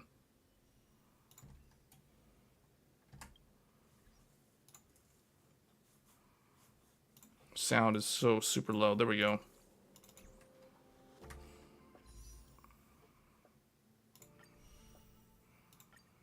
Gotta get those 20 Primo gems. Implement up to 7 weaknesses. Hey, he's got that Dainsleif style going on. This is an interesting area for a trial. This feels very Genshin Impact. This feels very Fontaine. Watch this magic trick. What does this do? He can implement up to 7 weaknesses. Watch this magic trick. Terrified.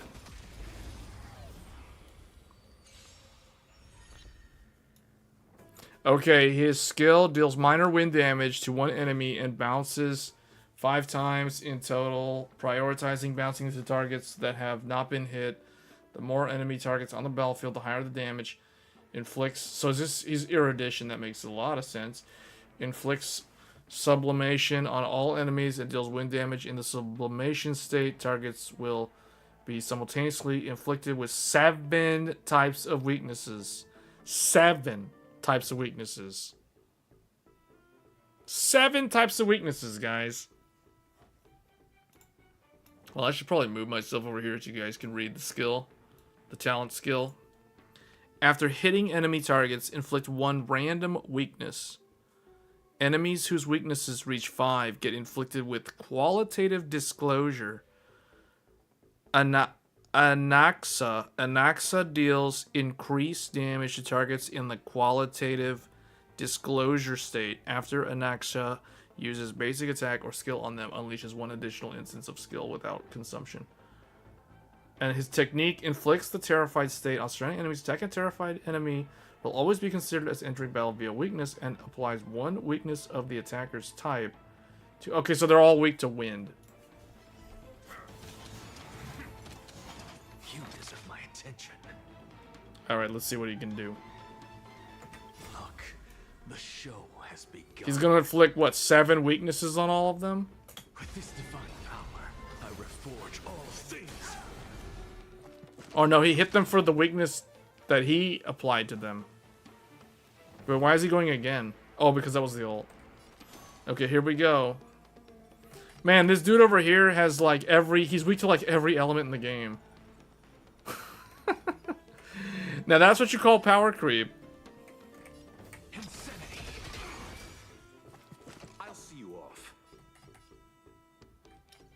Lucia.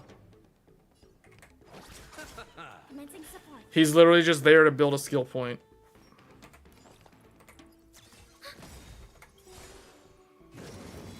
Impressive. Enemy data secured. Net markers activated. Time for a good old counterattack.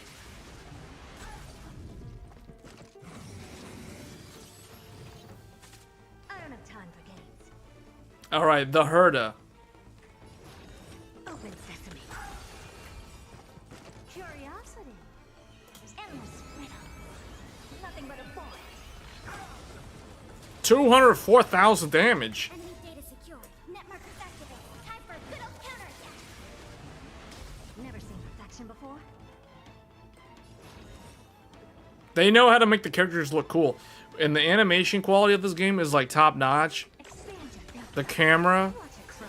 the camera control. Dude, you can tell this game, just by looking at this game, I can tell this game has very high production values. With this divine power, I reforge all things. Look at that.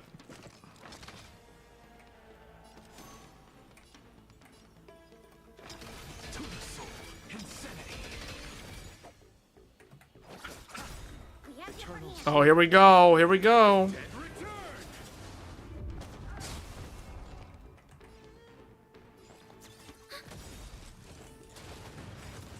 Enemy data secure. Net markers activated. Time for a good old counterattack. Open sesame. It is kind of weird though. Like, this is erudition character.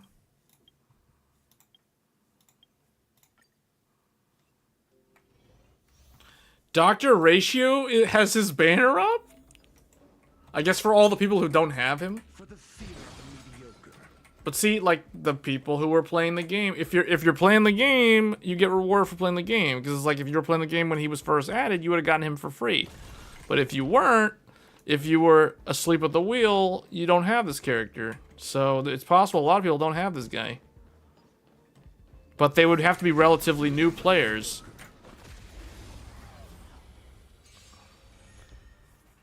Okay, so this guy, no one cares. I mean, he's not a new character. All she does is sing. Just do your singing. It's like, go stand over there and sing. Alright, we'll see you later. Sure, I'll play along. You know what's interesting? When they added, the Remembrance style. The Remembrance style has, like, the ability to summon effectively like another party member, like a sub-party member. Topaz and Numby is kind of like, that character predates that style. Because Numby is effectively, well, I guess you could look at Numby as kind of like her weapon. Expedition got a graphics update. Low risk, high reward. Liquidation. Hedge your bets. Well, we started talking about gacha games, and this is what happened. This is the result of, like, going off track, getting sidetracked, going off on a tangent. I'm asking questions. I'm asking questions. Okay. Here we go. May song bring us victory. Oh, she stopped her singing, and we're out of skill points. Let the valuation begin. Okay, see, like, this character, she came out before Remembrance characters. So, her, like, the style, though, is almost like two characters in a way, sort of. Go Nappy. The market is unpredictable. Right. Investing in victory means playing the long game.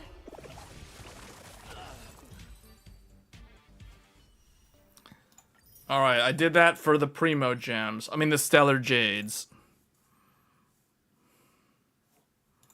Did I get anything? No, that's a special event. We're not doing that. Yeah, see, so I gotta log in. So hold up, let me think about this for a second. So Sunday, Monday, Tuesday, Wednesday, Thursday. So if I log in every day for the next 5 days, I can get, what is this, 10? Is this 10? Wait, no, that's more than 10. 2, 4, 6, 8. This is 20 pulls? Dude, we are so doing this. That doesn't mean I'm coming back to this game, but that's how I rack up all those wishes without even... So I will give Star Rail the benefit of the doubt in the sense that, like, even if you don't play this game actively, like I don't play this game actively, as long as you, like, still, like, keep track of the game, you can still see, like, you can still do the things, like, we can do this, dispatch again, get the Primo gems. So you can still collect Primo gems, just logging in and doing the bare minimum stuff. And if you play the game for years, like I've been playing, well, okay, I quit the game, but if you keep up with the game perpetually over a long period of time, you will still accumulate a large character roster. So that's the thing about these type of games. But if you don't, and you succumb to FOMO, then you'll end up, I don't know, you'll end up either not enjoying the game, or you'll have to spend money on the game, or you'll just spend like way too much money in the game in some cases. So that's sort of the reality of these type of games. Like that's their whole business model is I won't say their business model is flawed, but I think it's very anti-consumer. Your friend is free to play, and he has most of the characters, but he plays every day. Yeah, that's what I'm saying. Like, that's what I said. Like, as long as you keep up with the game, like, okay, if you play the game every day, then yeah, it's relatively straightforward in terms of you will have a large character roster. Like in my case, like we went through my entire history. I played this game every day until Boot Hill. After Boot Hill, I stopped playing the game every day. And that's why I still do have a relatively large roster of characters.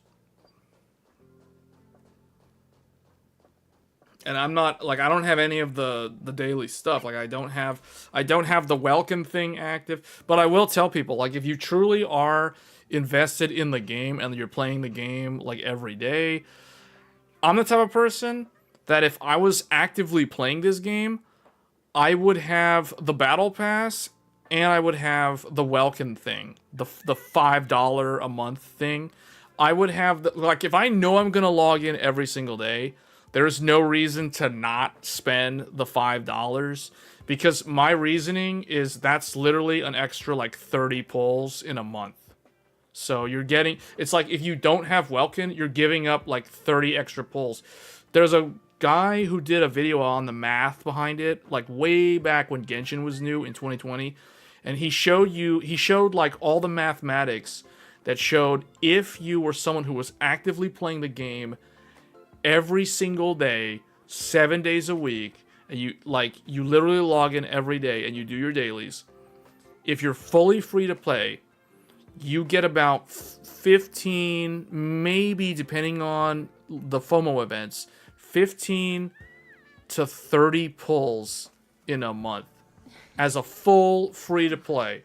But if you spend $5, and I'm going to sound like a salesperson by saying this, but if you spend that $5 on the welcome, that literally nearly doubles your monthly pull count. So it's like if your maximum pull is like 25 to 30 pulls in a month as a free to play, and you know you're logging in every single day, by spending $5, you literally double your pull count.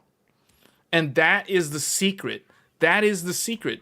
That's how I have the giant roster of Genshin Impact characters that I have. That's also the secret how I have like all these characters in this game. The secret is to spend the $5 a month. I call it the subscription fee. And I'm someone who comes from like World of Warcraft and Final Fantasy XIV. Those are old school subscription-based MMOs. So to me, like, it's a no-brainer. Like, if I'm going to play this game every single day just to do dailies as the bare minimum, that extra 90 primo gems that you get from the Welkin every single day, that literally doubles your pull ratio. So if you were as a free to play, if you were doing 30 pulls a month, if you were saving up 30 pulls a month, regardless of whether you were spending the pulls on a character or stocking them up for the future, by spending $5, you get 60 pulls a month. And that is the secret. That is the secret method to build a giant roster with like very minimal effort. Because it's like, you don't have to, like in the case of Genshin, you don't have to go and like run across the entire map. Well, I mean, technically you do, if you're doing the story. You get all the primo gems. But if you spend on the Welkin, you literally double your pulls. So he showed like best case scenario, you're doing 30 pulls a month as a full free to play. But if you spend $5, you get 60 pulls in the same month. So like that's to me, that's a good deal. If you're seriously invested in the game. That's the secret. That's the secret how to get like the big character ratio. The other thing too, the other secret is never, ever, ever roll on the weapon banner. Like, pretend that the weapon banner doesn't exist. Like, this thing is a figment of your imagination. It doesn't actually exist. That's the other secret. Like, you only roll on the character banner. You never roll on the weapon banner. And you spend the $5 on the Welkin. And that is the secret method to basically get every single character in the game. Because there were moments in Genshin Impact's history where I literally had every single Genshin character in the game.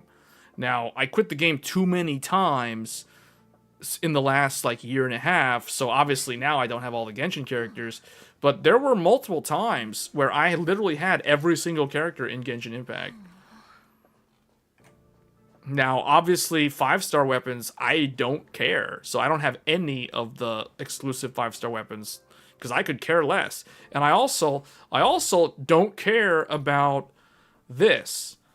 Constellations are a complete joke. Like, no one cares. It doesn't matter. Like, no one cares about like how much damage you do. Like, that's a complete waste of money. That's a waste of time. So it's all about like building the collection. But again, it depends on like what somebody values and what they're trying to get out of the game. Like if you're simply just trying to play the game, enjoy the story, the gameplay, the characters, like who cares about the constellations? Who cares about the weapons? Like literally no one cares. So those things don't exist. Like they literally don't exist. And if you play the game long term, you're going to end up with like 4-star characters that have like, you know, all their constellations. Because you play the game long enough, you're going to end up with, you know, a bunch of 4-stars that just have constellations. You know, like in my case, I've got a couple here that have like fully maxed out constellation. Or I guess in this game they're called eidolons, but whatever. Same thing. So the secret is ignore eidolons / constellations, ignore the 5-star weapon banner, and spend the $5 on the Welkin, and you will basically end up, if you play the game all the time, you'll basically have all the characters in the game. It is a mathematical certainty. It's been proven mathematically. So, and that's minimal spend, but that does require you to spend the $5 every month on the Welkin. So it is not free to play, but it is an easy method for a low amount of money. Like we're talking like $5, guys. Come on, like $5 doubles your pull ratio. Like to me, that's a no-brainer.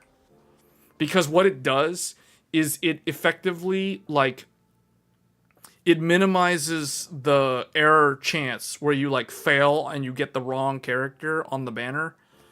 Because of that extra 30 pulls, it reduces the error from negatively impacting you. You know what I mean? Because it's like here's a try again thing, effectively. So let's count something, say like a game is $70 for one-time buy, but gacha games are free to download, but you can buy Welkin for 14 months. Yeah, kind of similar outcome. Yeah. Yeah. Exactly. Exactly. I mean, that is how I have the character roster that I have. Because people have always asked me, like the few times that I've streamed this game, they're like, well, I mean, or not this game, but like with Genshin in particular, they're like, how do you have all those characters? I'm like, well, it's called, you spend the $5 on the Welkin when you're actively playing the game. That's the secret method. That's literally the secret that no one ever talks about. Because it's like, people think, oh, you got a whale in the game. That is not true at all. Like, you can do that, but that's only if you are, like, FOMO, and you absolutely need a character, and you haven't been playing the game every day. You know, those things in the shop where you can, like, buy Primo Gems, that's for people who do not have patience, and they do not play the game all the time. I mean, I guess technically people who play the game all the time could also do that. But that's really the whale, we'll call it the whale spending, is really people who are trading their money, or they're trading time for money, or money. No, they're trading their money to save on time. That's basically what it is. It's always time is money, as they say in economics and business. So it's like, if you play the game over a long period of time, you're going to get rewarded with acquiring, you know, your entire collection of like characters and stuff. But if you don't have the time, you can always just spend money to save the time. That's effectively the whole business model behind it.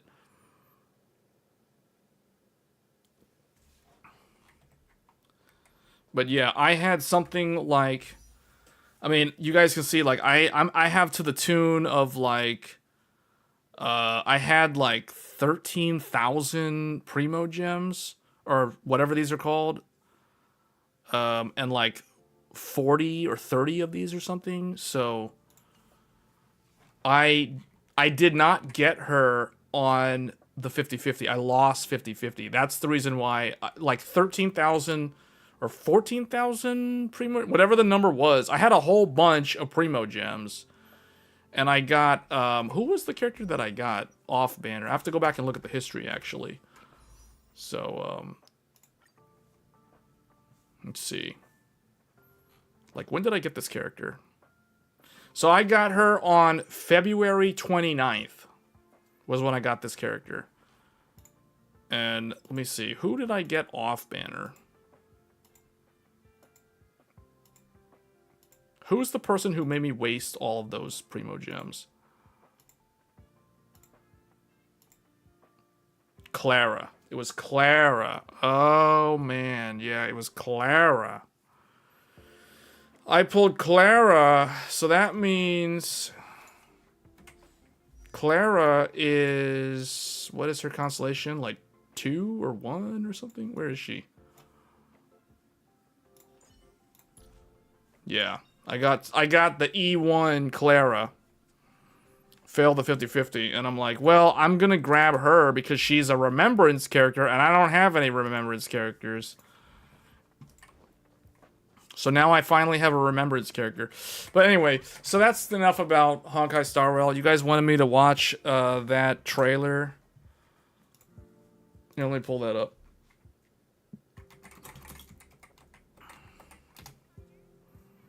Age of Barat official trailer.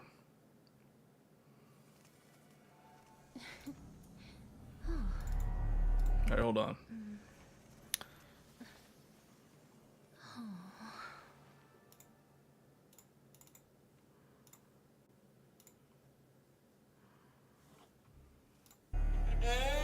Wait, why is it not showing up? Oh.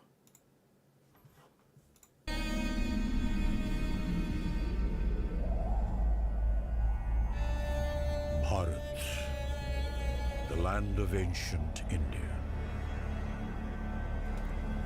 A blessed land of noble heroes and glittering cities. Man, I feel like, what year was it? Was it 2022? 2021, actually. So the very end of 2021, Final Fantasy XIV Endwalker came out, and Endwalker had a region that was inspired off of the Indian subcontinent. Then, in 2022, Genshin Impact introduced Sumeru, which is also heavily inspired by the Indian subcontinent, but also not just the Indian subcontinent, but that whole region, like from India all the way west to like Iran and the Middle East, like that whole section got a lot of representation in Genshin Impact. Was it 3.0? Yeah, Sumeru, the Sumeru arc. So I feel like it's nice to see this, but I'm just saying, like, 2021, well, okay, granted, the very end of 2020, we'll just say 2022. 2022 was when we started seeing modern games show, like, game worlds that were inspired by this part of the world. Sumeru has Indian stuff in it, and also Endwalker, Final Fantasy XIV Endwalker, they did it, they were before. That was like late 2021. It was December 2021. But where heroes rule, I mean, technically, Monster Hunter Wilds does too, to some Where extent. wealth is plentiful, plunderers will pillage.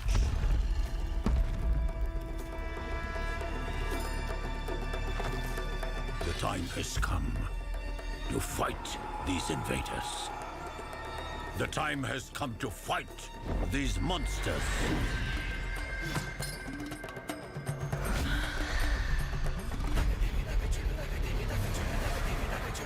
Hold up, is this UE5?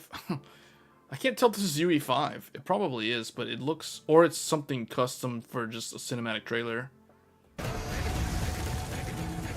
The time has come to fight the demons.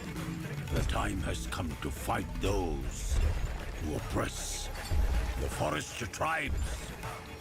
The time has come to declare war. It's time for you to join the army of heroes.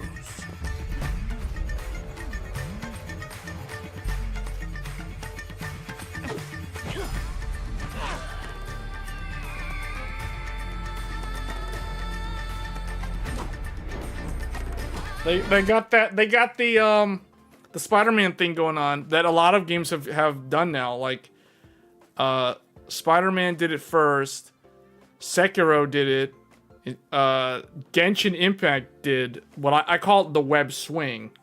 They got web swing in here, which is cool. That's cool.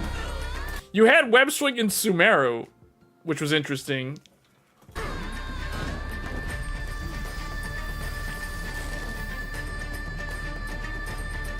The weapon buffs is very much like the Souls games. Okay, that was a viewpoint from the monster. You fight monsters like in Monster Hunter World, Monster Hunter Wilds.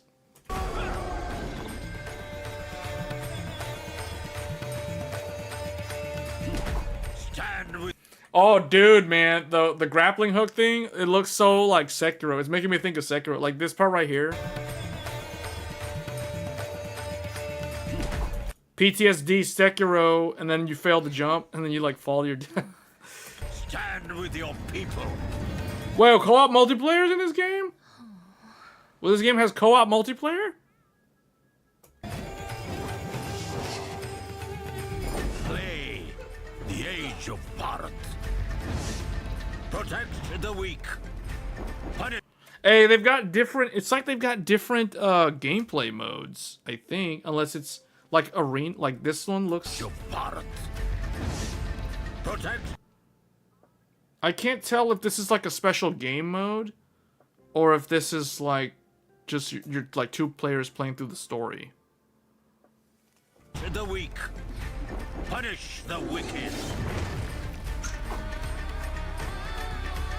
Oh man.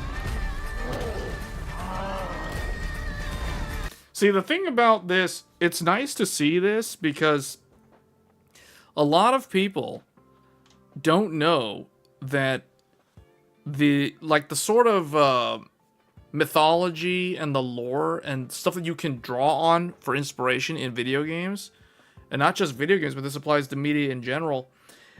India has such a treasure trove of like so many different, it has such a deep history of so many interesting things in terms of like legends, stories, religion. There's like just so much there to unpack that it's finally we're starting to see developers look at that part of the world for inspiration, because it's not like it was never done before. Like, Capcom has utilized stuff from India in some of their games in the past, but it's rare. It's not like the first thing that you'll expect to see in a game.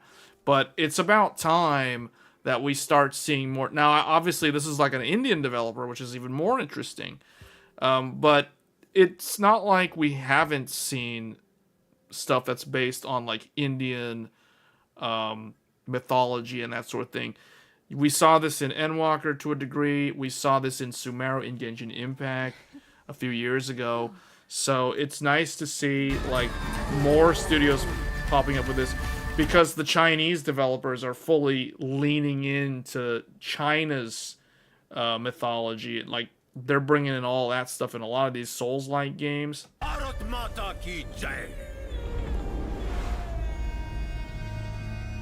This could be another like really good game, similar to what we saw last year with Black Myth Wukong. The fact that this has co-op multiplayer is very ambitious, because to develop multiplayer is adding a whole nother level of complexity to the video game that a lot of the gamers don't even think about. Like, to make a single player game is one thing. To also make a multiplayer component for that game is like a whole nother difficulty in terms of challenge, because now you have to add the networking infrastructure. Now you have to add, like, you have to have people who know how to deal with server infrastructure and how to connect the players together, and the net code involved with counterbalancing latency and lag and how far the players are apart from each other. Like, man, that just makes making the video game way harder. So the fact that they're claiming they're going to do multiplayer as well, that is very, very ambitious, because that is something that we do not see in a lot of these Souls-like games from the Chinese studios. Most of the Chinese games that we've seen thus far have been single-player experiences. I'm not counting gacha games. Gacha games are completely different. They have a completely different budget. They have a completely different structure. They're managed differently. They're in there for the long haul. I'm talking about games like Black Myth Wukong in recent memory, in terms of their single-player focused. They have a strong narrative. They have rock-solid gameplay. If this game can pull that off, but then also bring in a multiplayer component, you know, that is awesome if they can do that. But that is very ambitious. To claim multiplayer is to establish a very ambitious goal in terms of making a game like this.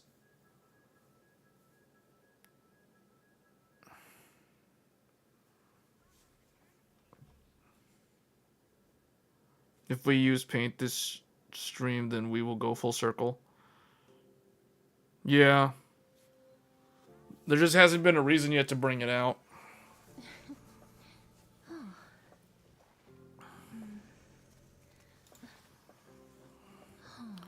It's a very ambitious game. It looks like, so it's probably, a game like this might actually come out on PlayStation 6, now that I think about it. So PlayStation 6 should come out in the fall, in the holiday season of 2027, guys. So it's like 2.5 years away. It's just some kind of like, I don't know. I'm not like saying that's absolutely true. But if you go by the history of the console generations, we should see the PlayStation 6 sometime at the tail end of 2027, if not sometime in 2028. Late 2027 will be the earliest that we'll see the PlayStation 6. But this is the type of game that it's early in development right now. It's not going to come out next year, I can tell. They're in pre-alpha, so they're going to, like, next year... They probably... Pre-alpha, they probably have the entire stories written already. They're probably trying to, like, voice cast and stuff like that at this point in time. If I had to guess, from a development standpoint. So they're gonna... A game like this will probably come out... At the earliest, it would probably come out sometime in the second half of 2027. Otherwise, it's definitely going to come out sometime after that. More likely, it'll come out like 2028 at the earliest. So it's like another 3 years. So I don't know what their budget is like. I don't know how big their development studio is. Just to put things into perspective, Expedition 33, that game, it took the development studio about 5.5 years to make that game. So, and that's a small little studio of like 30-something people. So it took them 5.5 years. That's like half a decade. Half a decade to make a Game of the Year contender. So think about that. So if this game is in pre-alpha in 2025, and we're almost halfway through 2025, you know, this game probably started development at sometime, I would say, in the end of 2023 or so. So, which is about 2 years. It's like 2 years into development now. So it's probably going to be done in like 3 years. So, and that puts us right around the PlayStation 6, 2028. So I'm going to say this game at the earliest will be sometime in the second half of 2027. But more realistically, if they're going for like a really, really polished game like Expedition 33 and a very ambitious game with multiplayer as a functional aspect of the game, this is more likely a 2028 time frame in terms of the targeted release from the development team, if I had to guess. So that's my educated guess, knowing what I know about game development and timelines. Because a lot of people don't know, like, people are like, oh, why? It's like, oh, like, for example, GTA 6. GTA 6 has been in development for, like, a decade at this point. So, yeah, I don't know, man. Some of these games, like, I feel like their budgets, their teams are so big, and it's so, like, bloated, that it's... To take 10 years to make GTA 6 is pretty terrible, to be honest. And now we're hearing that it isn't even coming out this year. So GTA 6 is coming out next year, is what I last heard. Which is good news for Expedition 33, because even if GTA 6 was coming out this year, I would probably just still vote for Expedition 33. At this point, the only game that I think has a shot at also winning Game of the Year is potentially Death Stranding 2. But Death Stranding 2 is, like, Kojima's games are always so, like, they're just so complicated to understand that I think that kind of works against it. So, we'll see. GTA 6 is what, next year? GTA 6 release date. It says Grand Theft Auto 6 release delayed to May of next year. Like everything, there's like articles all over the internet saying that it's delayed until May of next year. So, and everybody who hears GTA 6, they automatically assume that game's gonna be Game of the Year. I don't know. Like, all I can say is large Western development studios have not had a very good track record with releasing, like, polished AAA games that are worthy of Game of the Year, if that makes sense. So, not saying that GTA 6 is going to be a terrible game, but Western developers in recent years have not had a very good track record if you look at, like, what games actually end up winning.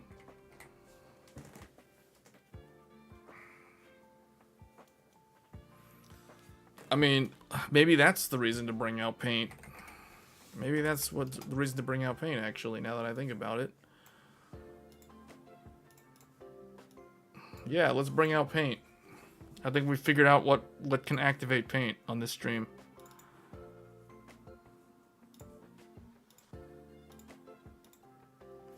Okay.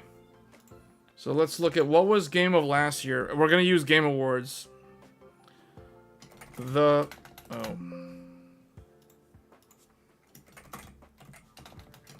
Game Awards. So let's go. We'll just go in reverse order. 2024. Astrobot. I don't agree with it. We're just going to go with what won. Astrobot.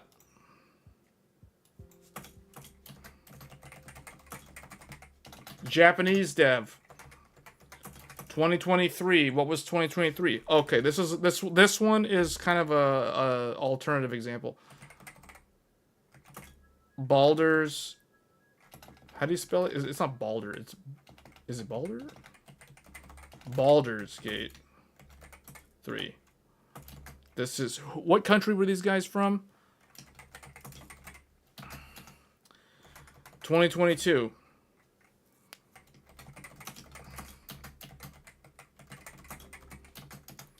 $2021.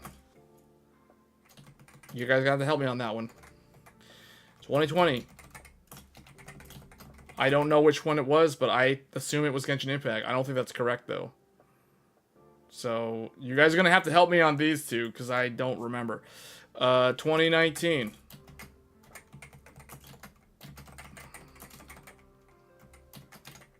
$2018.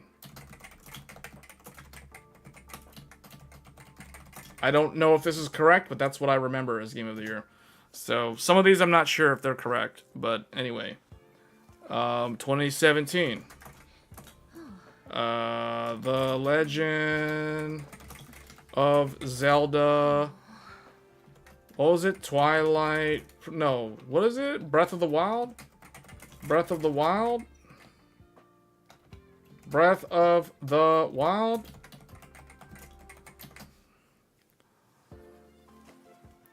$2018 was God of War. Oh, was it now? Oh, It Takes Two? No wonder I don't remember it. Who made this game? This one is a Western dev, though. I'm pretty sure. Am I wrong? Is It Takes Two Western dev, or was it something else? I don't know. What was 2020? What was 2018? Oh, Marcelo's saying 2018 was God of War. 2021 was It Takes Two. EA did It Takes Two.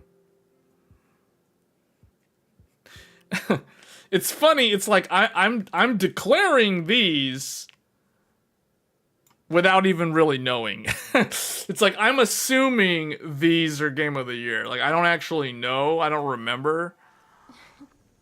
2020 was The Last of Us Part 2. Are you serious?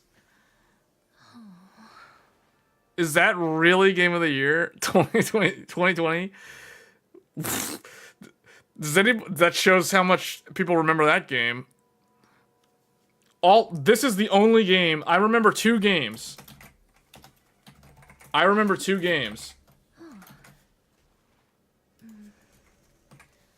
These are the two games that I remember from 2020. I don't remember The Last of Us Part 2.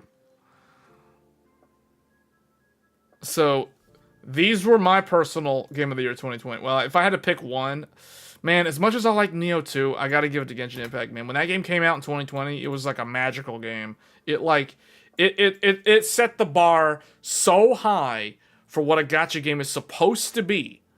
Like, it was so genre redefining. Because prior to Genshin Impact, people thought of games like what is it, Fate Online or whatever, and like those like smartphone games, that's what people thought were like gacha games. Genshin Impact taught people about that genre.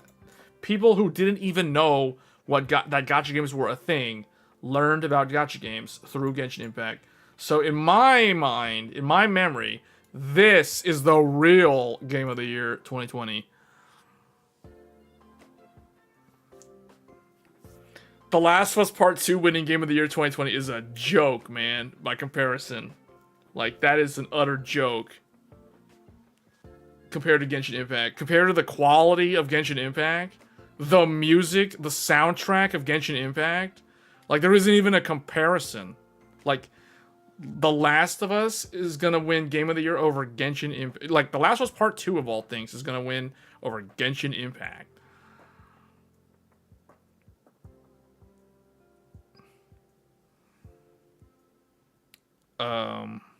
Have you made any changes to the 9950X overclock? Well, keep in mind that yours, like, everyone's CPU is different. So your results may vary. But yeah, if we're going off of this, okay, we're just gonna have to be serious now. So The Last of Us Part 2. So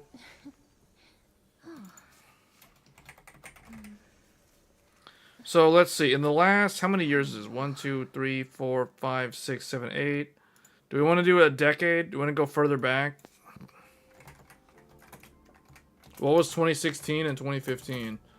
2015 was Final Fantasy 16 or 15? Or was that 2016? No, that was 2015, wasn't it? Yeah, that was. Was that Game of the Year? 2016 was Overwatch? That's another stupid game. How does this win Game of the Year? Now, granted, Overwatch 1 was better than Overwatch 2, but still. Oh, yeah, you're right. The Witcher 3. Okay, yeah, that one's definitely worthy. Okay. And then this one is Western. Okay, so 1, 2, 3, 4, 5. 1, 2, 3, 4, 5. So you guys can see it kind of goes back and forth. So if we use the last decade as an example, it's 50-50. Half of the awards for Game of the Year went to Western developers, and the other half went to Japanese developers. So you can see the industry is basically a two-party system at this point. It's like, in terms, as far as like what is getting recognition. So it would be interesting to see new players like China and India step up to challenge the dominant Japan and the Western world in terms of like who is getting recognition for making these great games. Oh.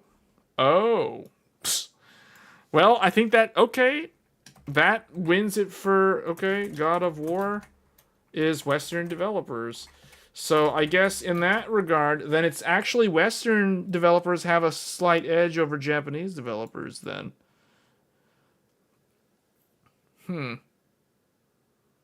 That's interesting. So it's not as like one-sided as I initially thought, because I thought it was gonna swing more in favor of Japan developers, and like I thought it was gonna be like 60-40, 60 Japan, 40 Western, but it looks like it's the other way around. So okay, so that's if you look at the whole decade, like if you look at the last decade, so it does go back and forth. But let's look at some trends here. So now let's look at who were the actual developers. Who was the name? What was the name of the developer for Astrobot? I know they're in Tokyo. What was their name? It's a small Japanese team located in Tokyo. Right outside of Tokyo Station. Do you have the names? If you don't, that's fine. Oh, yeah, Asobi. So Team Asobi did Astrobot. Baldur's Gate 3 was, man, I know the name, I'm forgetting. The one time that I need to remember the name, I can't remember the name. Baldur's Gate 3 Larian.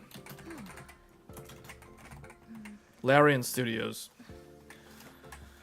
Elden Ring from Software. It Takes Two. This one was EA? You said Hazelight. This is EA. Was the publisher. The Last of Us Part 2 was Naughty Dog. Is this Naughty Dog? If I'm not mistaken. Sekiro from Software.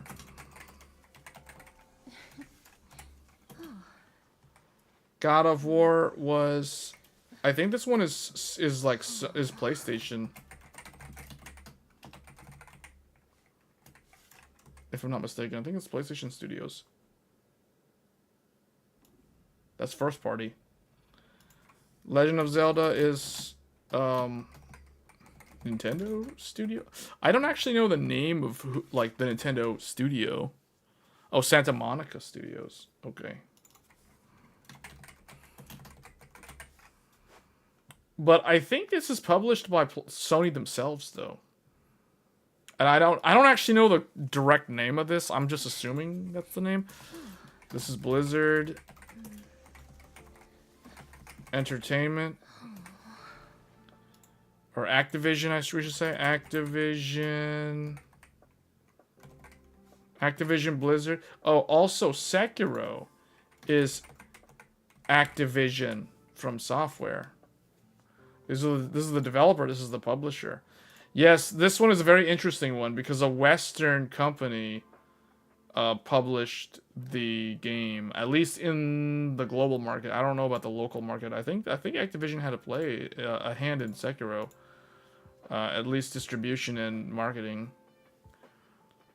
It's interesting because this game was not handled by Namco Bandai. This one was Namco Bandai. Bandai Namco from Software. I don't know who the publisher was for this guy.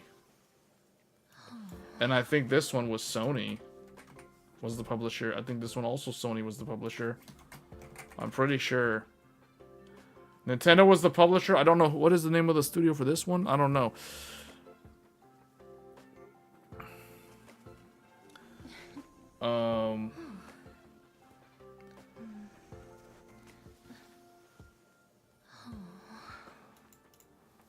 Red Dead Redemption 2 did not win because From Software made a game that year. That's usually how it goes. But that's what I was gonna say. Although that didn't start happening until Sekiro, because Dark Souls 3 didn't win in 2016, even though because Overwatch was just a huge popular game. Bloodborne did not win in 2015. That was another From Software game. Bloodborne and The Witcher 3 came out the exact same year, which means both games are literally 10 years old. Larian developed and published it. Is owned by Hasbro. Okay, but they published it though. Yeah, I'm not going to put the owner. Owner is something different.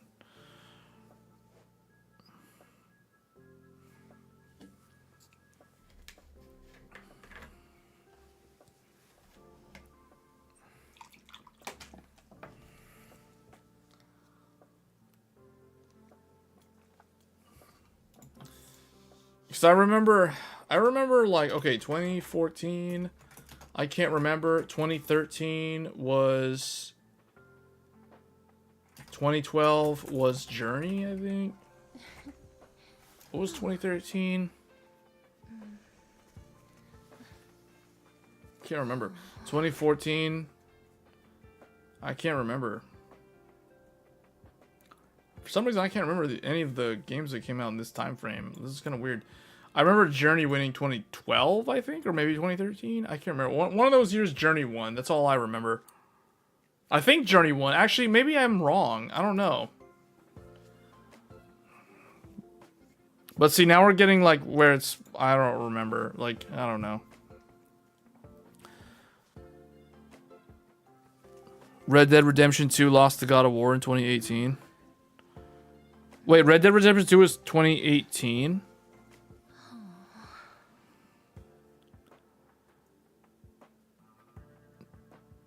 The Game Awards started Game of the Year in 2014. Oh, okay, so that's why I can't. That's because this is like from like some other. This is like IGN or GameSpot or something. That's why. Okay.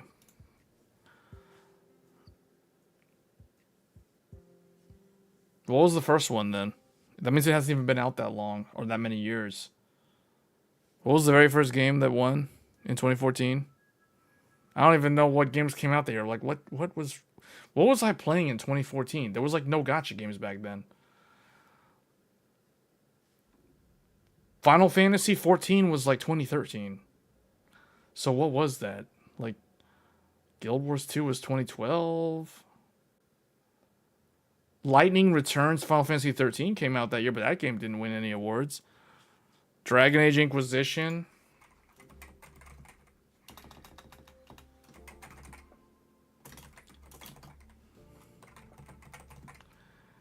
Okay. Which was another one. Okay. So, yeah. So really, in the last decade, there is still a lot of Western developers that win the Game of the Year, but you can see there's one specific company, when it puts out a big game, it's always there. Well, that's not true. That's not true. Because Dark Souls 3 and Bloodborne were in these 2 years, and it lost to Witcher 3. And I mean, I understand why Bloodborne lost to Witcher 3. Overwatch, I don't think that should have won Game of the Year. But that's my opinion. So, but I don't necessarily think Dark Souls 3 should have won either. So I'd have to look at what other games were actually nominated in 2016. So I don't even think Dark Souls 3 was nominated. I don't know. Dark Souls 3 was just... It was an okay game, but it was... At that point, when Dark Souls 3 came out, the Dark Souls series had already been well established that it kind of felt like overly familiar. It was like Dark Souls, but the combat was like on like speedrun mode or whatever. Like everything was faster. That's just because they took Bloodborne and they just made Dark Souls 3 off of like Bloodborne. And they slowed it down a little bit because of the fact that you had to use a shield to block. I mean, there was no rally system. But anyway, yeah, ever since Sekiro, man, like From Software has just like done. It's like when they're there, it's like they're there. But I mean, Shadow of the Erdtree came out last year. That's a DLC. I don't think that should have won Game of the Year. A bunch of people kept saying that it should have been Game of the Year. I don't agree with them though. And I say that as someone who's a huge fan of the From Software games. But see, like, okay, let's put this to the side for a second. So, let's just move this here. So, let's just think, I'm just trying to think, like, what do you consider? What is... Let's talk about the console generations.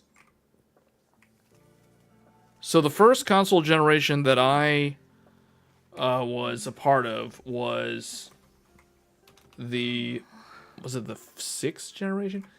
Sixth generation of consoles. Or we'll just say well, we say consoles, but I guess the sixth generation of gaming is actually the more broad term. And the sixth generation of gaming is, to give people an idea, this is PS2, Xbox Original, and GameCube. Just reached Seren. There is so much to do there, it is insane. Yeah, man. Seren is one of the most memorable places in that game. That is a place that you will not forget. The style and look of it. The music.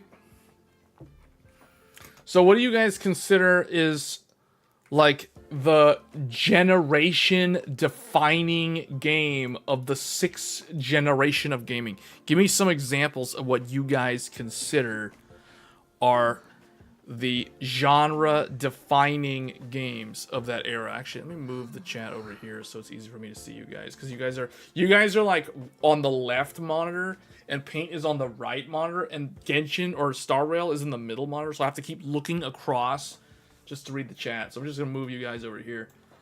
So let me move the microphone a little bit too. Okay, so give me some examples of the 6th generation. So I think of Final Fantasy X. That's like the first game that comes to my mind when I think of 6th generation. I think of the Xenosaga trilogy. I think of Super Smash Bros. Melee. Halo 2. These are Tekken 5. And I guess Tekken Tag Tournament, the first one. GTA San Andreas. Gran Turismo 4 or 3 or both. I can't remember. So covering all the genres. Technically just remove this because we already have an RPG in here. So, well, we already have a fighting game here. So Melee's more recognizable from that era anyway. So, like, we got a shooter, we got a sandbox, we got a driving game, we got a fighting game, we got an RPG game. I mostly play RPGs, and I would say BG3 Elden Ring and 33 for current gen. For PS2 it is FF10. Yep, FF10. So this is what I mean by genre or generation defining. Generation defining. When you think of these games, you think of that era in time. So this was basically from like 2000 to like 2006.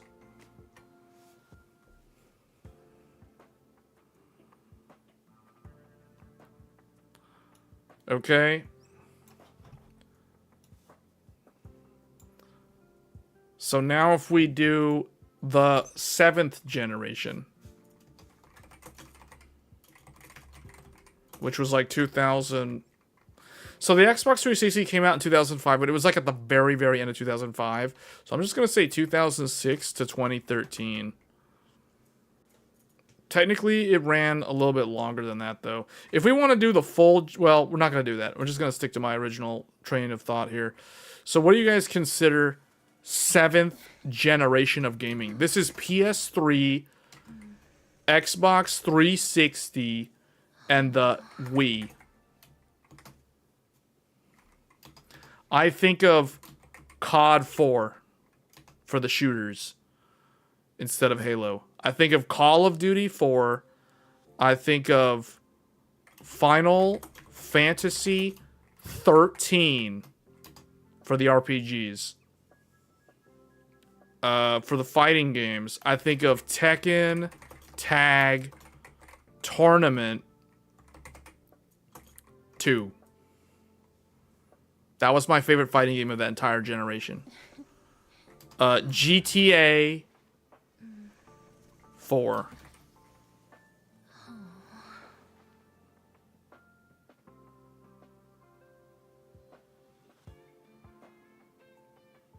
Am I missing a genre?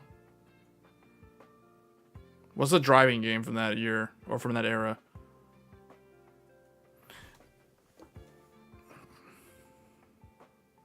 Oh, Street Fighter 4. So you think Street Fighter 4 is more generational defining than Tekken Tag Tournament 2? Tekken Tag Tournament 2, so I don't know about how it was over in Asia, but Tekken Tag Tournament 2 got a lot of popularity in the West. Like, I remember when this game came out. This game came out when Twitch just got the name Twitch. Like, it used to be called Justin.tv. So this is before, like, Tekken Tag Tournament 2 came out when live streaming games was just taking off. So you had Wednesday night fights.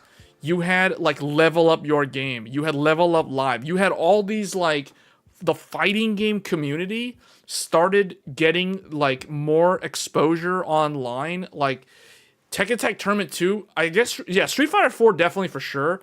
But I remember no. It was Justin.tv, and then it became Twitch.tv. This was like in the year 2012 or so. And 2012 was when Tekken Tag Tournament 2 came out. So, I mean, I remember because, like, man, when Tekken Tag 2 came out, oh, man. Like, there were people who didn't pay attention to fighting games that literally started paying attention to fighting games. And what really helped carry the like popularity of fighting games in that time frame was like Twitch was brand new. So streaming was not a thing that like everyone could do. You literally had to have like incredibly powerful computers if you wanted, and you had to have like 2 PCs actually if you wanted to stream. And it was like that was the era of like dual PC streaming, and no one streamed in 1080p. That was like not a thing. So everyone was streaming in like 480p, and some people with like super high-end computers were doing 720p 30 frames per second or 720p 60 frames per second. So man, that was an era of like not having bandwidth, and it was just like it was a different time. So yeah, Street Fighter 4 was definitely popular, but for a long time. But man, Tekken Tag 2 when that game came out. Now granted that came out like later. I guess you know what? Now that I think about it, I'm gonna go ahead and say Street Fighter 4 actually. Because I just thought of something. Street Fighter 4 came out in like 2009. Tekken Tag 2 came out in 2012. Tekken 6 came out in 2009 as well. Was Street Fighter 4 2009 or 2008? I think it was 2009. Either way, we're supposed to be talking about generational defining games. A generational defining game that I can remember is... but see, the things, I don't really want to list franchises because franchises are not what I'm trying to get at. I'm not trying to just put a bunch of franchises on here and like, oh, like, you know, oh, Halo 2, remember on the... No, so let's change this list actually. What was a relatively unknown game in the PlayStation 2 era that was... Okay, so these are more like mainstream, like franchises. Let's think outside the box. What is...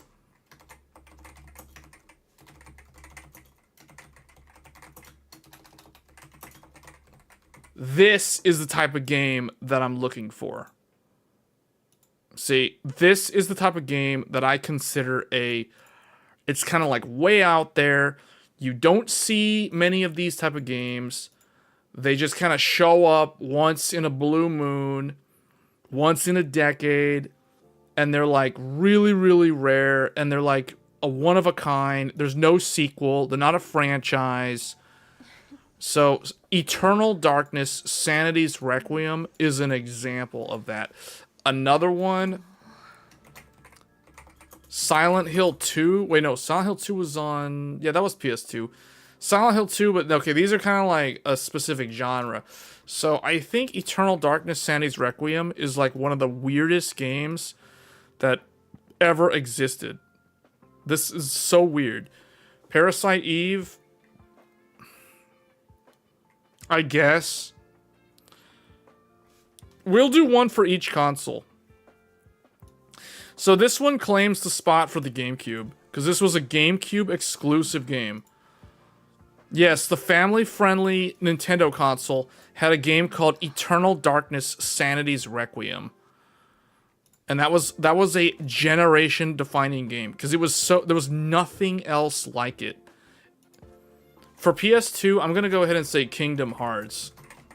I think this game was a lot more generational defining than like Final Fantasy X.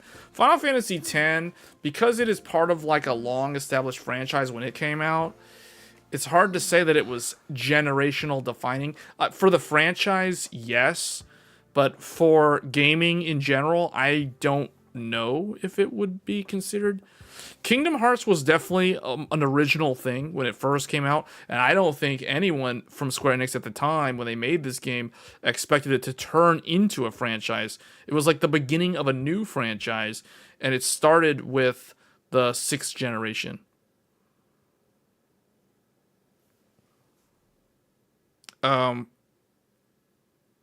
But there's multiple examples. There's multiple examples of these type of games. Parasite Eve is another, that's another Square Enix game, isn't it? Like that's the one that has, what's her name? Aya Brea or so, like I forget the name. Like, isn't that Parasite Eve? Am I remembering that correctly?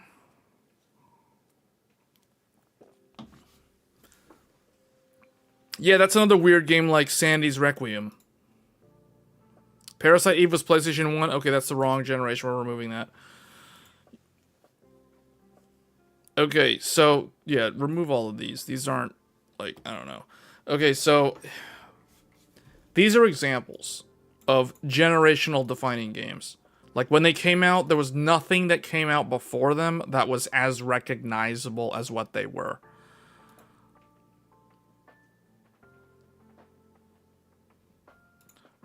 Alright, 7th generation.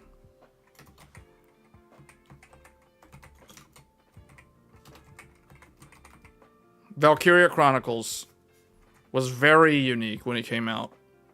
It was a new take on a strategy role-playing game. Valkyria Chronicles was very, very memorable. It was very unique. The original Nier was incredibly unique when it first came out. This was basically like an adult version of Kingdom Hearts. But it's not Kingdom Hearts, like, at all. It only has somewhat vaguely similar combat, but completely different. Crazy endings, multiple paths. Yeah, the original Nier was definitely genre-defining. Demon's Souls was generational defining for this era. It came before Dark Souls, although I think Dark Souls popularized that style. Demon's Souls was fully unique and original when it first came out. Lost Odyssey also, yes. Lost Odyssey, these are the type of games that I'm looking for as kind of like new, unique, like very original feeling when you play them for the first time. Like you get this kind of vibe that there's like, oh, there's like nothing else like this. This just feels so special to play. So these are examples of games that came from those genres. Another one that I just thought of is the game called Catherine. Catherine was another incredibly unique game. This was a very story-driven game by Atlas that was puzzle-based gameplay in like a block. Like the gameplay of this was so unique when it first came out. It's like you're playing a puzzle game, but just the overall way they made that game was so unique. It just felt so much more original than all the Persona games.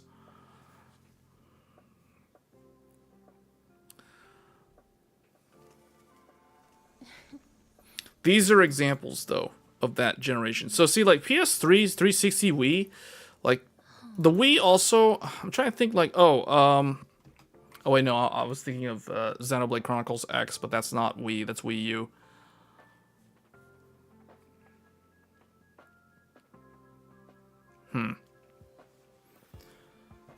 So you can see, you know, like, these are the type of games that I think Expedition 33 is similar to.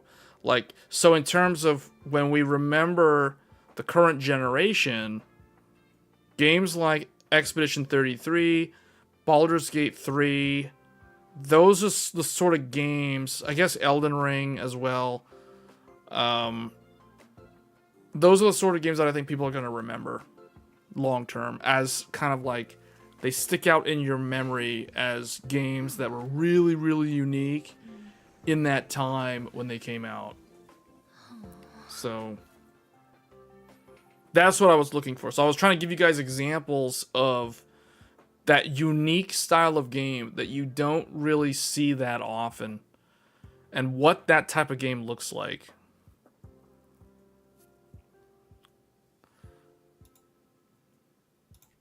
So let's do 8th gen real quick, and then we'll probably end the stream. So this was PS4, Xbox One, and you know, this was kind of a weird one because it's like, okay, the Wii U and the Switch, the original, is that right? Do we consider the Switch? No, I won't consider it. It came out way later. So the 8th generation was the PS4, the Xbox One, and the Nintendo Wii U. And yeah, this is correct because this is like 2013 to like 2020, effectively, is when this ran its course. So what's some examples of like games from the 8th generation that you would consider generational defining? Conqueror's was that PS3 era? Was that 7th gen or 8th gen?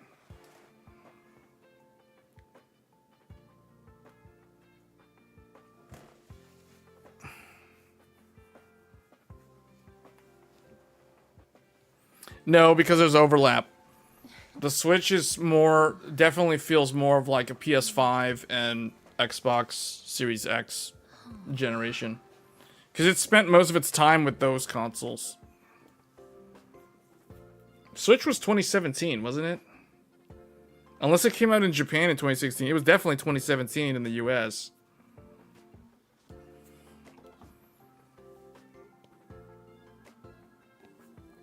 The PS4 Pro came out before the Switch. Same thing with PSVR. PSVR came out before the Switch.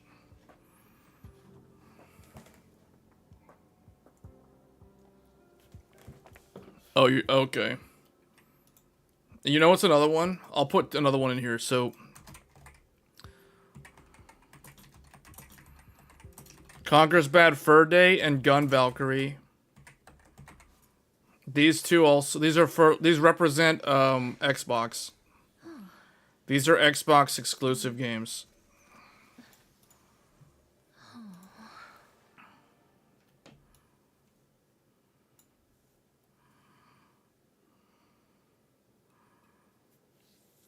Yeah, I know PS4 Pro was 2016. The Switch was like sometime in 2017.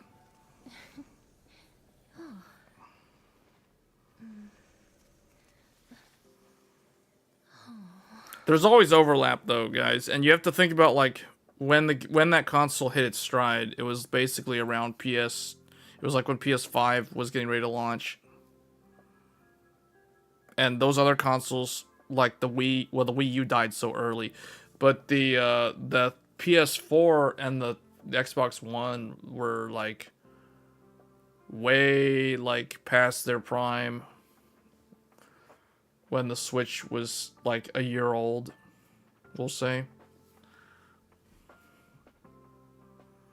So I would consider these three together, and I would consider the Switch.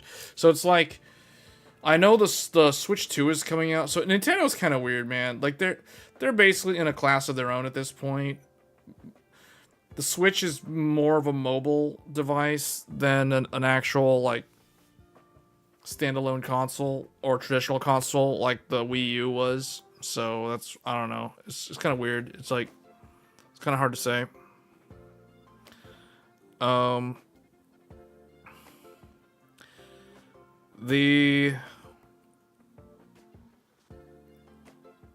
You gotta look at like the type of games also that are meant to go with current generation consoles.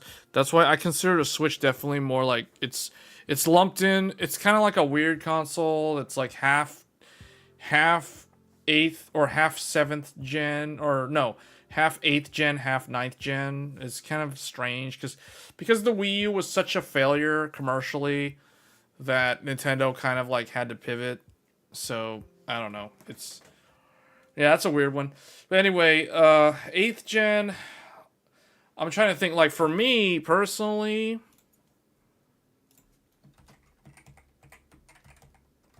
Bloodborne was very much 8th gen defining for me. That game was super unique because of the rally mechanic. That was a whole original thing that's never been done before. Xenoblade Chronicles X, yes, I would agree with that one.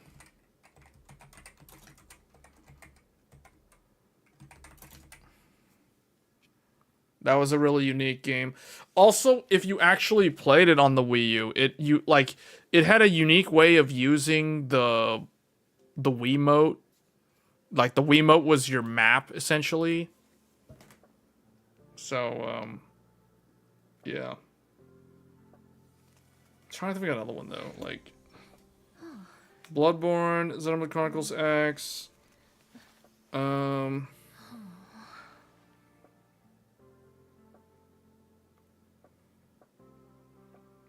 Some people might be tempted to say Nier Automata. Nier Automata was different from the original Nier, but I mean, it's similar. It's hard for me to say Nier Automata was like generational defining, though. I don't know. It was definitely a unique feeling game.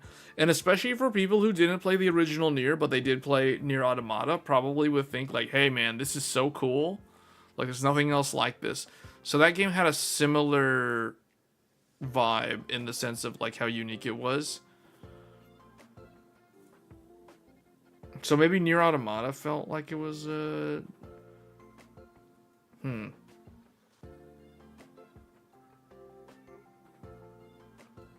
Sekiro also technically, like this one.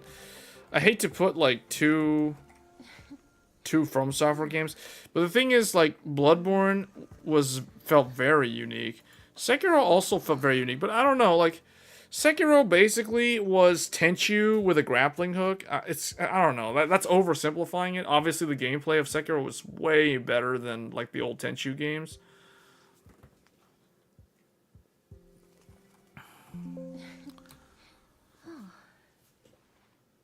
Sunset Overdrive for Xbox One. Okay, good. So we'll put one for each console then. There. Now we have one for each of them. So, see, these are examples of, like, you think of these games and you immediately can recognize, like, how the world was when those games were new. That's what I mean by generation defining. Like, when you think of Kingdom Hearts, like the very first Kingdom Hearts, you remember, oh, this was like early 2000s, you know, like this is like after Y2K. This was like, you know, it was that time, that time period. And then when you think of like Demon Souls and Lost Odyssey and the first Nier, you think of like, oh, that was when games started getting really good graphics. You know, that was when we went from 480i, 4:3 aspect ratio, to 16:9, 720p, or 1080i.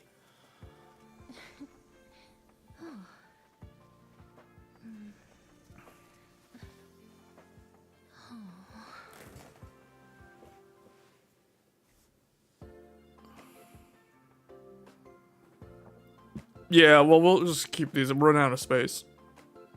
You're talking about... Oh, you're talking about Xbox One X? Or no? Oh, Xbox One. Yeah, no, I think this is good. These are examples. So, last thing. So, this generation. The 9th gen. Current gen. What do you guys consider are generational defining games of this generation? For me, Expedition 33. Like, I'm trying to think, like, what else? Elden Ring? I mean, do we want to say Elden Ring? It's hard for me to say Elden Ring just because I've played all the Souls games. So to me, it doesn't feel like super. I mean, yeah, it's original. It's like a different take on an open world game. Maybe Elden Ring is a generational defining. The Order 1860. I don't know about that one. Maybe, but Fable for Xbox. Oh, you're talking about like PS2 era. I'll agree with you on Fable. Fable was like a modern, for that time for period, a modern RPG for Xbox. But in terms of like 9th gen, Expedition 33 is really the only one. I mean, okay, no, that's not true. I kind of want to say Genshin Impact. I mean, people are probably be like, well, are you serious? Genshin Impact redefined like what gacha games can be. You know, it took essentially the Legend of Zelda's gameplay, and it took the open world gameplay, combine that with gacha, combine that with a very high production value budget. So we're talking like top tier, like game audio, top tier. The voice acting is good. There's like a lot of voice acting in that game, and the soundtrack is so good. Genshin Impact, I feel like, raised the quality, because here's the thing about game production that I noticed over these generations. Like, the PS3 era was, and the 360 era is when game development started getting like really, really complicated, because they were trying to do all these fancy things with like in-engine cutscenes. You know, the PS2, they were doing a lot of like pre-rendered FMV type renders for the cutscenes. In the higher budget games, they started doing a lot in the PS3 and 360 era. They started doing a lot of like in-game cutscenes. Now, a lot of games still used full FMV, full motion video, but you started seeing a lot of that, and that made the complexity of game development just like skyrocket. That, along with multiplayer aspects to games, like they call it asynchronous multiplayer, which is like what Demon Souls introduced. Like, that also was the sort of thing, because now you have all the network infrastructure that's required. So that kind of impacted what you could do with other aspects to the game without like going way over budget. But it was Genshin Impact that really, I think, took... No offense, but NA developers seem to focus on spending hundreds of millions to make games like Concord and Star Wars Outlaws, while the Europeans and Asians are spending a fraction of that to make truly good games. Well, that's... I don't know if that's related to what I'm saying. What I'm saying is Genshin Impact basically set a new standard for quality, because you didn't really see a big improvement in quality like after the PS3 generation. So like once we got to the 7th generation, like from going from PS2 to PS3, you saw this huge upgrade in terms of what you could see a game developer do with the final product. Then from the PS3 to PS4, you didn't really get the same sense of like, hey, there's a massive improvement here. It was kind of like more of the same. I mean, yeah, it's like, okay, it's a little bit better. Everything looks a little bit better. But in terms of the quality, the overall experience, it's like you're not really noticing a huge change in quality. So you're also not there's no big change in expectation. So what that means is that you're starting to see what's considered stagnation. But I think when Genshin Impact came out in 2020, it kind of like showed everyone, not just people who would play the game, but just developers more than anyone else, that hey, you can make a great game that has all of these gameplay elements, some of which are just part of limited time mini games essentially. So it showed you could do a lot of creative things in one game while also making that game a live service game. So because we saw games like Nier, the original Nier had a lot of like variety in terms of the gameplay. Like it would become a top-down game, it would become a side scroller in some parts. It would become like a ping pong mini game sort of thing going on. Like you would have these rare games like Nier that would change the way the game plays, like in different parts of the game. And you would see that in certain boss battles and things like that, like puzzle bosses. Demon Souls experiments with this as well.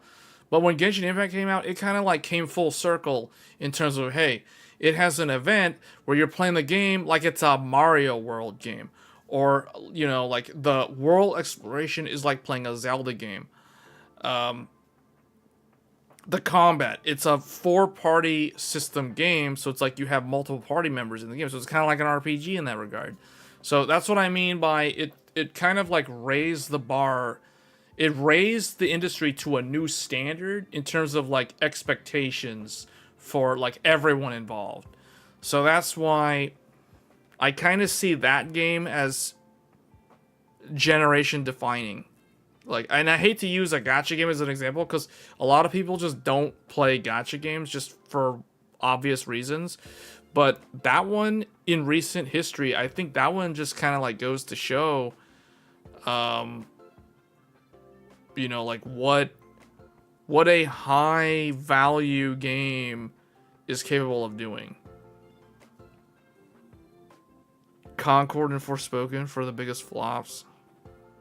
Yeah, but that's not what we're looking for. We're looking for like in 10 years from now, when you think of like 2020, 2025, like the last 5 years of gaming, like what are the sort of games that you're going to actually remember? That's what I'm talking about. That are not like franchise, you know, like you get a new one every year, or it's like another numbered series. So, you know, like wholly original games that prior to them, it felt like there was stagnation. And then when those games came out, they solidified in your memory like what this era of gaming is all about.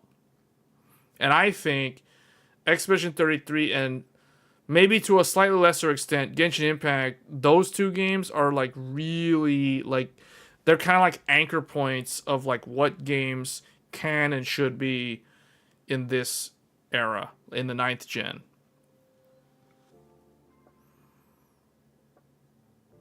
Trying to think of like another one that's not Black Myth Wukong. I don't see that as, I don't know, man. I think it's because I play so many action games. I just don't, Black Myth Wukong doesn't stand out to me as like a exceptional generational defining game. Elden Ring, yes. That one I can kind of see. Like I was hesitating putting Elden Ring because that one, a lot of people say, oh, that's just big Dark Souls. It's like open world Dark Souls. I mean, but that is so oversimplifying it because it has enough different, like it's, I don't know, like at the same token, it's like Black Myth Wukong is also kind of original, but not really. I mean, it's based off of Journey to the West. It's based off of the novel Journey to the West. So it's like, that's, first of all, that's not original because it's based off of a book. Second of all, it's basically another action game. I mean, we've got a bunch of other action games that we can use as examples here. Final Fantasy 16, but that's a franchise, so we're not going to mention that. Elden Ring is rehash. See, I don't know. I think, see, here's the thing about Elden Ring. Elden Ring took everything that From Software learned in the like 10 years of making that style of game on a smaller scale, and they scaled it up, but they added enough like craziness to it. I don't know how to describe it. It's like they added enough like weird things and unique things to it that made it really interesting and really memorable.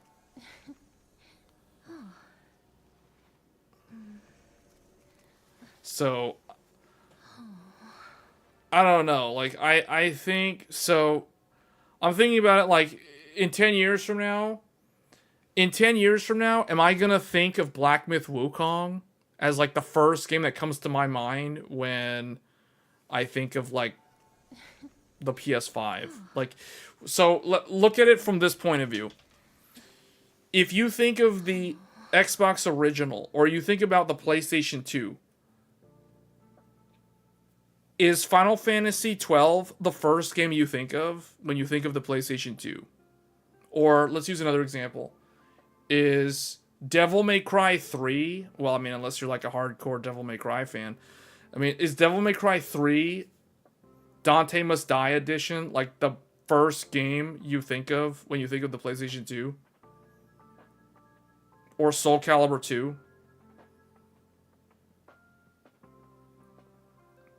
So likewise, is Black Myth Wukong the first game that I'm gonna think about, or that the average person is gonna think about when they think of like PlayStation 5 in 10 years from now, in 20 years from now? See, I don't think so. I'll tell you this, like, between Elden Ring and Black Myth Wukong is a good game, but between Elden Ring and Black Myth Wukong, I will definitely, like, think of Elden Ring first 20 years from now, 30 years from now, before I think of Black Myth Wukong. I mean, that's... Like, Journey to the West is a novel. You know, that's like saying I'm gonna think of, like... I don't know. Like, what's another novel that got turned into a video game? Like, Shadows of Mordor. That's like saying I'm gonna think of Shadows of Mordor or any of the Star Wars games before I think of, like, the actual franchise in its original form. You know what I'm saying? So, it's a great game, but I don't think it's a generational defining game. No, it's not. It's not. It doesn't do anything, like, to stand out in my mind. Like, okay, give me 5 examples of how Black Myth Wukong stands out in front of like a whole bunch of other action games. Like, how does it stand out? I mean, I played it. I think it's a good game. It's solid combat. It's got good exploration. It has very good level design. How does it stand out, though? Like, how is Black Myth Wukong so unique that 20 years from now, I'm going to think of it as like, oh yeah, Black Myth Wukong, that is the game from the PS5 that was, like, so memorable. The boss fights are unique.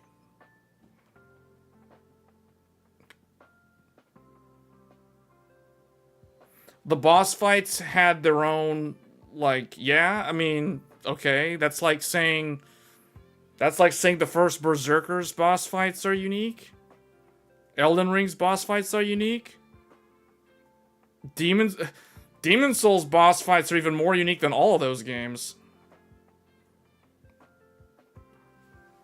First game to run at 30 FPS on a 5090. With 4K max settings, no DLSS. What? Black Myth Wukong is the first game to run at 30 FPS on the 5090? Is that how we want to remember that game, though? Is that a good thing or a bad thing? Like, I don't know.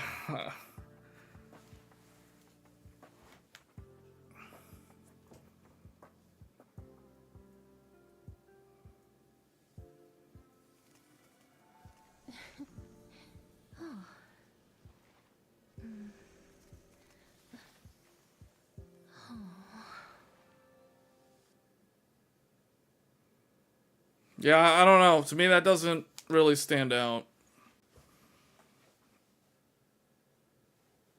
I mean, it definitely stands out more than, like, Stellar Blade in terms of the combat system and the world exploration. But I don't know. I found Lords of the Fallen more more memorable myself.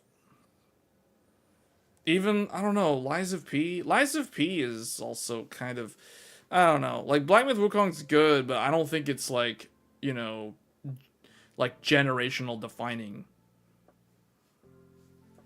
It's just a game of that generation, but it's not the one. It's not the one that will be the first one, or like one of the first ones to come to my mind. Like, I'll definitely remember. So out of all these, like, the reason why these I think are better examples are because this one, in terms of like, this is what I'll say is the Overwatch in terms of like, in terms of people remember it from a certain era. You know, it became a franchise. It became so big that people recognize it globally. But when it first came out, it was like this perfect blend of quality gameplay and bringing so many things together that it was just like, yeah, man, it's spectacular. Genshin Impact was spectacular when it first came out. Like, there was like no other like online gacha blah blah blah. There was nothing like it. There was literally nothing like it. This is absolutely generational defining when it first came out. Like, there's no arguing that.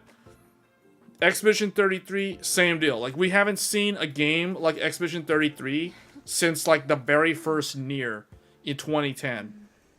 So that means that the entire, like, I guess technically maybe Nier Automata, but still, like, that was more of like, okay, it's like Nier 2 essentially.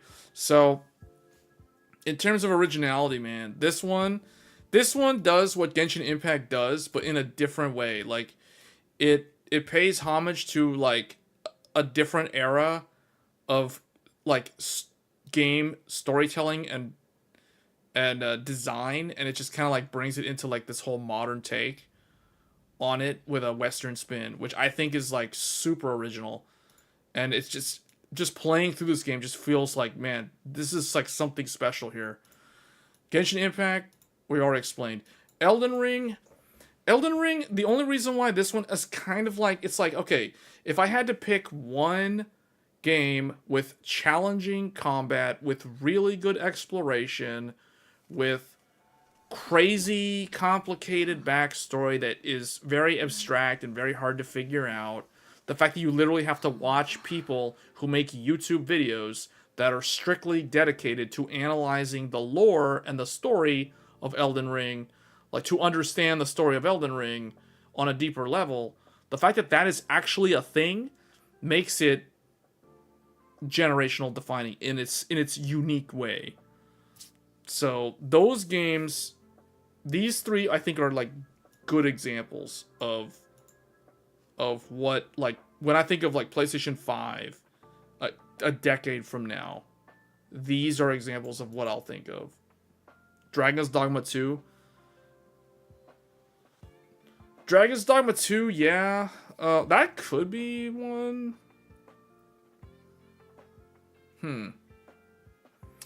Yeah, Dragon's Dogma 2 is another good example.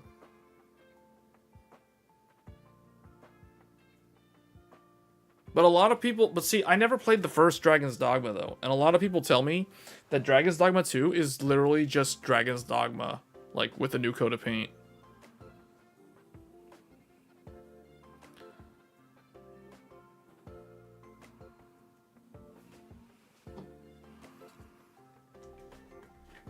I don't think Stellar Blade was the first AAA Korean game. There's been a whole bunch of AAA Korean games. They're just all MMOs. Unless you're talking like single player action game.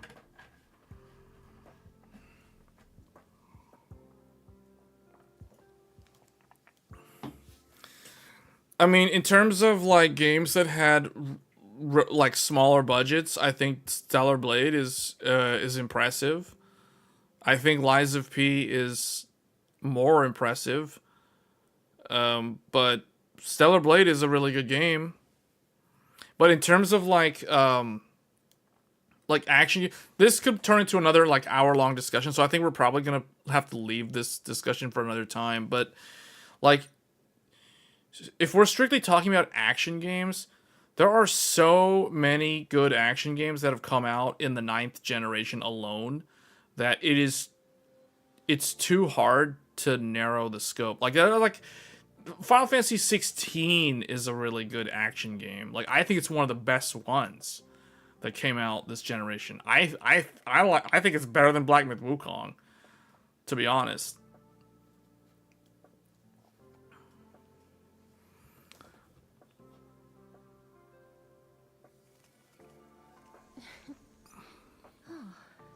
Yeah, but we're not limiting this to just consoles, though. Like, this is more about this era in time.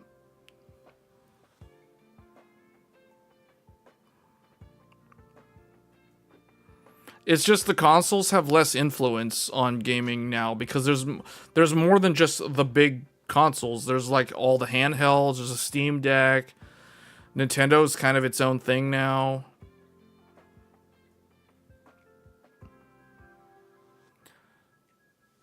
And a bunch of those MMOs are playable on the consoles. At least some of them were, not all of them. Most of them aren't. Like not Lost Odyssey. What is that one game? Path of Exile? Not the Path of Exile. No, maybe it was Path of Exile. Yeah, Path of Exile 2. Like, there's a bunch of them. Like, but if we're talking, like, action games, man, there's just too many of them to count. And the problem is now, that's a whole nother thing. That might be something we talk about on Tech Thursdays. But I feel like we're getting to the point where there's, like, we're starting to get almost like it's too many action games. That, like, the grading criteria on action games is going to become, like, more strict. Because there's just a whole bunch of them. Like, the Chinese studios are putting out so many, like, action games now. Like, the one that's coming out in May, actually, the end of May. The dude with the dragon thing following him around. I forget the name. Like, Lost Soul Aside. There's that other one with, like, the Guinevere or whatever her name, like Gwendolyn or whatever. The one that we saw the trailer a few months ago. Like, that's another one. Wuchang. Like, that's a whole bunch, man. Like, it's I think it's gonna start becoming oversaturated. And then, like, the Indian game that we were looking at earlier, that's gonna be another game that plays similar to those games. So I think people who like action games, they're gonna start getting to the point where there's, like, so many of them. Like, this year alone, we've already seen okay, I guess Dynasty Warriors is kind of its own thing, but Dynasty Warriors Origins, the first Berserker Kazan, those are really good games. You know, and they're getting all these other ones that are coming out this year. So it's like, I don't know. See, that's the thing, because all of these games that are coming out this year are also similar to Black Myth Wukong. So it's like, is Black Myth Wukong really going to be that original after all these other... Like, when it's all said and done, and this generation is completed, like, that's what I'm saying. Like, is it really going to be a game that stands out among the pack when you have, like, all these other games that haven't even come out yet? So, you got to look at it more forward like that. It's like, I think when it's all said and done, Elden Ring is going to stand the test of time, I think, better than a lot of these other games. Just because it feels like a game that it's almost too big for its own good, but at the same time, you're glad that it exists because it's there to kind of, like, remind the industry and the people who play these games that, hey, this is kind of like what is possible. And, like, how are you going to top this type of game? Like, can it even be done? You know, like, it raises that kind of question. It raises the bar, essentially. Like, Elden Ring raised the bar, and it's like, okay, well, how are you going to improve upon that? Like, that sets the standard so high that for a game to surpass Elden Ring in what it does best is going to be very, very interesting to see how someone can pull that off. Same deal with Genshin Impact. Like, I guess these games kind of like, they're not only are they generational defining in their uniqueness, but also like they they kind of set a new standard in terms of quality and expectations for like what, when you think of the previous generation, like the 8th generation, you had Bloodborne, you had Dark Souls 3, you even had Dark Souls 2, and well, no, not Dark Souls 2, Dark Souls 3 and Bloodborne, and those games were surpassed by Elden Ring. Well, it's like, well, how are you going to surpass Elden Ring? You know, like, good question. You know, like, that remains to be seen. But you can see how these special games are not very common. They're very, very rare. Like, Genshin Impact, as far as I'm concerned, I mean, there's a bunch of, like, Genshin Impact clones. Like, Wuthering Waves is probably one out of many that took off and has actually gained a bit of traction. But I still think when I compare Genshin Impact and Wuthering Waves, Genshin Impact is an older game that still seems to have better quality than the newer games that are very similar in scope and gameplay. So it's, as far as I'm concerned, I haven't seen a game that has managed to surpass Genshin Impact in what it does best. I have yet to see another bar raiser. And Expedition 33 currently has set a new bar for like the turn-based RPG single-player genre.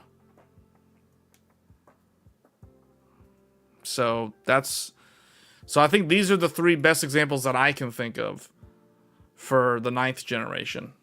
Because I'm not going to forget Elden Ring 10 years from now. I'm not going to forget Genshin Impact 10 years from now. I'm not going to forget Expedition 33 10 years from now. Those other games, like the first Berserker Kazan, Dynasty Warriors Origins, the Yakuza game that came out this year, Pirate Yakuza in Hawaii. Man, good luck trying to remember when those games came out 10, 15, 20 years from now. You know, like, do those stand out from the pack? Probably not. You know what I'm saying? So, whereas these games do stand out, like, good luck trying to remember the multiple Genshin clones that have come out in the last 3 to 4 years that have tried to establish themselves. Tower of Fantasy, I'm looking at you. Wuthering Waves, I wonder how long that's gonna last. You know what I'm saying? Like, there's a whole bunch. And there's, like, way other ones that I haven't even mentioned. So, it's those games that are genre-defining, generational-defining. That's what this discussion was about. But anyway, guys, that's where we're going to end the stream. I think this was a really good discussion overall. This gives me some ideas for Tech Thursdays, because the tech industry right now is kind of a mess to talk about. There's like nothing.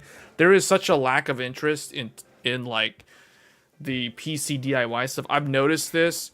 Not just me, but like other larger YouTube channels are noticing that their view count on average has gone down in the last 2 months because of a lack of interest in like building PCs, mainly because graphics cards are not affordable and they're never in stock. And even if they are in stock, they're not affordable. They're like way overpriced.